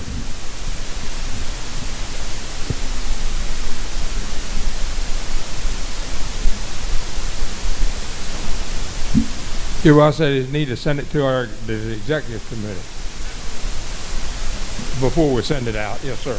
I'm just saying we need to see it and discuss it, and then bring it back at our December meeting and go over it. Or if we got any questions, my suggestion would be to the executive committee. Once you get a copy of that. You get this, so that y'all can have your discussion. And if you got any questions on it, we'll email them back and forth among the executive committee. So at December meeting, we can take action if we need to. That's my point. That's what I'd like to see done. You know what I mean? To give us all, and the three presidents, because I know First Vice President Charlie called me and talked to me after he was at your meeting. Right, and so we all want to be on the same page. That's all I wanted. It's all on the same page. We just want it clarified so that nobody's getting their feelings hurt. Yes, sir. One more thing. Mr. Chairman, Joe. Go ahead. That's not in writing now. I thought that was common practice, that you didn't sign a contract until. Obviously, it's not, because Craig researched it. Okay. Came up with, I was always under the understanding that that's the process. Obviously, it was not, because he researched it and boldly put this out that we wanted to add that to it. So, one more thing, and this isn't hard to do, as was heard that MDEM's moving down near the airport. Stated earlier today, I was told that by Scott Gordon earlier last week. He has asked for us to help them. As you all were aware of, when we changed from Maryland Military to MDEM, there was mass confusion among companies as to where to send their payment checks. So some of them wound up at MDEM, not at MDEM, but at the Department of Military, and it became a real hassle to get the money. And finally, they got a post office box open in Reisterstown, where we've got everybody now sending their checks to Reisterstown, to the post office box. Now, they're going to move to near the airport, which I think is near Severn, Maryland, the closest post office, or Linthicum Heights. So they're going to open a new post office box there. But Scott has asked for our help to see if we could get the post office box in Reisterstown kept open for at least a year, so that all this information can be given back out to the companies as to where to send the checks to. It's a simple thing. We don't want them going to not to a closed post office box, because then everybody will be confused. I mean, just to talk to whomever at Maryland Military, the state, keep that post office box open, because it's only $100. Well, Ron, is that a post office box maintained by the MSFA exclusively for the purpose of the No, maintained, as far as I know, it's maintained by Maryland Military, MDEV. You're asking us to pay for the, keep it there, which No, I have no problem. They just want some help to convince the state to keep the post office box open. You trying to take it free. I mean, it's $100 or $120. You call for a motion? No, hold on. Yeah, wait a minute. Steve's up. I guess we could take a motion and then do the discussion, but whatever. Go ahead, Steve. If you want the, We're going to do you. Go ahead. We won't go motion yet. I was going to say, Get it aired out. as budget committee chair, I'll get with Russell and see whether they can do it, or I think it's $100. We'll work out something. Yeah, Okay. we just want to make sure the money gets back into the account without getting lost somewhere in whomever. It's worth it for us to pay for that box for a year to make sure that we get the money that comes into that box. I agree. So, at your pleasure, if it's the pleasure of the executive committee, I'll work with Russell. Okay. Randy.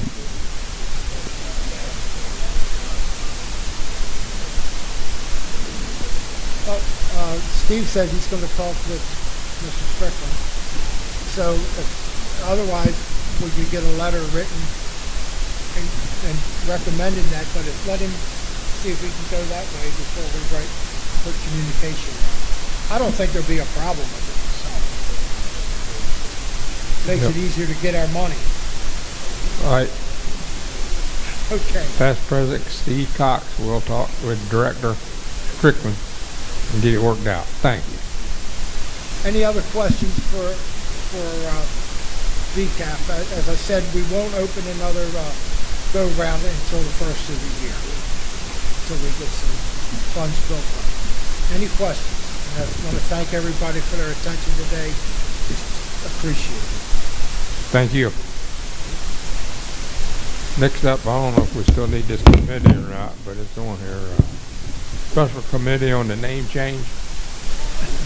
I didn't think so. Thank you. I just copied the last agenda, so there we go. What I was told to do, so I did it. Federal well, wait a minute. I'll just skip right over you. I went to the next line. You're up there, Chief Legislative Committee. I skipped one. I've been skipped before, so I'm ready. All right, told him he was ready. He was up next. I'll do get this. What's going on? What's going on?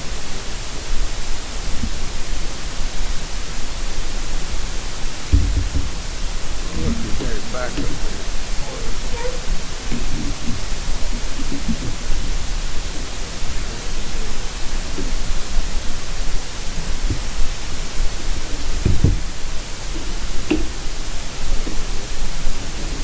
Good afternoon. Thank you, Mr. Chairman, members of the Executive Committee. Bob Phillips here with a report of the Legislative Committee. I followed my report. I'm just going to hit some of the high points of it. Since our last meeting in Ocean City, as a committee, we met with the President's office to get their agenda items for this upcoming year. Out of that, the agenda they gave us, I'm going to briefly go over that and what's happened with it since we were there. For the most part, we're going to be working to find additional funds. One of our priorities is find additional funds for the VCAP fund itself. And along those lines, as of last week, I spoke with Speaker Pro Tem Dana Stein, and he has graciously agreed to help us find these funds and help us find delegates that will sponsor our bills and fight for us. He asked that I send some information to him. I wrote a 2-page report trying to give an overall view of what the VCAP does and how it does, what it has done for the fire service. He received that, and he called me back and asked if he could share that with Speaker Adrian Jones, which I said, of course. This past Thursday, I had a chance to speak with the Speaker of the House, for 5 to 7 minutes. It was a private conversation. There was no interruptions, thank goodness. You don't normally get that.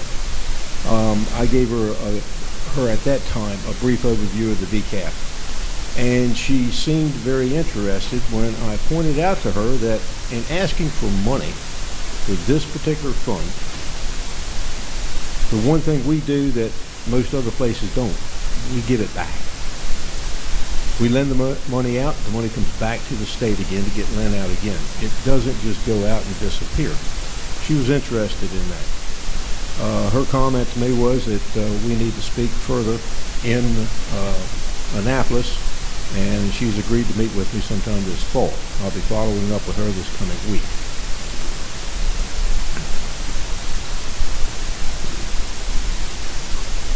This past year, the AMOS fund did get $1.5 million added through the MSFA funding. We're taking a look at this to see how maybe we can find a continuous avenue of revenue through the initial $1.5 million funding. We're still working on that. Don't have a lot of progress there other than just asking a lot of questions. We're still working on the income tax subtraction bill to move us to $10,000 income tax subtraction for our members. I've spoken with Senator Jackson. He has agreed to sponsor the legislation again this year. Again, speaking with Speaker Pro Tem Dana Stein, he agreed to sponsor it on the House side. Since that time, Delegate Stuart Schmidt has come out. He helped us with that last year. I'll be back, and that just came up yesterday, I believe, actually Thursday night. And I'll be back with the Speaker Pro Tem about how to handle that. So we're making inroads right now. We've got people lined up on a lot of our bills, pre-filing our bills this year. We're ahead of the curve, thank goodness, first time in a little while.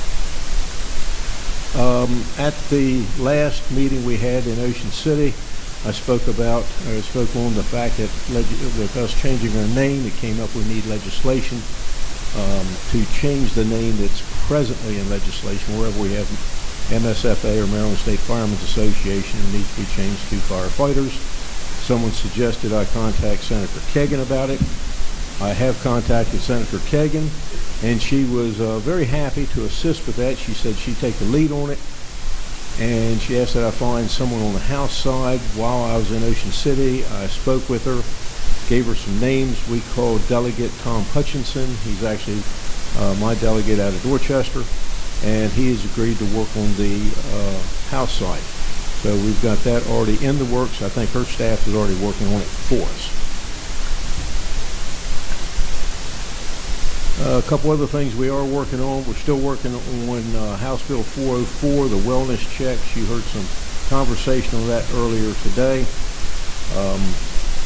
This has been ongoing work, making phone calls and having meetings on this so that we can be prepared. We've had a lot of good reception from both delegates and senators on this, willing to work with us to get this changed.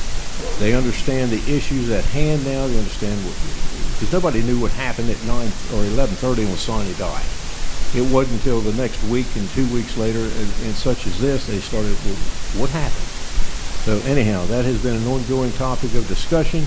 It's still ongoing, but we are making headway to get that taken care of this coming year. Work still continues on the MACO recruitment retention bill, Senate Bill 414, which was passed last year. We got legislation passed to assist with education of the fire service, but we didn't get any funding. Right now, MACO, of course, is leading the charge on this. It was their bill, but we're working with them to see how and where we can get some funding. Arrangements have been made for the 2025 legislative reception this coming session to be held at Lord Calvert House. That will be on January the 21st. We were doing it the Tuesday after the opening ceremonies, which gave us less than a week to get up there, get the message out, do everything we had to do. This will actually be 2 Tuesdays after opening session. Gives us an extra week.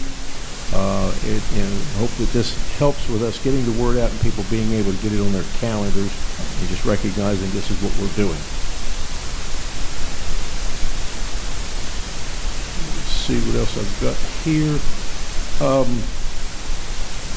Thursday night, I was attending a reception that's put on every year by Senator J.B. Jennings down to the rope walk. A young lady from Kent Island and I happened to be standing in line together and got talking with each other. And I bring this out because this is an ongoing problem. I have spoke with Director Cox and his Chief of Operations, past President Steve Cox, about this.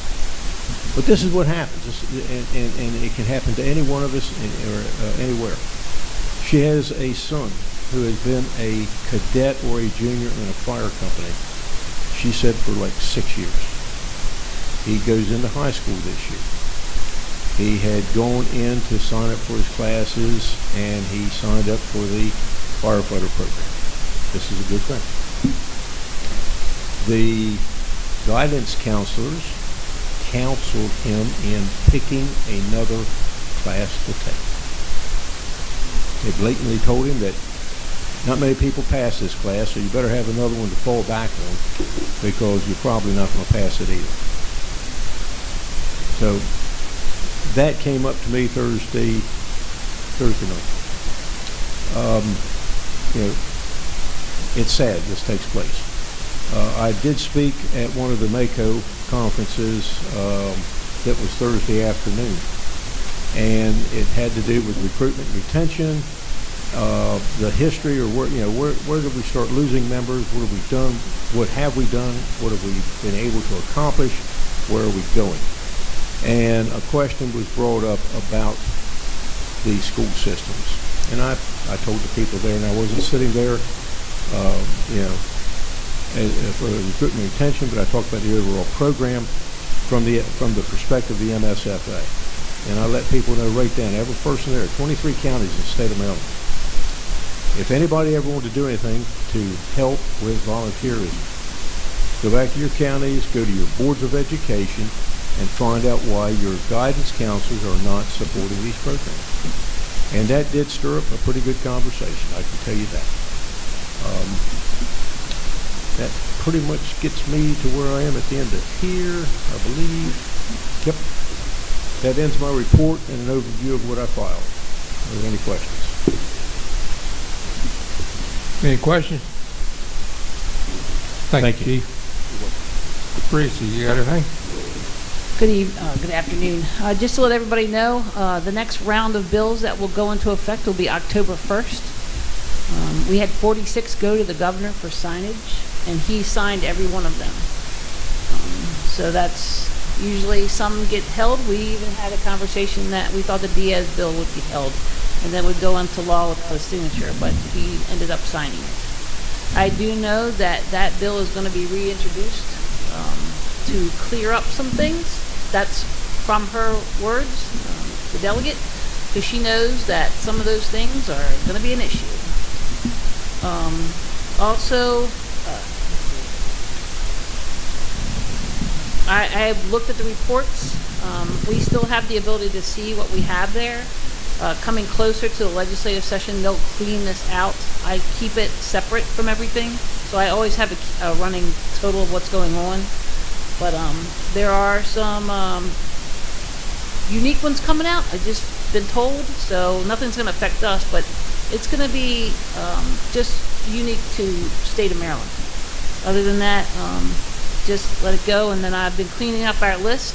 We have 298 people that receive our email list because there's some changes going on in Annapolis again with some new committee appointments that the governor is taking on from the state legislators. Those people will be replaced.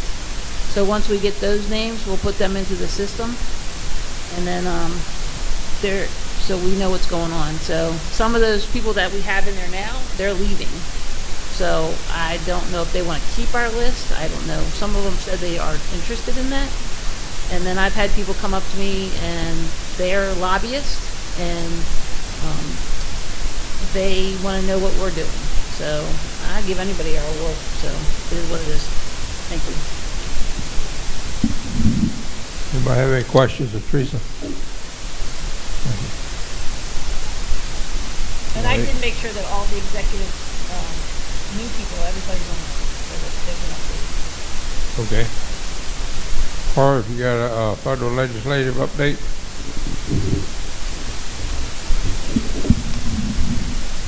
Yes, sir.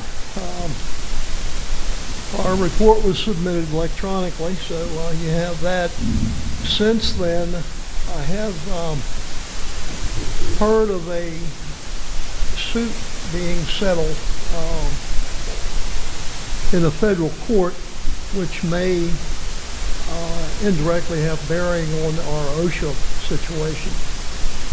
The automobile industry was tied up in a suit for quite some time with EPA, among others, and it's the same issue of federal agencies overreaching their authority. This particular thing, I'm trying to find out more about it, but this was a case where the court found for the plaintiff and agreed that the federal agency was exceeding their authority in some of the rules they were establishing and enforcing. So we'll try to find more for that. I'll have more for the next executive committee meeting, I hope. And but I think it, although it would be indirect, it may have some bearing on OSHA. That's about all I have today. Thank you. Okay, any questions for the Harv? Okay. Go ahead, Bob. Yeah, to follow on to Harv, just to let everybody know, the NBFC legislative person is, they're going to be holding a webinar on August the 20th at 2 o'clock on how to prepare for testimony before OSHA. So I thought we'd get to you. Also under federal stuff, we have one of our congressmen who is not a member of the Congressional Fire Service, and that is in District 7. Can't think of his name right now, but anybody who would live in District 7 and would be able to talk to him, let's see if we can't get him on board. And then we'll have everybody on board until the election's over. Then after the election, we'll probably have to go back to work again. So get any of the new people coming into Washington on board on the Congressional Fire Service. So just thought I'd bring that up under federal legislation. Okay. You have an out-of-state coordinator report while you're sitting there? Yes, sir. I submitted my report, and I hope everybody got a copy of it. We had a good turnout at the President's Council meeting. I want to thank President Kerry for inviting our members, our partners there to put on it. And the next convention will be in Newport, Pennsylvania, in August, first weekend of August of 2025. So, just a couple highlights. And you heard Eric, past President Smothers, talk about our recruitment and retention program last year when he was in West Virginia. We were talking to one company down there, and they evidently took his program and our program and run with it. They took in 14 new members this past year and only lost one. I thought it was very good from how they did the recruitment program with the mentorship and everything. So that was good. And one highlight, I guess, in my report, our first vice president, while we were in West Virginia, did have the chance to have a photo op with their governor, Jim Justice, and his partner, Baby Doll, which is a nice big bulldog and travels with him. Our first vice president had a photo op with him, got a picture with him together. And the governor was at their convention and signed 2 bills that affected the funding for the West Virginia Firemen's Association and the membership company. Thank you. Thank you. That's it. You got something else? Chief? Yeah. Thank you. Oh, at least Teresa got her hand up now. Can I just add Yes. something to the nearest discussion? I did send Craig Weinstock at nearest a question to him. I do know that there's 7 that the state has seen as vendors, but he told me that a couple of weeks ago they opened it up to over, so far over 30 different vendors requested access to the API sandbox environment. This ranges from all of the largest RMS vendors that immediately come to mind or to a wider range of smaller vendors that predominantly serve the volunteer community. There has also been a number of CAD vendors that have requested access. They're working on that, so at least everybody knows that there is a large amount of vendors that have applied to help support this program. So we'll get that to the Secretary's office for the answer. Thank you. All right, fire laws book and then 17 state circles on deck. Mr. Chairman, as far as the fire laws book, until decision is made of what fire code we're going to go with or what edition, there's no sense printing the books. I yield my time to past President Frank Underwood.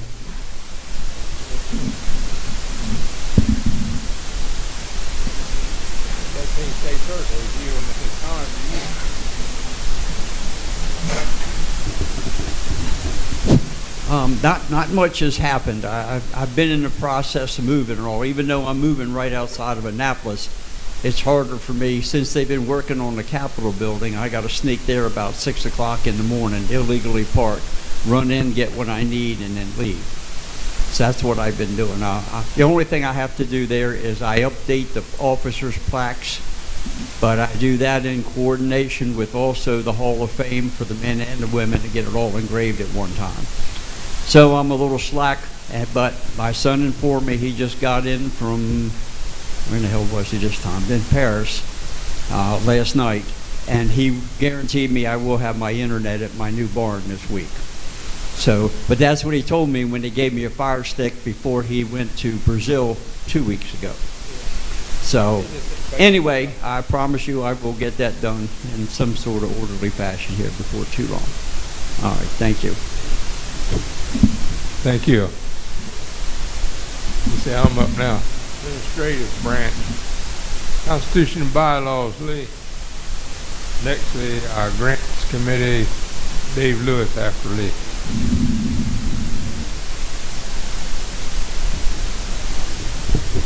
You all have my our report. I really don't have much to add to it. I did, as I said, I did edit the Constitution and bylaws to reflect the passage of the amendments last year.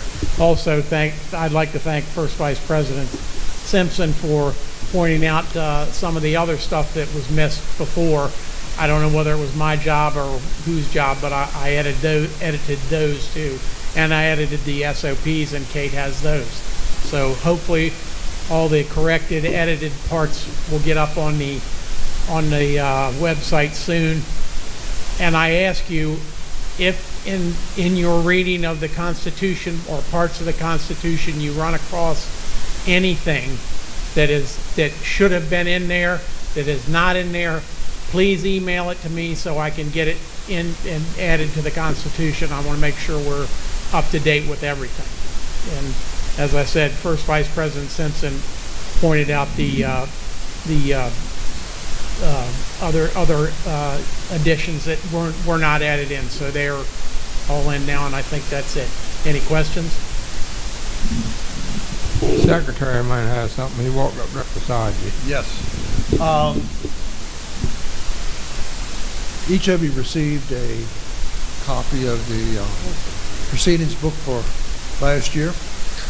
Yep. Inside of it is a section on the Constitution bylaws. At this time, disregard that. Is incorrect. A new copy will be forthcoming to each and every one of you that you'll be operating from.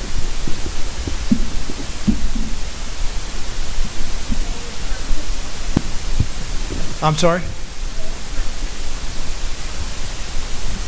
pictures, he said. No. Okay. Thank you. No. And, Yeah, you done with leading? Yeah. Okay. Grants Committee report was filed electronically. I do have some updates for you. We continue to track the awards for the fiscal year 2023, Big Three, AFG, SAFER, and FD&S. As you've already heard, the big move that was being worked at a national level was the reauthorization, and we were pleased. Actually, MDFC had two people present when President Biden signed that legislation on July 9th that extends it through fiscal year 2028. So we're in pretty good shape there. The applications for the 3 grant programs were reviewed April, May, and June, and awards started promptly in July because they had to spend all that money by the end of September. AFG, update the numbers. Yesterday's awards were big. They're actually, the numbers I'll update you as of yesterday, there were 1,434 grant awards for $258 million. Maryland departments have received 22 of those awards for a little bit over $3.4 million. And you heard earlier, one of the good things was MIFRE did receive one for $429,000. SAFER awards have started to come out, but my previous report was that there were just 5, and all those were hiring. There were actually now 69 awards through the SAFER program for $25 million. 12 of those are hiring, and 57 were recruit and retention. Unfortunately, so far, none of the SAFER awards were for Maryland departments. Fire prevention and safety, there have been 50 awards so far for $8.7 million. There were 3 awards within Maryland organizations. One of those was MDFC, one of those was the National Fire Sprinkler Association, and one was for the Society of Fire Protection Engineers. So actually no departments in there. I did also mention that Cumberland Valley, although we're registered in Pennsylvania, did receive an award. So all of those awards must be completed by September 30th because of the expiration of funding. And as you can see, with 500 AFG awards yesterday, they're pushing them out about as quickly as they can. Look into the application cycle for fiscal year 2024 to actually start in the fall. Probably looking at October, November, probably November, December time frame for AFG, SAFER, SAFER, and FD&S shortly after the first year. And to do encourage the leadership of MSFA and Maryland Fire Chiefs Association to kind of coordinate and discuss possibly putting in a new SAFER application. As you heard earlier, our application runs out the end of next calendar year. So next year, for the fiscal year 2024 time frame would be the time to put in a new application, because you don't want to wait till the next cycle and we'd end up having a gap in funding. And I think we've done great things with our SAFER program, and I think we ought to continue to build upon that, which means we really need to think about putting a new application in the next cycle. We'll continue to monitor the application process and provide support and assistance to anybody that requests. That's my report, unless there are any questions. Any questions? Thank you. Sergeant at Arms with the investigating committee on deck, Ron Block.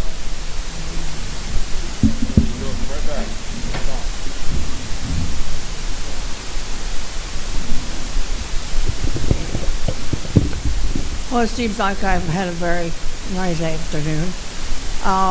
And everybody, please listen to when I come around or say something, because the people up here want to hear right. They just, some of them have complained they can't hear because of the mumble in the back. That's all. Thank you. Thank you. Ron Block, Investigation Committee. Thank you, Mr. Chairman. We don't mind, I'll speak from here.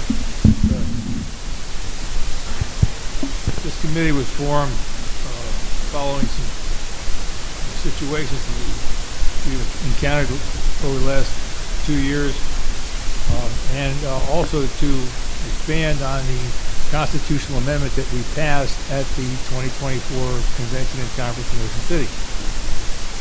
The committee is looking at several things to amend the amendment, if you will.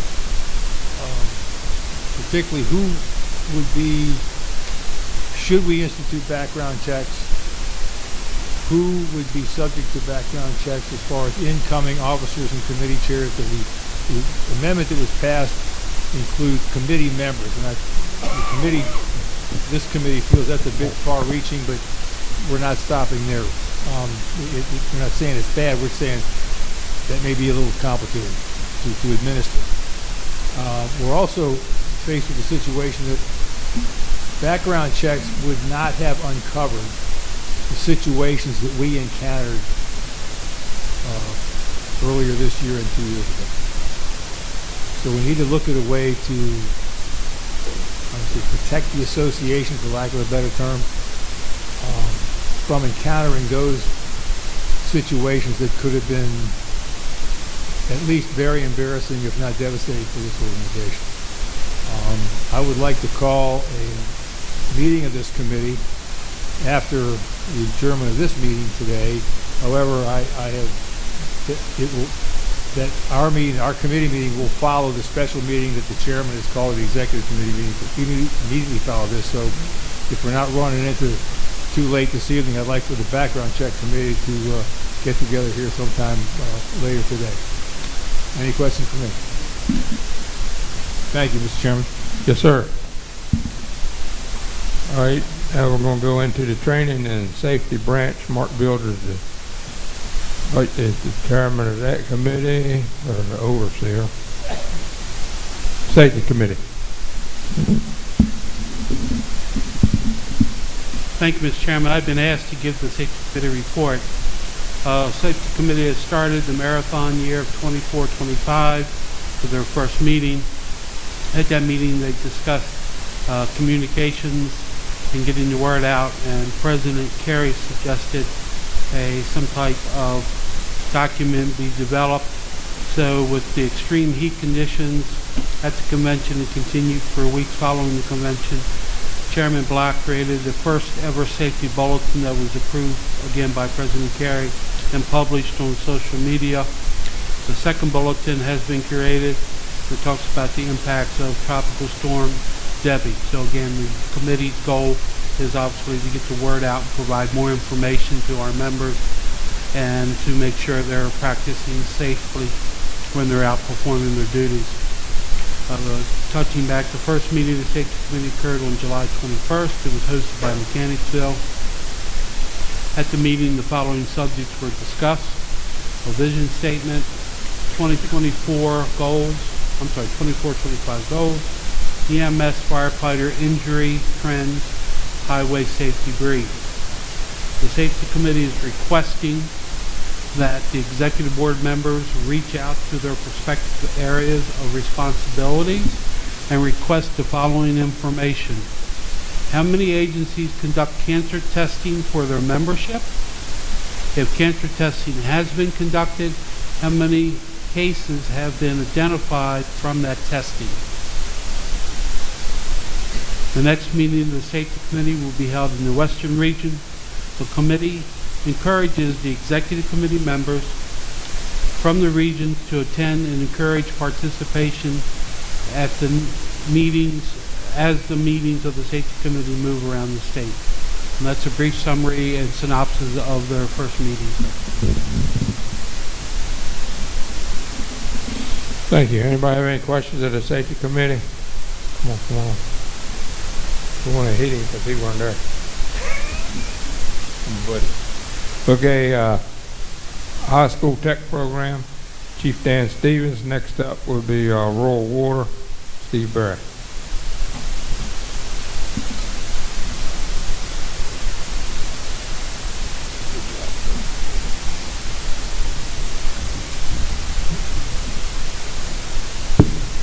Okay, thank you, sir. And committee members, the counties that have a high school program are running currently. We don't get too many calls for information because these programs are pretty much well established and self-supporting, so that's a good thing. But we stand ready if anybody needs anything. on the high school programs, we'd be willing to help them. We've been trying to contact the coordinators and to get more information on the number of students and what they're teaching, and see if we can offer them any assistance. But we don't really have contacts for every county, and I'd like to ask if you please provide me with the high school cadet committees or the members or the representatives from your county that work on these programs, so we can get a better list and be a little more active in communicating with them. And we continue to monitor, although there's hadn't been much activity on it, on the 16, 17-year-old interior firefighting issue. So we'll continue to look at that and see if anything comes up.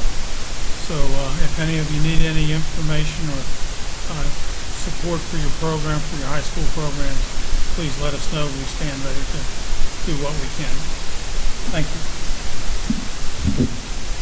Yes, sir, Chief.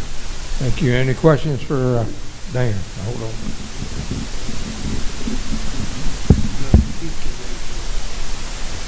Oh. Dan, have you seen the bulletin that was put up on NIASH, safety and health considerations for junior firefighters? No, I don't think so. All right, I have a copy here. I'll give you. Okay.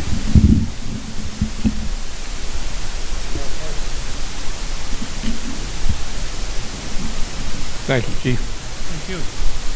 Steve, you're up. All righty, thank you.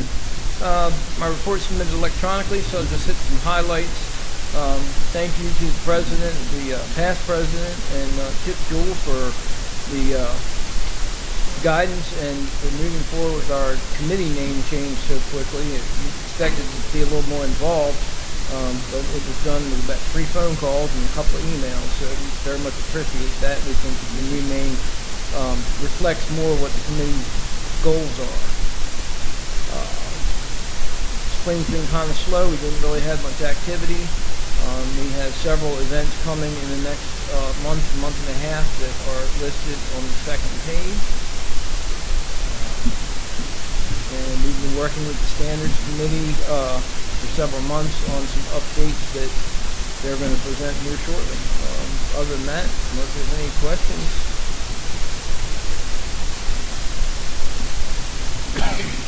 Any questions? Thank you. Okay, now we're going to move into the Resource Management Branch Search and Rescue Committee. No, I done put a line down to the next one, so Kenny Bush for standard. I'm good at skipping things today. We're winding down. Thank you, Mr. President. Thank you for the recognition. Good afternoon, everyone. Members of the Executive Committee. I asked Mr. Berry here to stay because you'll see where that comes into play in just a minute. The report for the Standards Committee was submitted electronically and included a number of proposed changes to several standards which are part of the SOPs which are currently in effect with the MSFA and can be changed by the Executive Committee and does not require action to be changed under either the Constitution or bylaw. So with that being said, hopefully you received a advanced copy of all those proposed changes as a part of the report. I've also put a written copy at each place at lunchtime for you to review if you need to. And I want to go over a few of those changes as they are proposed. The changes that we propose to do to the standards, starting with SOP number S001, deals with minimum pumper standards. They were submitted for the most part by Chairman Berry of the MSFA Water Supply and Resource Committee. But at the same time, we took a look at some of these standards to compare them with the two standards which were basically put together to try to I guess, any inconsistencies between those two standards. For example, one of the vehicles required wheel chocks The other one did not. So we went through and looked at both of these sets, and in addition to the recommendations that were sent to us by the Water Supply and Resource Committee, we took the opportunity to make those corrections as well. To do that, we held a virtual meeting between the submitter and the Standards Committee back in June. We made several revisions at that time. They were passed back and forth electronically between the members of the Standards Committee and also in consultation with the submitter to make some revisions. Those were all worked out, and they're presented in the form you see here. Like I said before, the highlights in red are the changes that are being made. Sometimes that involves existing wording a little bit, but included the whole subparagraph. And I will go through a couple of these individually and welcome any questions and can address them to the Chair Barry here as he sits next to me as the submitter in cases where I can answer those questions. First off, I'd like to point out on SOP number S001 3.1, which is the middle of the first page of the revisions, you might see a change there where there was a requirement that was revised to say that discharge outlets which are larger than 2.5 inches in diameter cannot be located at the pump operator's panel. That occurs in this SOP as well as a couple of the other ones. That wording was changed to reflect modification was made in NFPA 1901, which addressed this issue, and rather than specify a location on the apparatus, the NFPA standard specifies a location where they're not permitted to be, which adds a little bit more flexibility for these discharges to be arranged, such as at the rear or at some other location of the apparatus. So we elected to follow that recommendation from NFPA and revise these SOPs accordingly. Another change was made. If you go down, and I apologize for some of the indentations in the numbering system, but if you look on number 26, you'll see there where a reference was changed basically to reflect NFPA 1901. I think earlier this morning you heard a comment that was made that NFPA is in the process of consolidating and revising some of their standards together. There was a reference in one case where a first aid kit was required in accordance with 1901. There was another case where it was required in accordance with NFPA 1903. NFPA 1903 has been consolidated into 1901, so we made the change in both of those locations to reflect that standard to be consistent and up to date. If you drop down to near the bottom of that page to number 40, which talks about traffic safety vest, that was revised to reflect a condition where in some cases we found departments actually issued each individual member a traffic safety vest rather than carry them on the apparatus. So we revised that wording to indicate that where that occurs, that's an acceptable condition as long as there's one that's made available to every riding position or every riding member that's on the apparatus. So that change was made there to reflect that provision. The next standard deals with wheel chocks, and like I alluded to earlier, there was some indication here that there was one of these standards which included for a certain type of apparatus the wheel chocks be included. The other one did not. So in this case, we added this one for them to be consistent, so now they're both required for both types of apparatus, which are referenced in these standards. If you look down to number 43, it says here, obviously, where there's a rural water supply issue that required some connections to allow for enhanced tanker operations. That's a new section to this particular standard. That's also reflected in the tanker standards. So at this time, I think that covers everything that we've changed as an overview.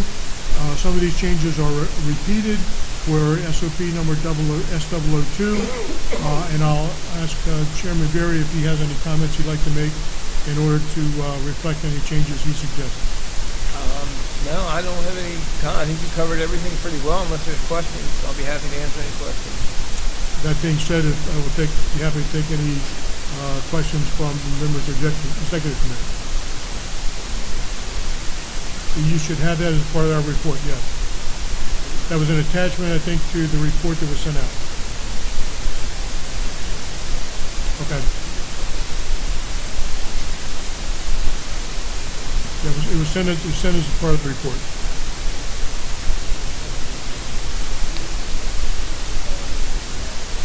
Okay. Okay. The attachment didn't come through for some reason. That's all I sent. Happy to do that. Okay, Tim. Pumper standards, minimum of 1250 gallons per minute pump, right? Correct. Okay. But then it further states that the strainer must be able to supply 1,500 gallons per minute. It's 1250 pump. Correct. The reason being is that most 1250 pumps will do 1,500 at draft with a single sleeve. Not disputing what you're saying. I'm just saying. Right. Do we want the wording to the strainer is capable of? The reason we did that was because strainers typically are either under 1,000 gallon capability or 1,500 or larger. There's no in between, so we chose to go with the larger requirement. It doesn't necessarily have to be the same as the pump size.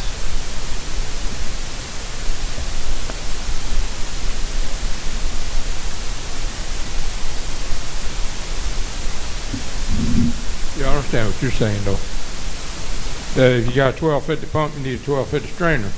Well, but if they don't make a 1250 strainer, what right, that's Steve's what we're saying. That they make either, 1,000 or 1,500. Right, they don't make a strainer. For Should just say strainer should capable of pumping the rated capacity. we did that specifically because when you get into larger than 1,500 gallon a minute pumps, there's no strainer that can do more than 1,500 or much more than 1,500. So that's what we went with 1,500 because that's the bigger of the two choices of strainers types that are available. We didn't want to let people start buying these small strainers that were restricting their pumps. Is the purpose.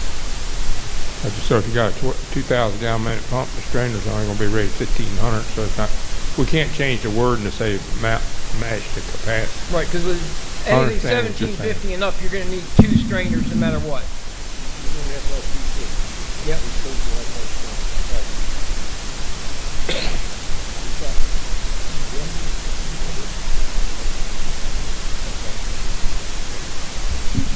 Any other questions?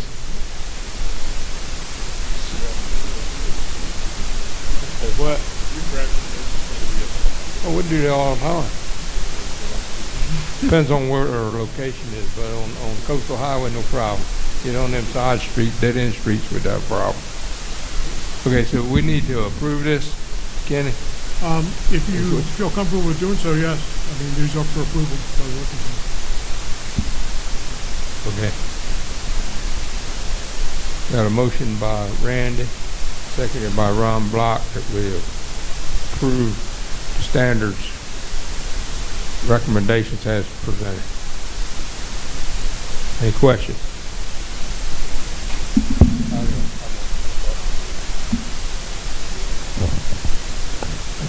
I do have one question. Yes. It's the 43, where's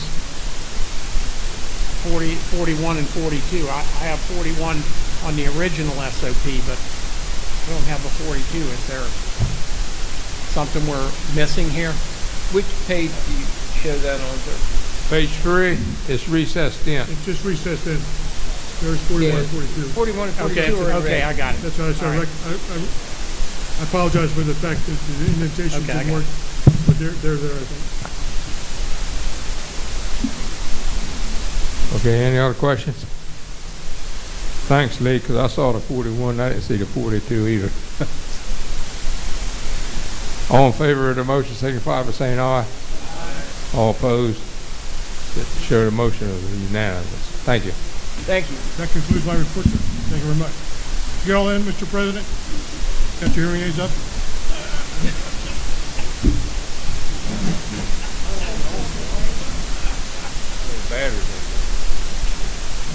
Okay, let's see who I can skip now.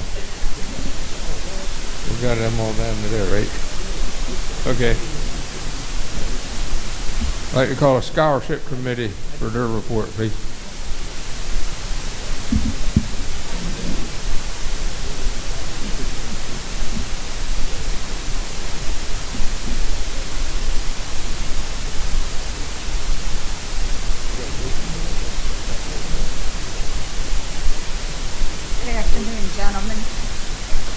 for the opportunity to chair the scholarship. This is my co-chair, Susan Mott, and Frank Carassamini. We also have Doug.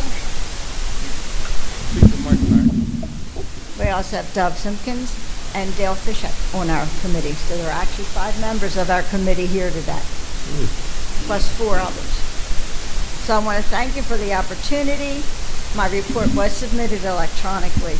We had our first meeting the morning of the transition meeting on July 14th, and it was brief, but we went over our goals for the year, what we hope to accomplish. We plan on making a few changes to the scholarship application to make it a little bit more comprehensive and get better information on the applicants.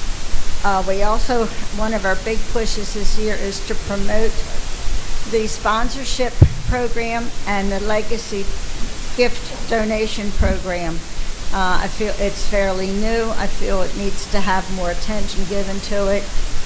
And actually that was Frank's initiative to get it started. I believe you heard about it at an earlier meeting in the spring. So that's one of our goals. And when you make a donation as an individual or in the name of a company, it will go into the program book at the convention, as Frank's was this year. His was the very first one. Let's see. I do want to thank Lynn. She had served as our chair for 2 years, and I want to thank her for her service, and she will be our executive liaison going forward. We do have one issue we would like to bring up. Susan, you want to take the lead on that? Sure. Good afternoon again, everyone. Lynn and I actually started something before the end of last year's MSFA group, and that is I do road trips now, or any of the committee members that are available. So a lot of times the young people can't get to MSFA's convention because of school, work, volunteering, etc. So what we're doing now is we're actually going to the fire companies and presenting the awards to these young people in their company meetings. Number one, it is a recognition to those wonderful young people that are doing hard work and going ahead in higher education. Second is it gives the companies themselves the ability to be aware of the scholarship program and the need for support so that we can continue on. What I discovered was when I went to College Park and I was faced with, believe it or not, 17 probationary members, all of whom are college age, and asking a lot of questions about the scholarships because we were awarding one to one of their own. And they're like, well, how do you get to it? I can't find it. So Barb and I did some research and found that it is a little bit persnickety as far as how you get to finding it. So I've had conversations with Lynn and Kate so that it's a little bit easier to find the scholarship application. They can find the scholarship committee, but then they couldn't find how to get to the scholarship application. They couldn't get to the information that they needed. So we're working really hard to make the initiative to make it a little more user-friendly so that these young people can get to the application and start moving forward with applying for these scholarships. There's a lot of young people out there. There's a lot of young people. Thank you. There's a lot of young people that are not even aware that this is available to them. So I think one of our goals is we really need to get it out there and make a difference. So that's... Yeah, I found it took 6 steps going through the MSFA program.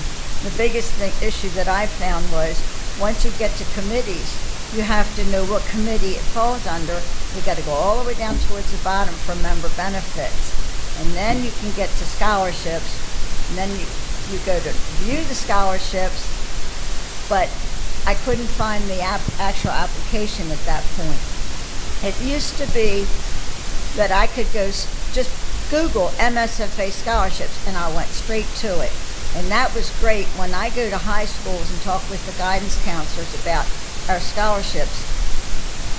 It was real easy for me to say, MSFA scholarship, and it'll take you right there. But it's not that easy anymore. It's too many steps. So we really need to kind of streamline this down. And also, along with that, we have the sponsorship program at one section of the scholarship committee location, but then the legacy program is all the way down at the bottom. I think those two items should be together as a group because it is all about donations to the scholarship program.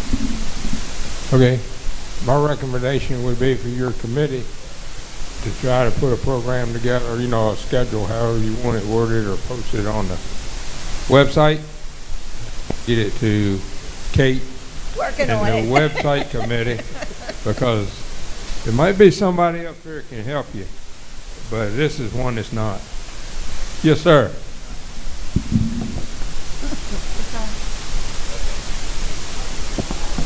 Yeah.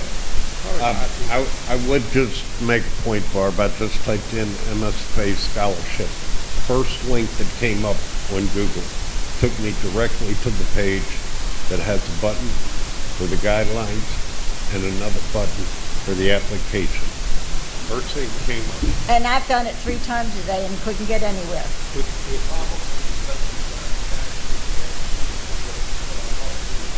Okay. As long as we can There make you it go. easier, that's the main thing. You may want to think about doing an article for the volunteer trumpet. That's also what Frank's already got one in the works, and we expect to get it to Jonathan before the end of the weekend. And our next meeting will be September 29th at 10 a.m. at Arbutus Volunteer Fire Company. Thank you. Anybody have any questions at a scholarship committee? Downtown, okay, thank you. Thank you. All right, thank you. Mr. President, do you have any comments before we proceed to close?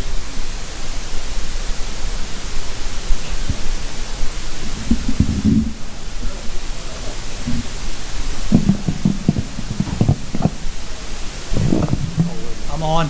None, sir. I think you ran an excellent meeting.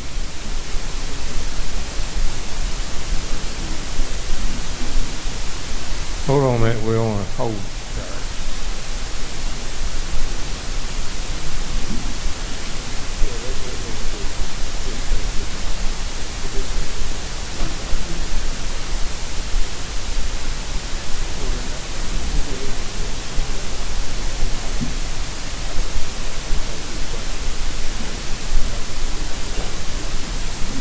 Okay, moving on.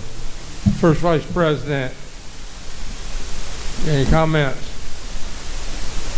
If you don't have any comments, you can just give me a thumbs up. You don't have to get up. No comments. Okay.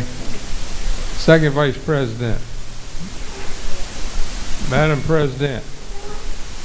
How about the ones beside you there? I can't see. Okay. Thank you. And the executive committee members and the secretary and the 3 presidents, don't forget we got a meeting in the back as soon as it's over with. Chief Chaplain, it's all yours. And we will limit, a minute. We'll start tomorrow at 9 o'clock. They will have a continental breakfast in the morning. And we can leave our equipment in here. It's been checked. We can leave our stuff here without it disappearing. Thank you. Now you're up, Mr. Chief Chaplain. Please join me in prayer. Almighty God, we are so blessed to be able to be here today, Father, and we thank you for those who have dedicated their time and their energy to work with the Maryland State Firefighters Association. Father, now as we get ready to depart, give those safe travels who are traveling, and Father, watch after those responding on calls, protect and guide them and bring them home safely. We ask this all in Jesus' name. Amen. Adjourn.